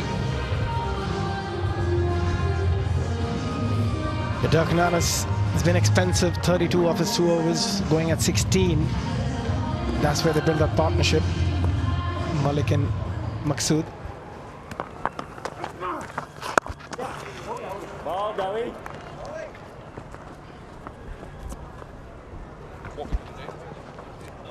Yeah, they can't afford to just tap it and run for 1s and 2s here. They need to go after the bowling. They need to get that intent going. That's T20 cricket. Even if you lose wicket, you still got to keep with the required rate, which is 9.97. Yeah, Australia have come back okay here because they've taken wickets. Run rate is not too bad at the moment for Pakistan, and they'll realise there's runs later on in the innings. Last 5, but they've just got to try and just build a partnership up between these two now. And then they've got the firepower in Shahid Afridi coming in later. They still have batting. They just need a partnership of 30-40 runs to steady the ship, just create that foundation. Always a really good sweeper of the ball, Yunus Khan.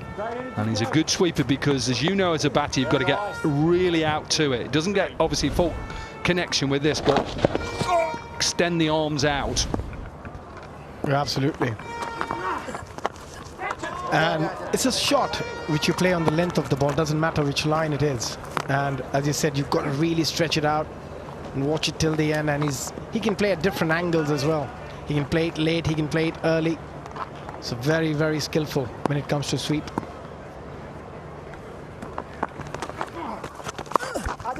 So that sweep again for none. Reputation, Dirk. Like you say, sometimes some batters premeditate. Sometimes it's about the length. Sometimes it's about the line. Marcus Trescothick, who was such a good sweeper of the ball for England, he would say that he would do it on line.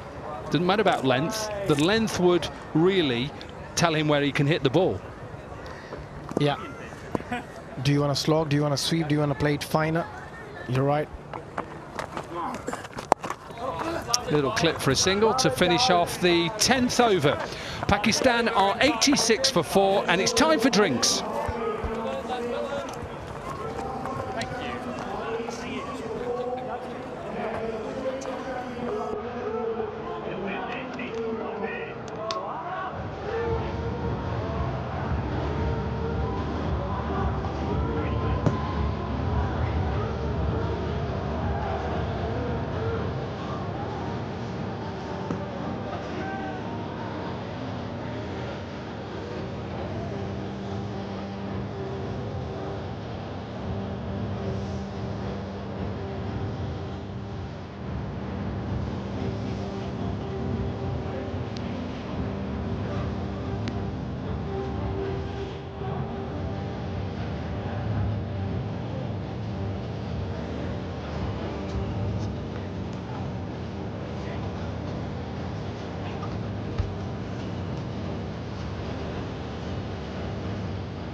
We've only got 50 seconds.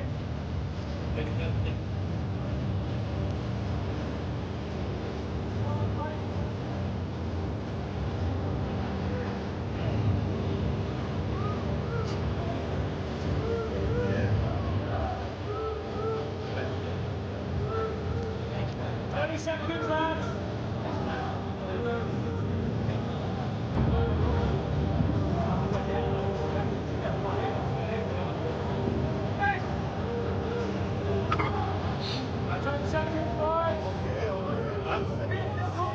Buzz around here.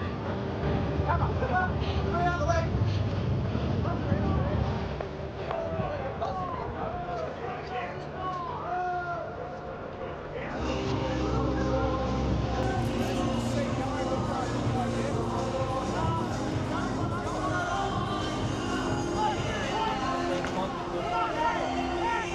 10 overs remaining, 104 runs needed.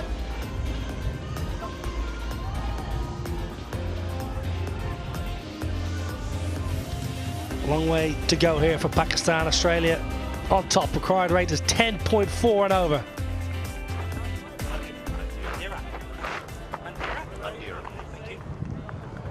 Dan Christian into the attack with his change-ups.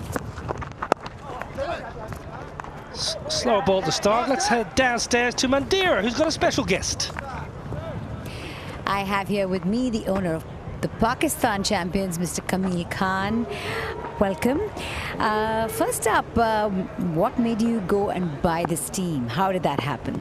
Well, for me, today's game is very important because it's Australia versus Pakistan. I'm an Australian, like Pakistani. I live in Australia, but the roots are from Pakistan. So as soon as this opportunity came up with getting a Pakistani team, so I thought, okay, I've been always involved in cricket. Somehow I've always been involved in cricket. And so I thought, okay, it's the best way to put all my buddies together. So for me, the team selection and team was very good because I put a bunch of friends together and we got them here. So it was just friends and team owner of Pakistan, so that's why I thought, okay, let's go to the big stage. Well, you've got two of those big ticket friends out there in the middle, Misbah and Yunus. Do you think they have it in them to, you know, take you to the finish line? Yes, certainly. Like, we are quite okay at the moment. I wouldn't say we are the best, but we're quite okay at the moment. And then we've got Misbah and Yunus, and then we've got the special Boom Boom Afridi after this. So it's cricket. We can't say much, but let's see. That's right. You can never say, you know, you can never say anything till the fat lady sings, till it's over. But all eyes are going to be on Edgbaston. on Saturday. It's a big, big game. We're all looking forward to it. What are your thoughts? Well, after the India winning the World Cup, for us it's more important this game, okay? I know these are legends playing. We've done it before in 2009. We've done it in 2017. So we thought, okay, same guys. We've got Malik, we've got Misbah. They've done it before. And we've got India. We've got big names like Yuvraj, Harbhajan, Raina. So it's going to be a very big game. For us, it's going to be a huge game. All I'm saying is, on the day, may the best team win. Thank you for your time. Back to the commentary box. Yes, good to have the support of very generous owners. Kamil Khan, the owner of the Pakistan champions. Down the pitch, trying to create some momentum into another slower ball. Good start, Dan Christian. 11 done, 92 for 4.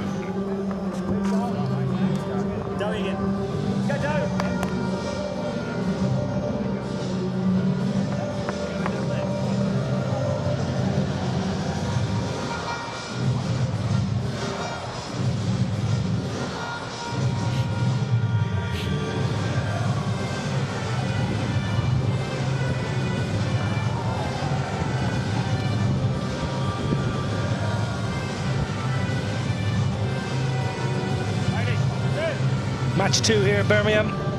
India winning this afternoon against England. Now Australia champions dominating versus Pakistan champions. Xavier Doherty to continue. Left arm orthodox, has got a little bit of purchase out of the surface so far in his 2 overs.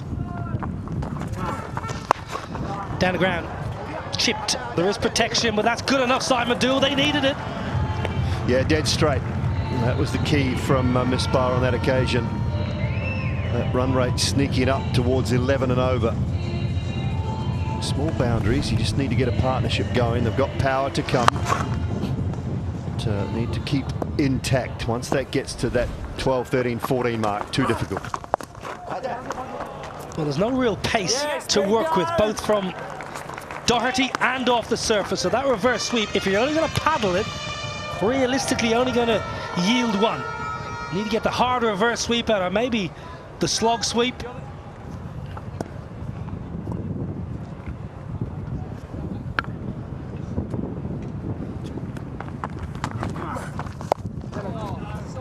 And the gap will just be a single. Been a good start to this tournament, Dooley. First game was evenly fought. Yeah, really good. I think after the first half an hour, the surface slightly damp still maybe, but it's played really well post that too. Been some good scores. A little bit in it for everybody. I'll tell you what, a little closer than you might think. A little sluggish getting back there. Good work from Tim Payne, but I don't know.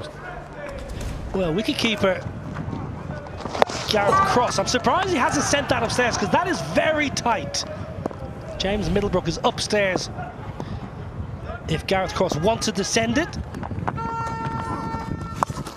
Yeah, better goes for the hard sweep. I felt that's the option. If you're going to get down on one knee, you've got to go full Monty. Yeah, you're right. And not bad from Doherty as well. He went leg side. If he was standing in his normal right-hand position, just have another little look at this. Just back down. Just back down, and then, yeah, went leg side, but was good enough in the end, Misbah, to get enough on it back with a point. Goes again. Good support, very good, Brett Lee. Plenty of applause inside the ring for the great man, Brett Lee. 12 done, 103 for 4.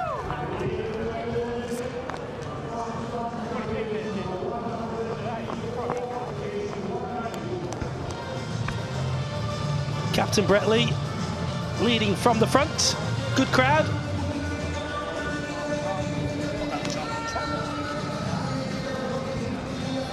Both sides well supported, which is what you want to see. If you haven't got a ticket for any of the games, get your tickets ASAP.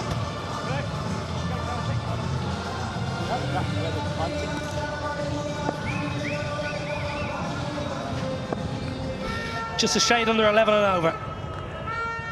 Got to go big here. Set yourself up for the slower ball, Misbah.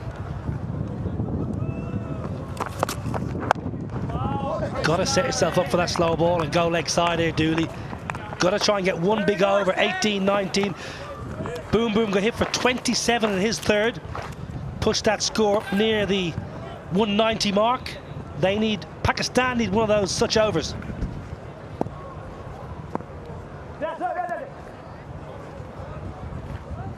Yeah, you're right. One of those just breaks Australia's little hold as well. I think that's the key. Still someone just wandering around behind the sight screen. You think with one of those overs, a 16, 17, 18, Pakistan right back in charge. Wickets are the issue. That's the ball there. I think if you're a batter and you know what's coming down, and Dan Christian's only going to bowl slow balls here, he might put pace on one. So you've got to set yourself up to try and pump this leg side. A flick to leg side is only going to give you one. Get deep in your crease, even across the offside ever so slightly, and hit to that 55-yard boundary. I've got Boom Boom still to come though. Setting him up maybe for a launch at the back end.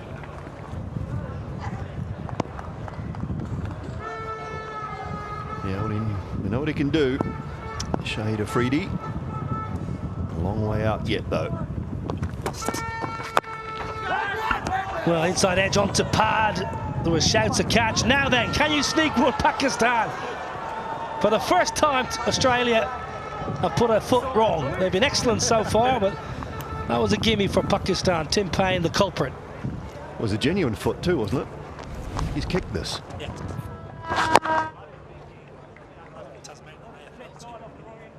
Yeah, no, that's poor. That's missed wide from right in front. No keeper in the goal and you've missed it wide. Little left footer, Tim Payne. Technique was good. Just didn't quite realise there was no one backing up.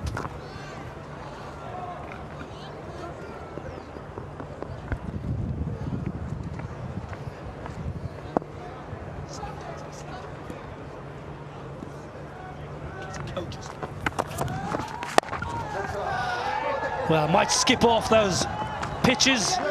Ben Cutting in the deep does well. That's a really, really good over. Just 6 off it. When you need nearly 12, that's excellent. 13 done. 109 for 4.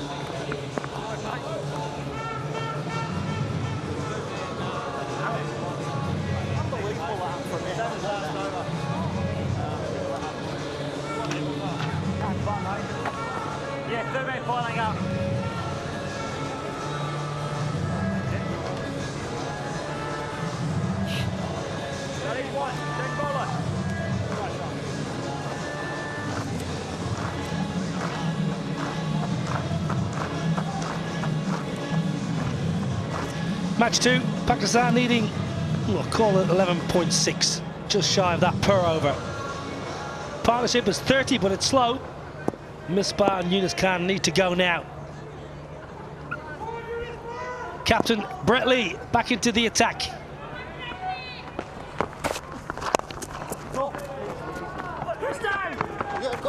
Dan Christian in the deep, get back for a couple.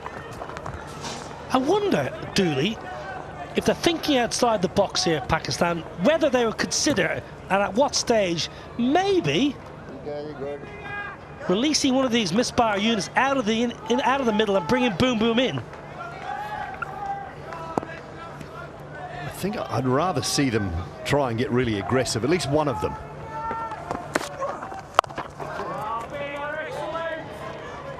Think about retirement, but maybe a little bit an over or two, perhaps, but you'd have to say to one or both, just say, look, you know, it might be Yunus Khan's idea to say to Misbah, you've got to go here. You know, I'll try and hang around a little bit, maybe wait, but you have to start finding the boundary with a few risks.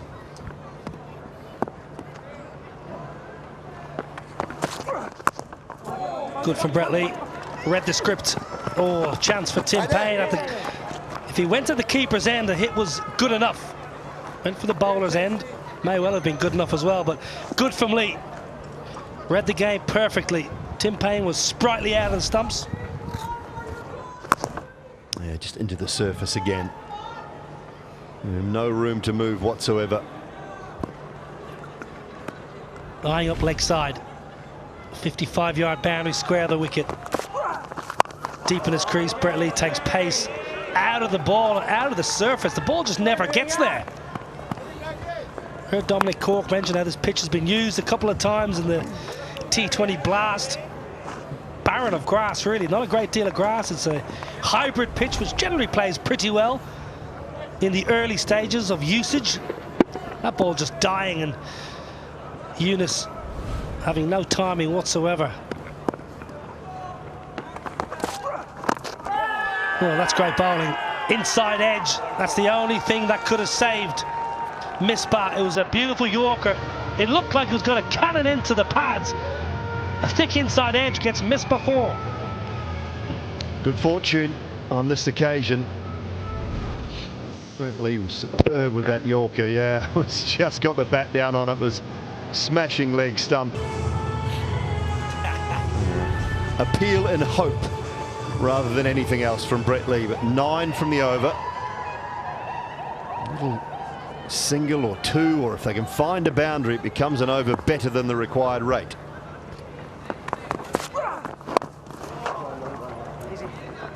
Happy with 1. Decent over all the same. 10 from it. 14 done. 119 for 4.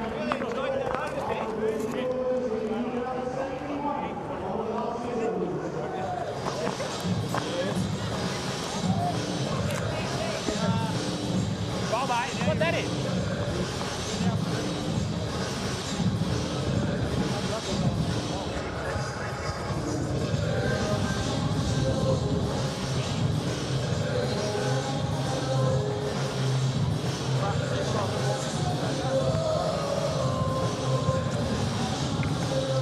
Just shy of 12s. Misbah, Yunus. All the experience in the world. Needs some power now. Need some lusty blows. Atmosphere bubbling nicely. Crowd have been good all day. DJ's been decent. Doesn't sound like you're overly impressed with the DJ. Had better days, perhaps. What we're giving him, a C? A C plus? C plus, I would have loved that school. Would have snapped your hand off for a C plus. You had to go to school first, Nob. You didn't actually. In Ireland, they just gave you a grade. It might have been a very poor grade, but you got one. Now then, that sounded much better, and it looked much better. Well, exactly what you were talking about last over. Sitting back, waiting on that slower ball. Looking for that short boundary leg side. Great start to the over. Good free-flowing swing of the bat. That's better from Misbah. More of the same for Pakistan, you feel.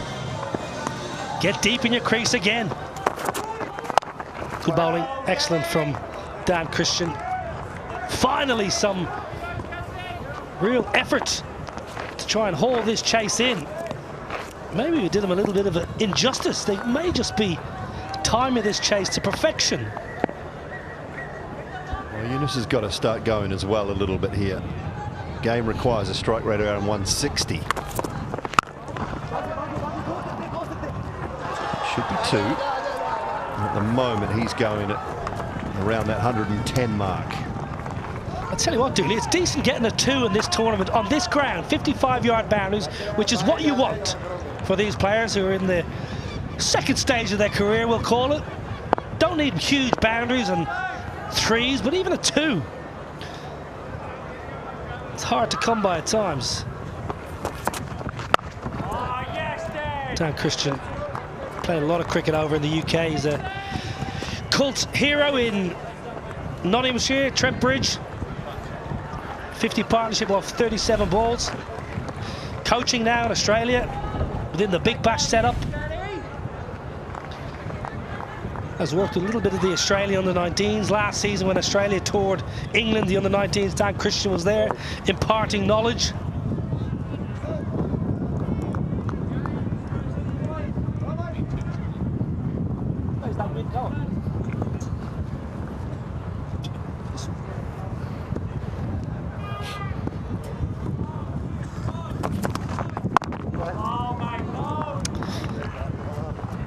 Off 5. Can they stick another one over the ropes here? At the moment, Pakistan just keeping themselves within touching distance. And we've got Boom Boom in the sheds, maybe, just maybe, set up nicely for one of the all-time greats from Pakistan, one of the all-time great 6 hitters.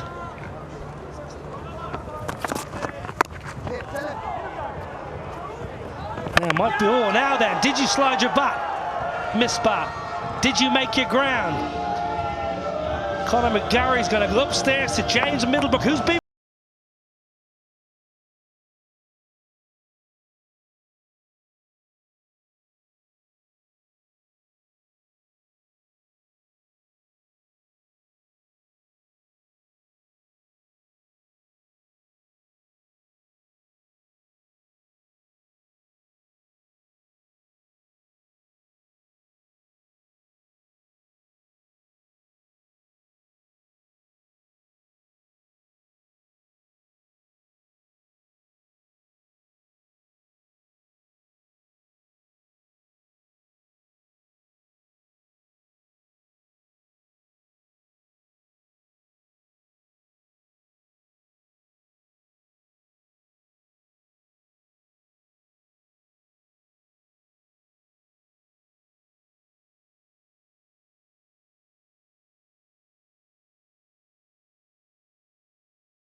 Five overs left then, 131 for 4.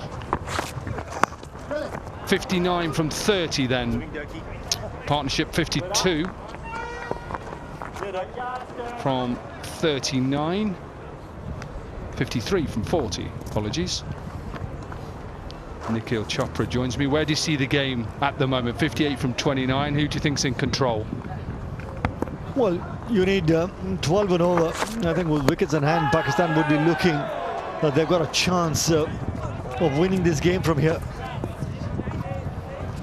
Bradley's got that 1 over. Dirk Nannis is bowled too. I don't see him coming in bowling towards the end of the innings as well.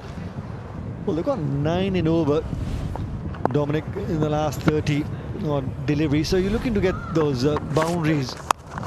2 set batsmen, you'd expect them to try and at least take it really close.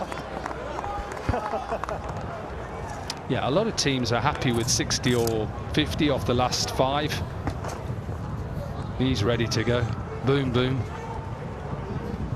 Sitting patiently, which would be a first for him, patiently, having captained him before. He just wants to get in. Doesn't like waiting in any form of the game. He joined Derbyshire for 4-day and 1-day cricket. It was pre-2020. He just said, I want to open in 4-day cricket. No, Shahid, you're batting number 6.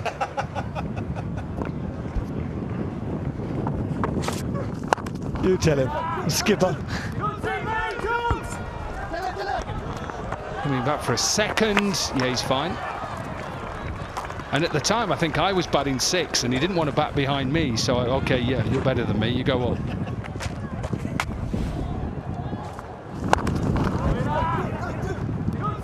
Yeah, converting the 1 and the 2. It's good calling from Misbah ul Haq as well. Tell you what, they need a boundary every single over. And just 7 from that over. They still need 52 from the 24 deliveries left.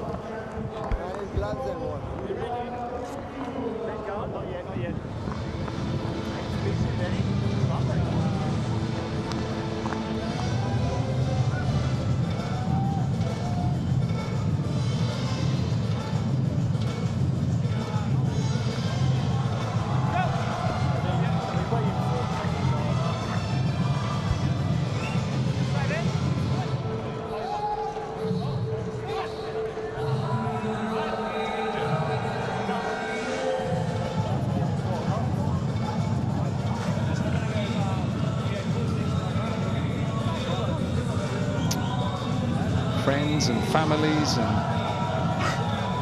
important people within the TV industry as well, production.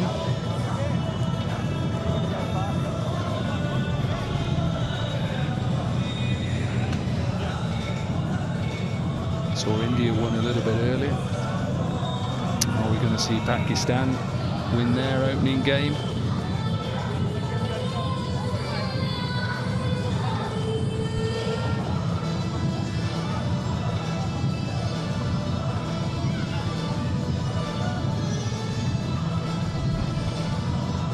There's just a little bit of a delay here. I think the batters are just having a drink. Let's have a look at these 4 wickets so far.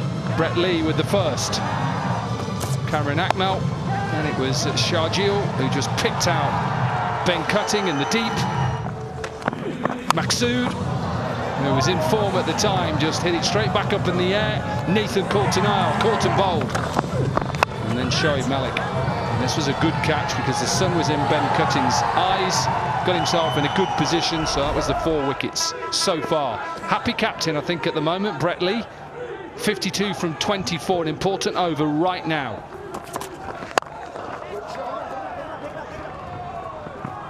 Looking for the second as well, and in the end, got that back. They were looking for the boundary. Yep, you don't want to leave it to the last over when you need to get more than 12 in the last over. So from here on in, over number 17, 18, 19, very crucial.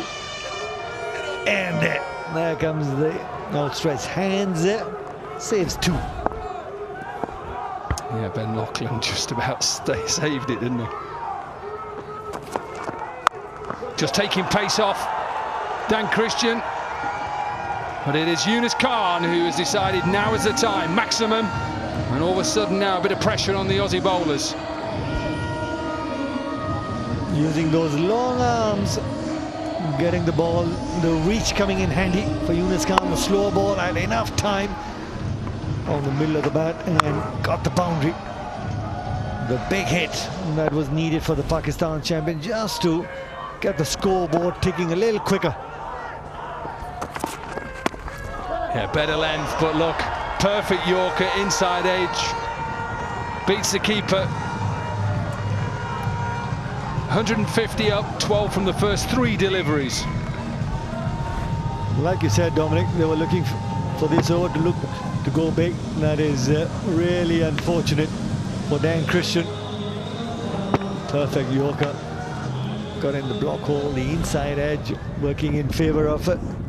Yunus Khan spent a lot of time yesterday in the nets as well, Yunus Khan. These guys have been getting enough net sessions. 50 up in style as well, a little bit of width on offer. And a happy captain. 50 from 35 deliveries, 3 fours, 1 6. And Pakistan, under this man's leadership, are just manoeuvring themselves into a position to go for victory. Really happy. The smiles on Yunus Khan. 3 fours and 1 6, strike rate of 142. He got the boundary once again. Was looking to move in the crease, trying to upset Dan Christian's plans as well. Third man in the 30-yard circle, backward point also in the 30-yard circle. All he had to do is just open the face of the bat. Oh, this goes past extra cover. It's not a very nice bounce for that extra cover. It is a beautiful looking shot, and what an over this is. 20 runs from the first 5 deliveries. And this is the way he brought his 50 up. The off spinner just had to open the face of the bat. Yep, applauded in that Pakistan champions dugout as well, and followed it up with a great cover drive as well. Unfavorable bounce there on that occasion. Will take the single, keep strike. 21 from that over, 159 for 4.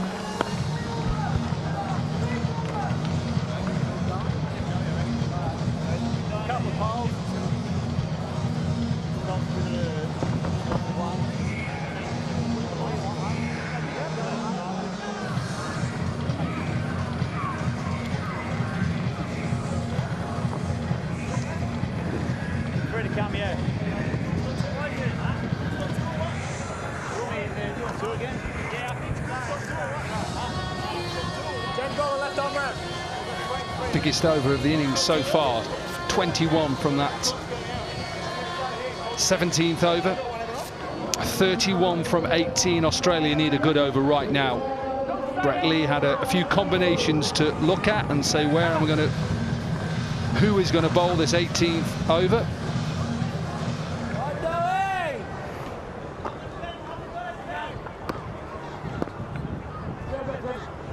It's gone to Doherty. 2 overs, 3 overs, none for 21 so far.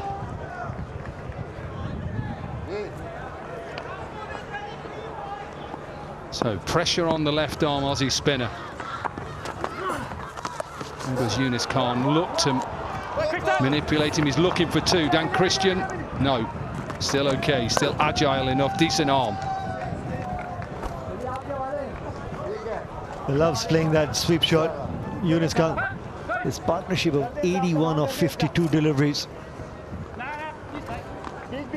Yeah, for the Australia champions, if Xavier Doherty can break this partnership, Australia champions back in the game. You got Shoaib Afridi waiting in the wings in the dugout as well, but they need to break this partnership. Clipped. There should just be one. Tried to get it in the gap between deep mid-wicket, who is Ben Cutting, and Ben Lachlan, who is long gone. Just a couple of singles from the first 2 deliveries. 1 to boundary. No, that's okay. Australia will be happy with that. Try and build that pressure back up after that expensive over. Yeah, at this stage, the singles won't hurt the Australian side, and they'll probably be looking not to concede that boundary. I guess Misbah, I think the pot's boiling. He'll be looking to get a boundary. In the air. Cutting can't get underneath it. Northcan, Lachlan right in the middle. It's just a single again. Misbah's not happy. He's kicking the floor thinking, how have I not hit that out the ground? He's not happy. The smiles say it all. He says he had the delivery exactly where he wanted it, using the depth of the crease as well. Oh, classical. Absolutely beautiful from Yunus Khan. Use of the feet, positioning, follow through. Pressure now back in Australia. Really good use of the feet on that occasion. Just how he gives himself room, goes outside leg stump, opening up the entire offside. Xavier Doherty looking to follow him, but looking to go over the bowler's head. That is classical Yunus Khan. Yeah, now 1 ball left. What is Yunus Khan thinking here? Is he thinking strike or another boundary? 21 from 13 then.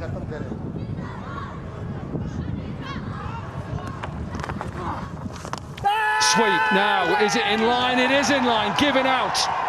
Missed his favourite shot. Big wicket for Australia. And the captain, Yunus Khan, goes to 63. They were looking to break this partnership. He loves playing the sweep shot. Normally sweeps the ball when he's trying to pick it from outside the off stump. It'll be interesting to see where the impact was. Was it outside the off stump, the impact? But nevertheless, Xavier Doherty picking up that wicket. Really well played for a 63, Captain Yunus Khan. It's a 169 for 5.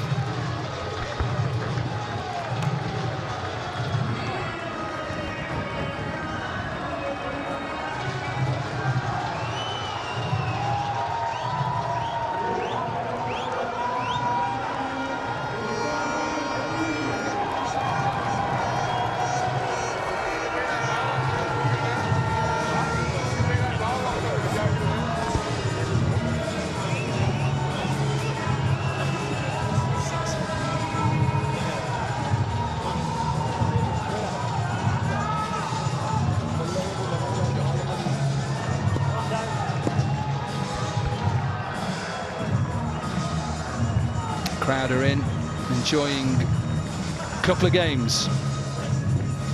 This one going down to the wire, and when you want somebody in, when you need quick runs, this man, with all his experience, 329 matches Strike rate 153, best of 101. 21 from 12. Brett Lee just getting his bowlers right. Ethan Coulter-Nile then will bowl the 19th. Probably the most important at the moment. Can he restrict them to just singles or cut the boundaries out? Yeah, on the other hand, Pakistan champions will be looking to get at least 9 from this over.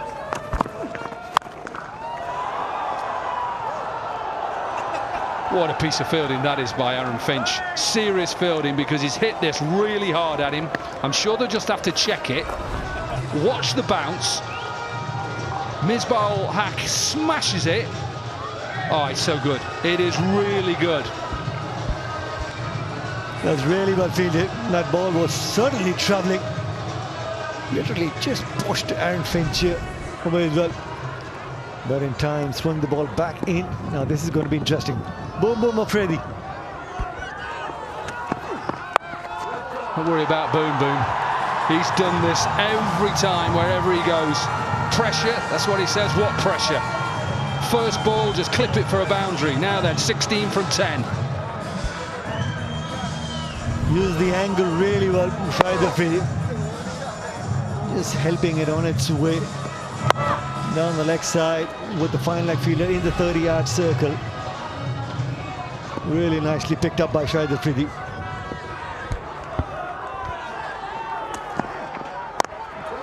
Oh, pace off. Pace off. Afridi wants 2. Misbah doesn't want 2. Now then, 15 from 9. As a bowler, mentally you're saying to yourself, right, walk back to your mark. He's done it thousands of times in his career. Right, what delivery do I want to bowl? He's just brought up deep square leg and he's put mid-off back out. So he's got a long off in place now. For me, he's going full and wide.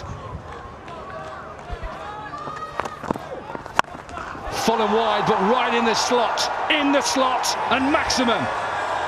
Misbah-ul-Haq, you beauty. Now the pressure is back on Australia, and it's Pakistan's game to lose from here.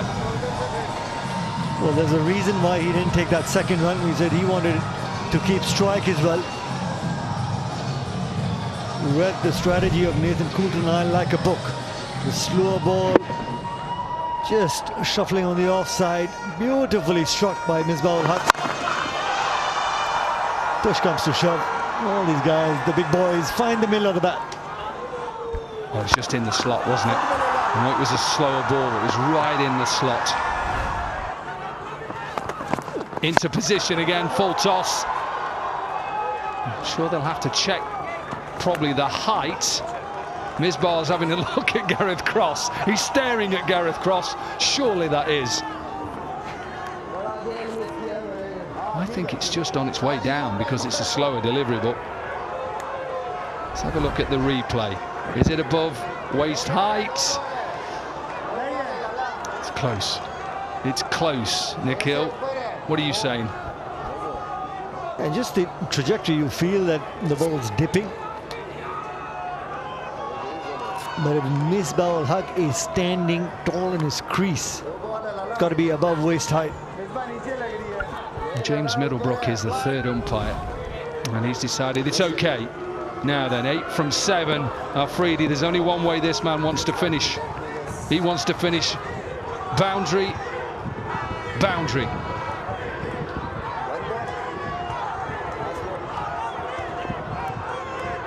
He's thinking maximum here, take the pressure off.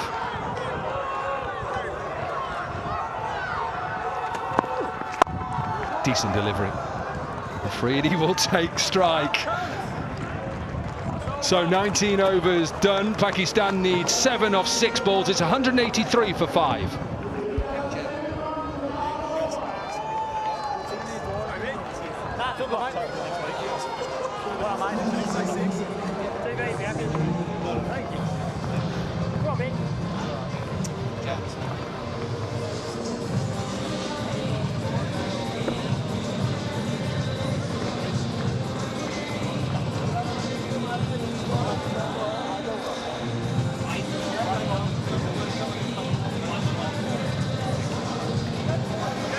down to the last over then in this match 2. He's my trip World Championship of Legends competition. And what a first couple of games we've had. 7 from 6 deliveries. The captain says, give it me. I'm going to do it from here.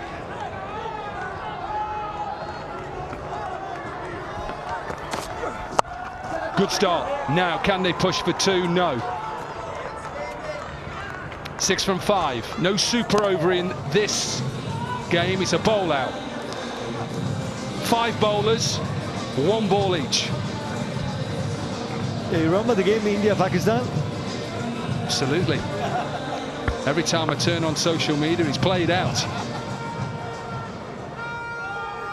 Now then, 6 from 5. 43 from 28 for Misbah. Deep in his crease, slower ball. Does he get it in the gap? Can he save another one here? They're going to have to go. Afridi, have you got the legs? Yes, you have. And Bradley collected that. I thought that Shahid Afridi was struggling to make it back. Slow ball, and that's what Bradley does towards the end of the innings in the franchise Legends League cricket as well. And he collected it cleanly, and I think Shahid Afridi was struggling to make it back. Yeah, everybody is on the edge of the seat or standing up. 4 from 4 then. As a bowler, you think couple of dots here. You're back in control. Yeah, quite happy at the moment. Confident. Pakistan, they can win from here. Again, just pushing in the gap. It's sensible play. Sent back. Misbah wanted 2. Afridi wants to strike. Shahid Afridi made up his mind as soon as the ball went into the deep as well. He's not going to run the second run twice in 2 balls. Well, if it's in his arc, Shahid Afridi is going to go for it. Now then, you can see what they're shouting. Boom, boom. 3 from 3 deliveries. Now then, has he got enough of it? You bet he has. What a win for Pakistan. Afridi finishes it off in style. There's a punch of the air from Misbah-ul-Haq. In their opening game, Pakistan have beaten Australia. India win. Pakistan win. What a day 1 we've had. Yeah, what a comeback. The Australian side were in control towards the beginning of the innings, and that one little partnership between Yunus Khan as well as Misbah-ul-Haq, 90 runs partnership, set up the game really nicely. And Shahid Afridi finishing it off in his own classical manner. Gets the boundary to make sure Pakistan champions win this game by 5 wickets. Bradley bowled really well initially on, picking up those 2 wickets in the power play as well. That's when the Pakistan champions were in a spot about them. But then I guess one of the other bowlers were able to go out there and pick up wickets at regular intervals, and that little partnership of 90, beg your pardon, little partnership of 90, that set up the game for the Pakistan side really well.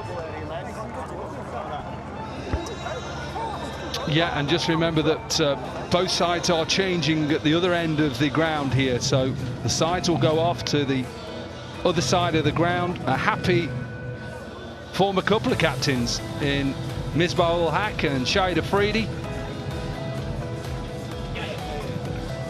Yunus Khan with that half-century who's captain in this game.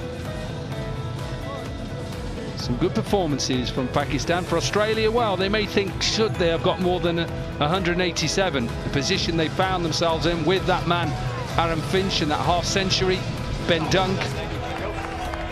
But a first game out for all sides, getting used to conditions, getting used to that ache of the body after playing for such a long time.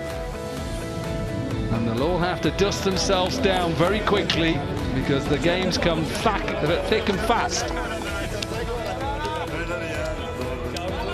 In this Ease My Trip World Championship of Legends competition. Double-headed tomorrow and the following day.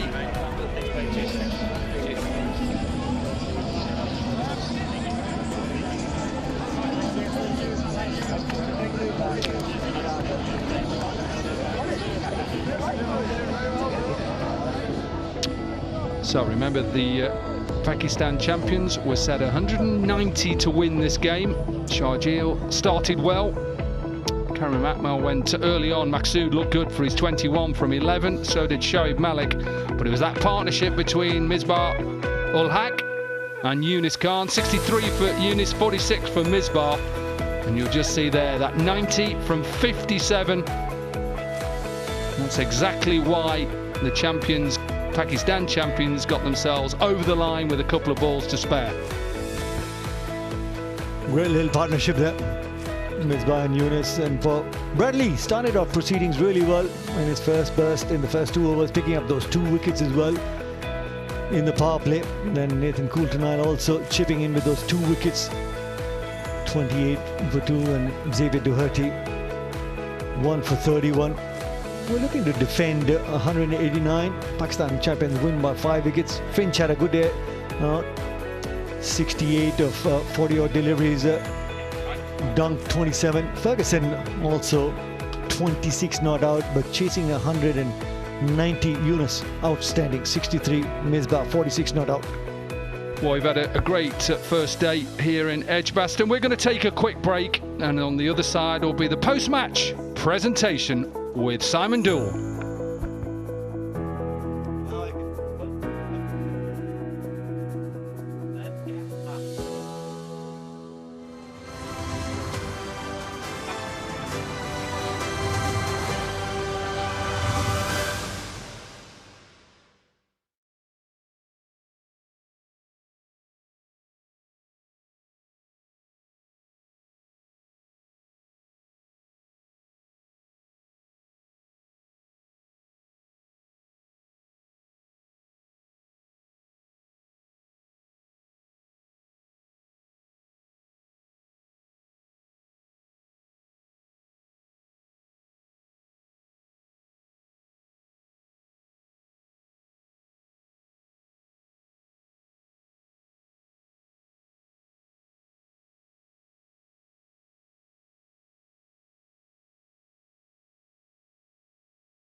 Bradley started proceedings, picking up a couple of wickets, set a trap for Kamran Akmal, bowled really well, picking up 2 wickets straight away. Shoaib Malik came out and looked in good touch as well, chasing 190, and towards the end of the innings, that boundary coming from Shahid Afridi's back made sure that the Pakistan champions win this game against the Australia champions.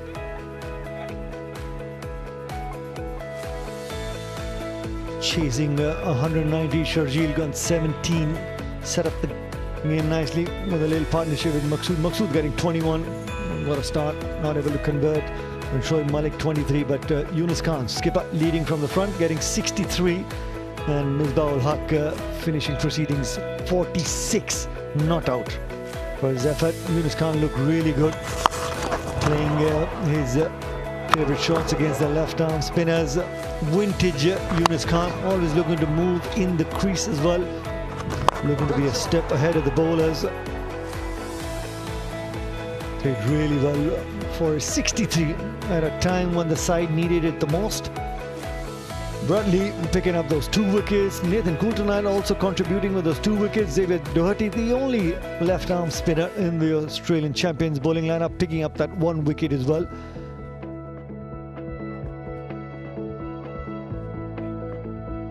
Confirmation of how Pakistan champions won this game by 5 wickets. They were looking to chase down 190.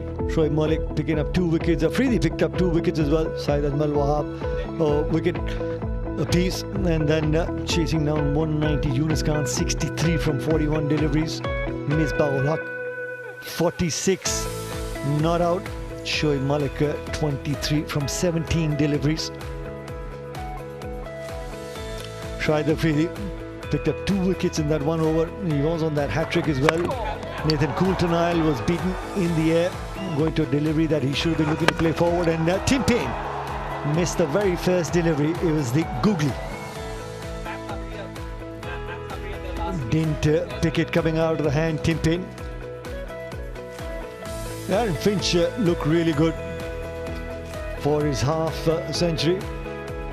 That was from the first game in the afternoon, the England champions versus the India champions, where India champions won that game by 3 wickets. They're going to chase down 165. Ian Bell, really well played, 59 not out. Samit Patel, blistering innings, 51 from 25 delivery. Over Shah, cameo of an innings, 23 not out from the 9 deliveries. Harbhajan bowled really well. Birthday boy Harbhajan Singh picking up those 2 wickets. Robin Uthappa was outstanding in the afternoon game today, the first game. 50 from 32 deliveries. Timed the cricket ball really well. Threw the ball, the hands free-flowing. Robin Uthappa, we saw, taking on the spinners, especially Samit Patel, as well as Schofield. Tomorrow's games coming up. The first game in the afternoon, 12:30 from the Edgbaston. South Africa champions will be looking to take on the England champions. First game for the South Africa champions, and England, after losing to the India champions, would be looking to come back in the tournament with a victory as well. And then tomorrow evening game, Pakistan champions play against the West Indies champions. West Indies champions also playing their first game in the Ease My Trip World Championship of Legends. And that's tomorrow evening, 4:30 p.m. from Edgbaston. It'll be a phenomenal game, the kind of momentum Pakistan champions got today, chasing 189 with the skipper getting that half century. Misbah-ul-Haq looking really good, 46 not out from just the 30 deliveries. Shahid Afridi bowling well. Saeed Ajmal looked really good when he was bowling his off spin and also the doosra. Shoaib Malik picking up a couple of wickets as well. We'll see the Universe Boss in action tomorrow evening as well against the Pakistan champions when they take on the West Indies champions. And Pakistan champions win this game by 5 wickets. Simon Dool is ready with the presentation. Let's head downstairs. Welcome to the post-match presentation of game number 2 of the World Championship of Legends for 2024. Win for Pakistan. Got tight there at the end, but they got there. Big thanks to our sponsors. Title sponsor Ease My Trip. Platinum Partner 96.com, Associate Sponsor Meteora Development and MG Lion. Congratulations to the Pakistan champions on their first win of the tournament. And our presentation party away to my immediate left, Claire Daniel, who is the Director of Ops for Edgbaston, and Mr. Kamal Khan, who is the owner of Pakistan Champions. Nice to see you both here. Thank you very much. If I could ask Brett Lee to come up and have a few words. Brett, tough start. Went down to the wire though, almost. It was close. I've had a few of these in my career, but look, it's firstly great to be here, playing in this opportunity again to showcase our talent. And you know, what a great opposition Pakistan always are, and certainly were you know, this afternoon.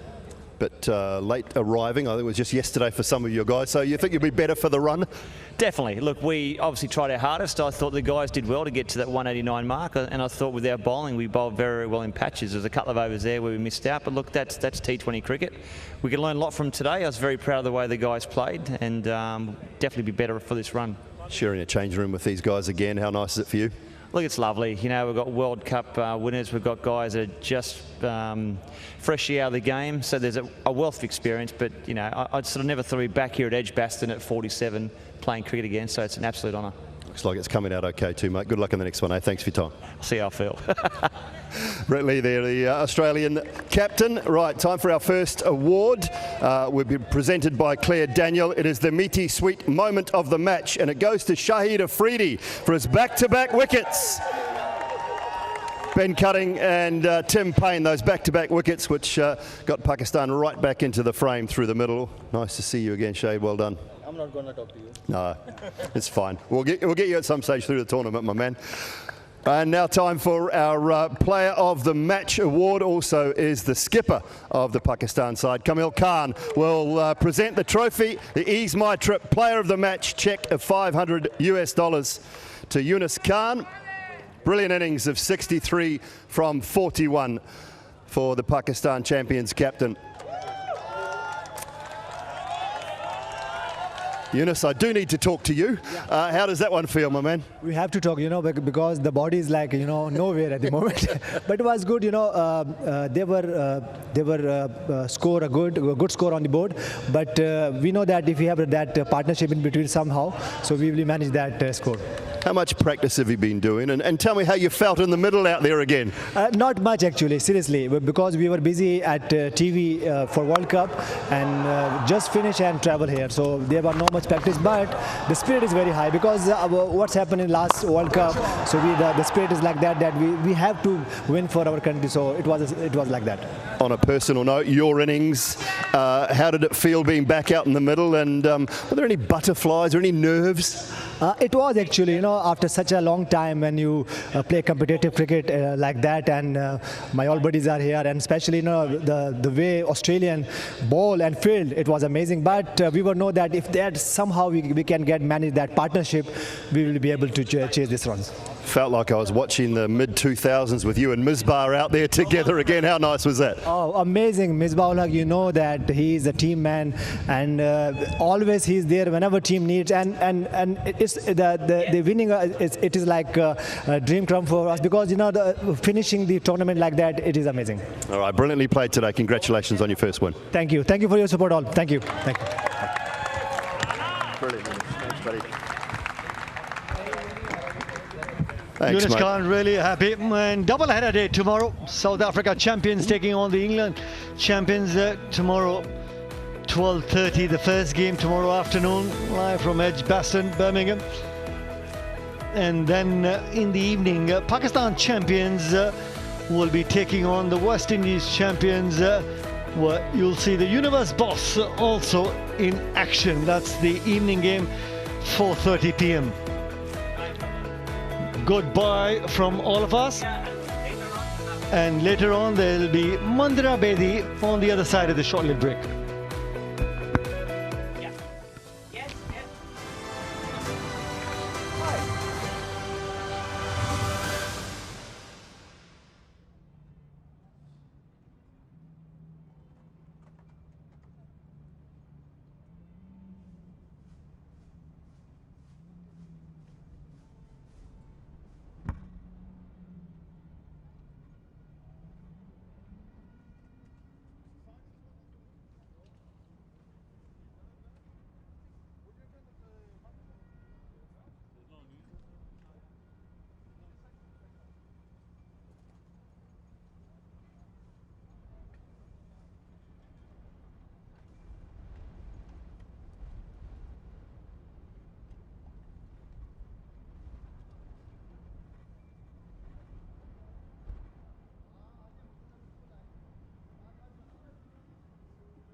Two happy captains, two great games of cricket, lots of very, very happy cricket enthusiasts. That's what day one of the World Championship of Legends looked like here at Edgbaston, Birmingham. I have here with me Mr. Waqar Yunus and Mr. Dominic Cork. Corky bhai, let's begin with you. So, initial thoughts, initial thoughts on this first day. What an amazing day of cricket. Two great games. Yeah, I think, and Waqar will say this, when you've not played cricket for a long time, to the standard that they played today, all four teams, I thought it was excellent. You know, look, there'll be a few stiff bodies tomorrow and a few people probably wanting ice baths. And in this weather, it's not too hard to have a nice bath. But some excellent performances for India, some good performances obviously from Pakistan and Australia and England, but all in all I thought India and Pakistan today were the two better sides, and hence they've come out with 2 wins. Waqar bhai, the talent on display today, they look, you know, they're big ticket players and they look like it. They do. I mean, you know, they have done this day in, day out in their careers, and it's good to see that they're still hungry, and you know, at the age of 40s or 50, some of them are 50. So, you know, the way they played, they played some really quality cricket. To be very honest, I wasn't expecting that. I was expecting, you know, there'll be few falling left, right, centre. But hats off. You know, 2 fantastic games we have seen today, and hopefully, going forward in this tournament, we will see more good games. Now, let's do a little bit of a rewind and talk about Robin Uthappa. He's looking lean, he's looking mean, he's looking like a batting machine. What a fantastic innings by him. Yeah, I think also it was an important toss. I think we have to make that right for India to have a bowl first on that surface. There's a little bit of moisture around to obviously do that, but ultimately I thought Uthappa, I've seen him quite a bit recently in these sort of Legends tournaments. He's a dangerous player. You know, he hits 360. He's quite an unusual batter. He'll hit over extra cover and deep mid-wicket, but he cuts and pulls really well. He's a good player, and hence why obviously India deserved to win in the end, and quite comprehensively. Well, when somebody comes along and sets up the innings like Robin Uthappa did, I mean, a good score is you know, likely.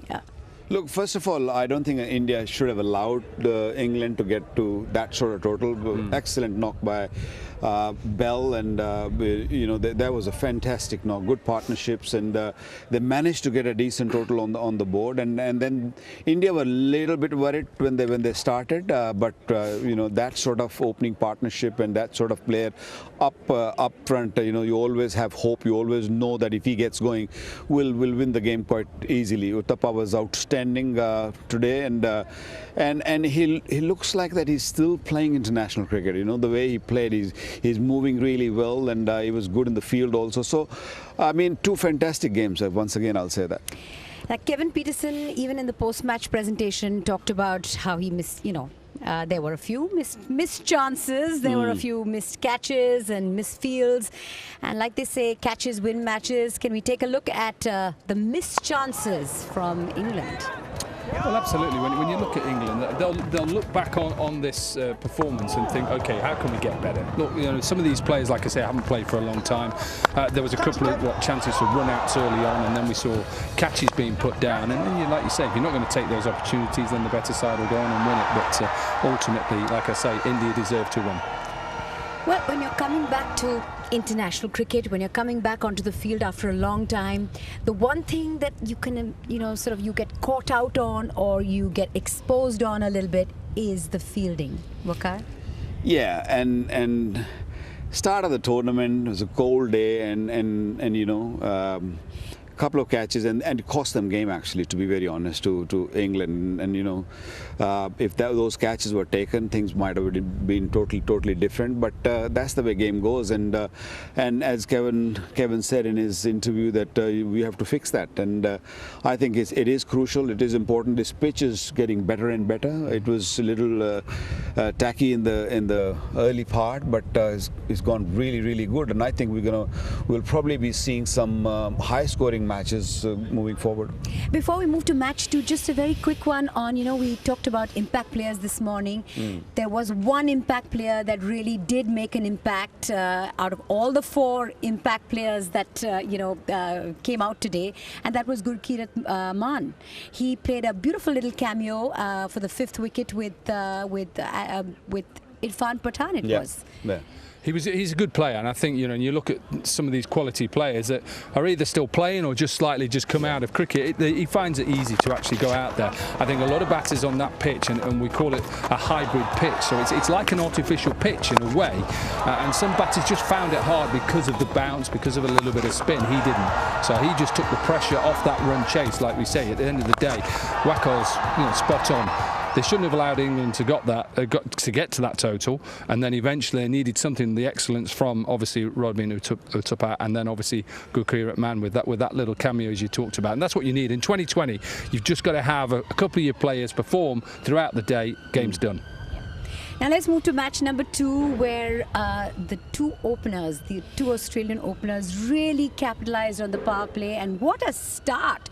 And for someone like Aaron Finch, who's been retired a little while ago and has been doing a lot of media work, he just comes out into the middle and he makes it look so easy.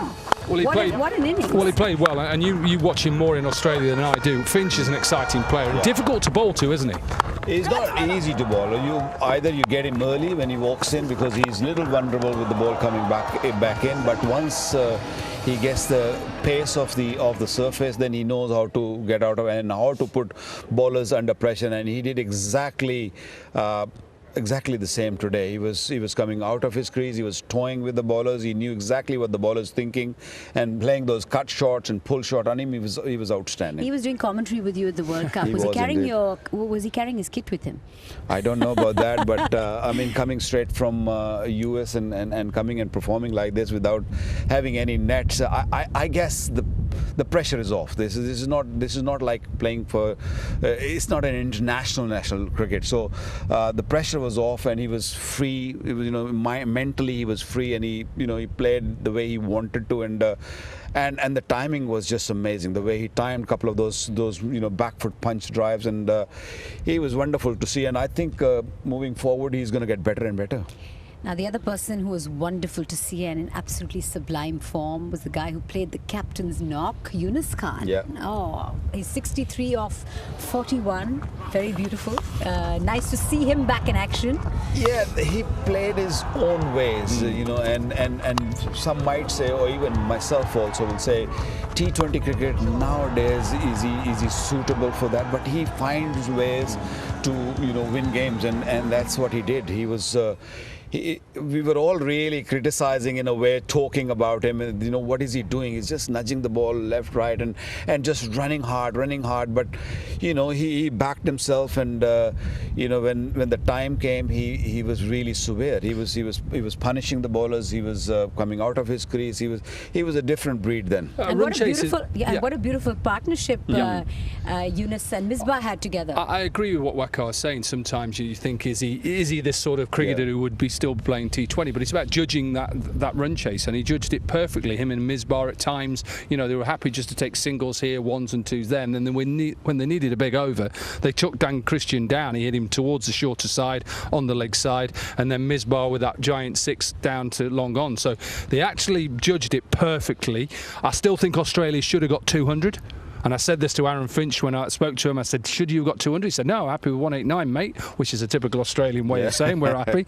But literally, I just think that the way that they just went after it, that they still had Boom to come in to finish it off. Pakistan are a dangerous side, and they've still got players to come in. But the only worry part in that sort of knock, which Misbah and Yunus played, is if you get out on a wrong time, and then you just left too many for the others to do. So I feel, yes, it comes good and it feels good. And it looks good also, but I still feel that they got to start pushing early on in the game rather than leaving it for the end. Well, we had an amazing first day over here at Edgbaston, and we're expecting an equally great second day. We have 2 fantastic games lined up tomorrow. We have England v South Africa.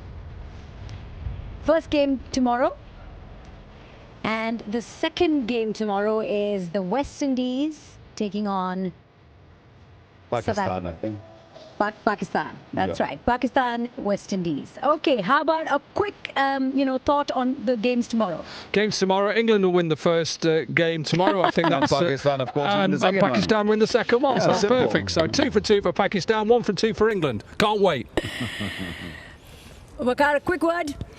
Look, West Indies playing for the first time. They're a dangerous time. We all know that. So who knows? Who knows? We're looking forward to a great game of cricket. Please tune in.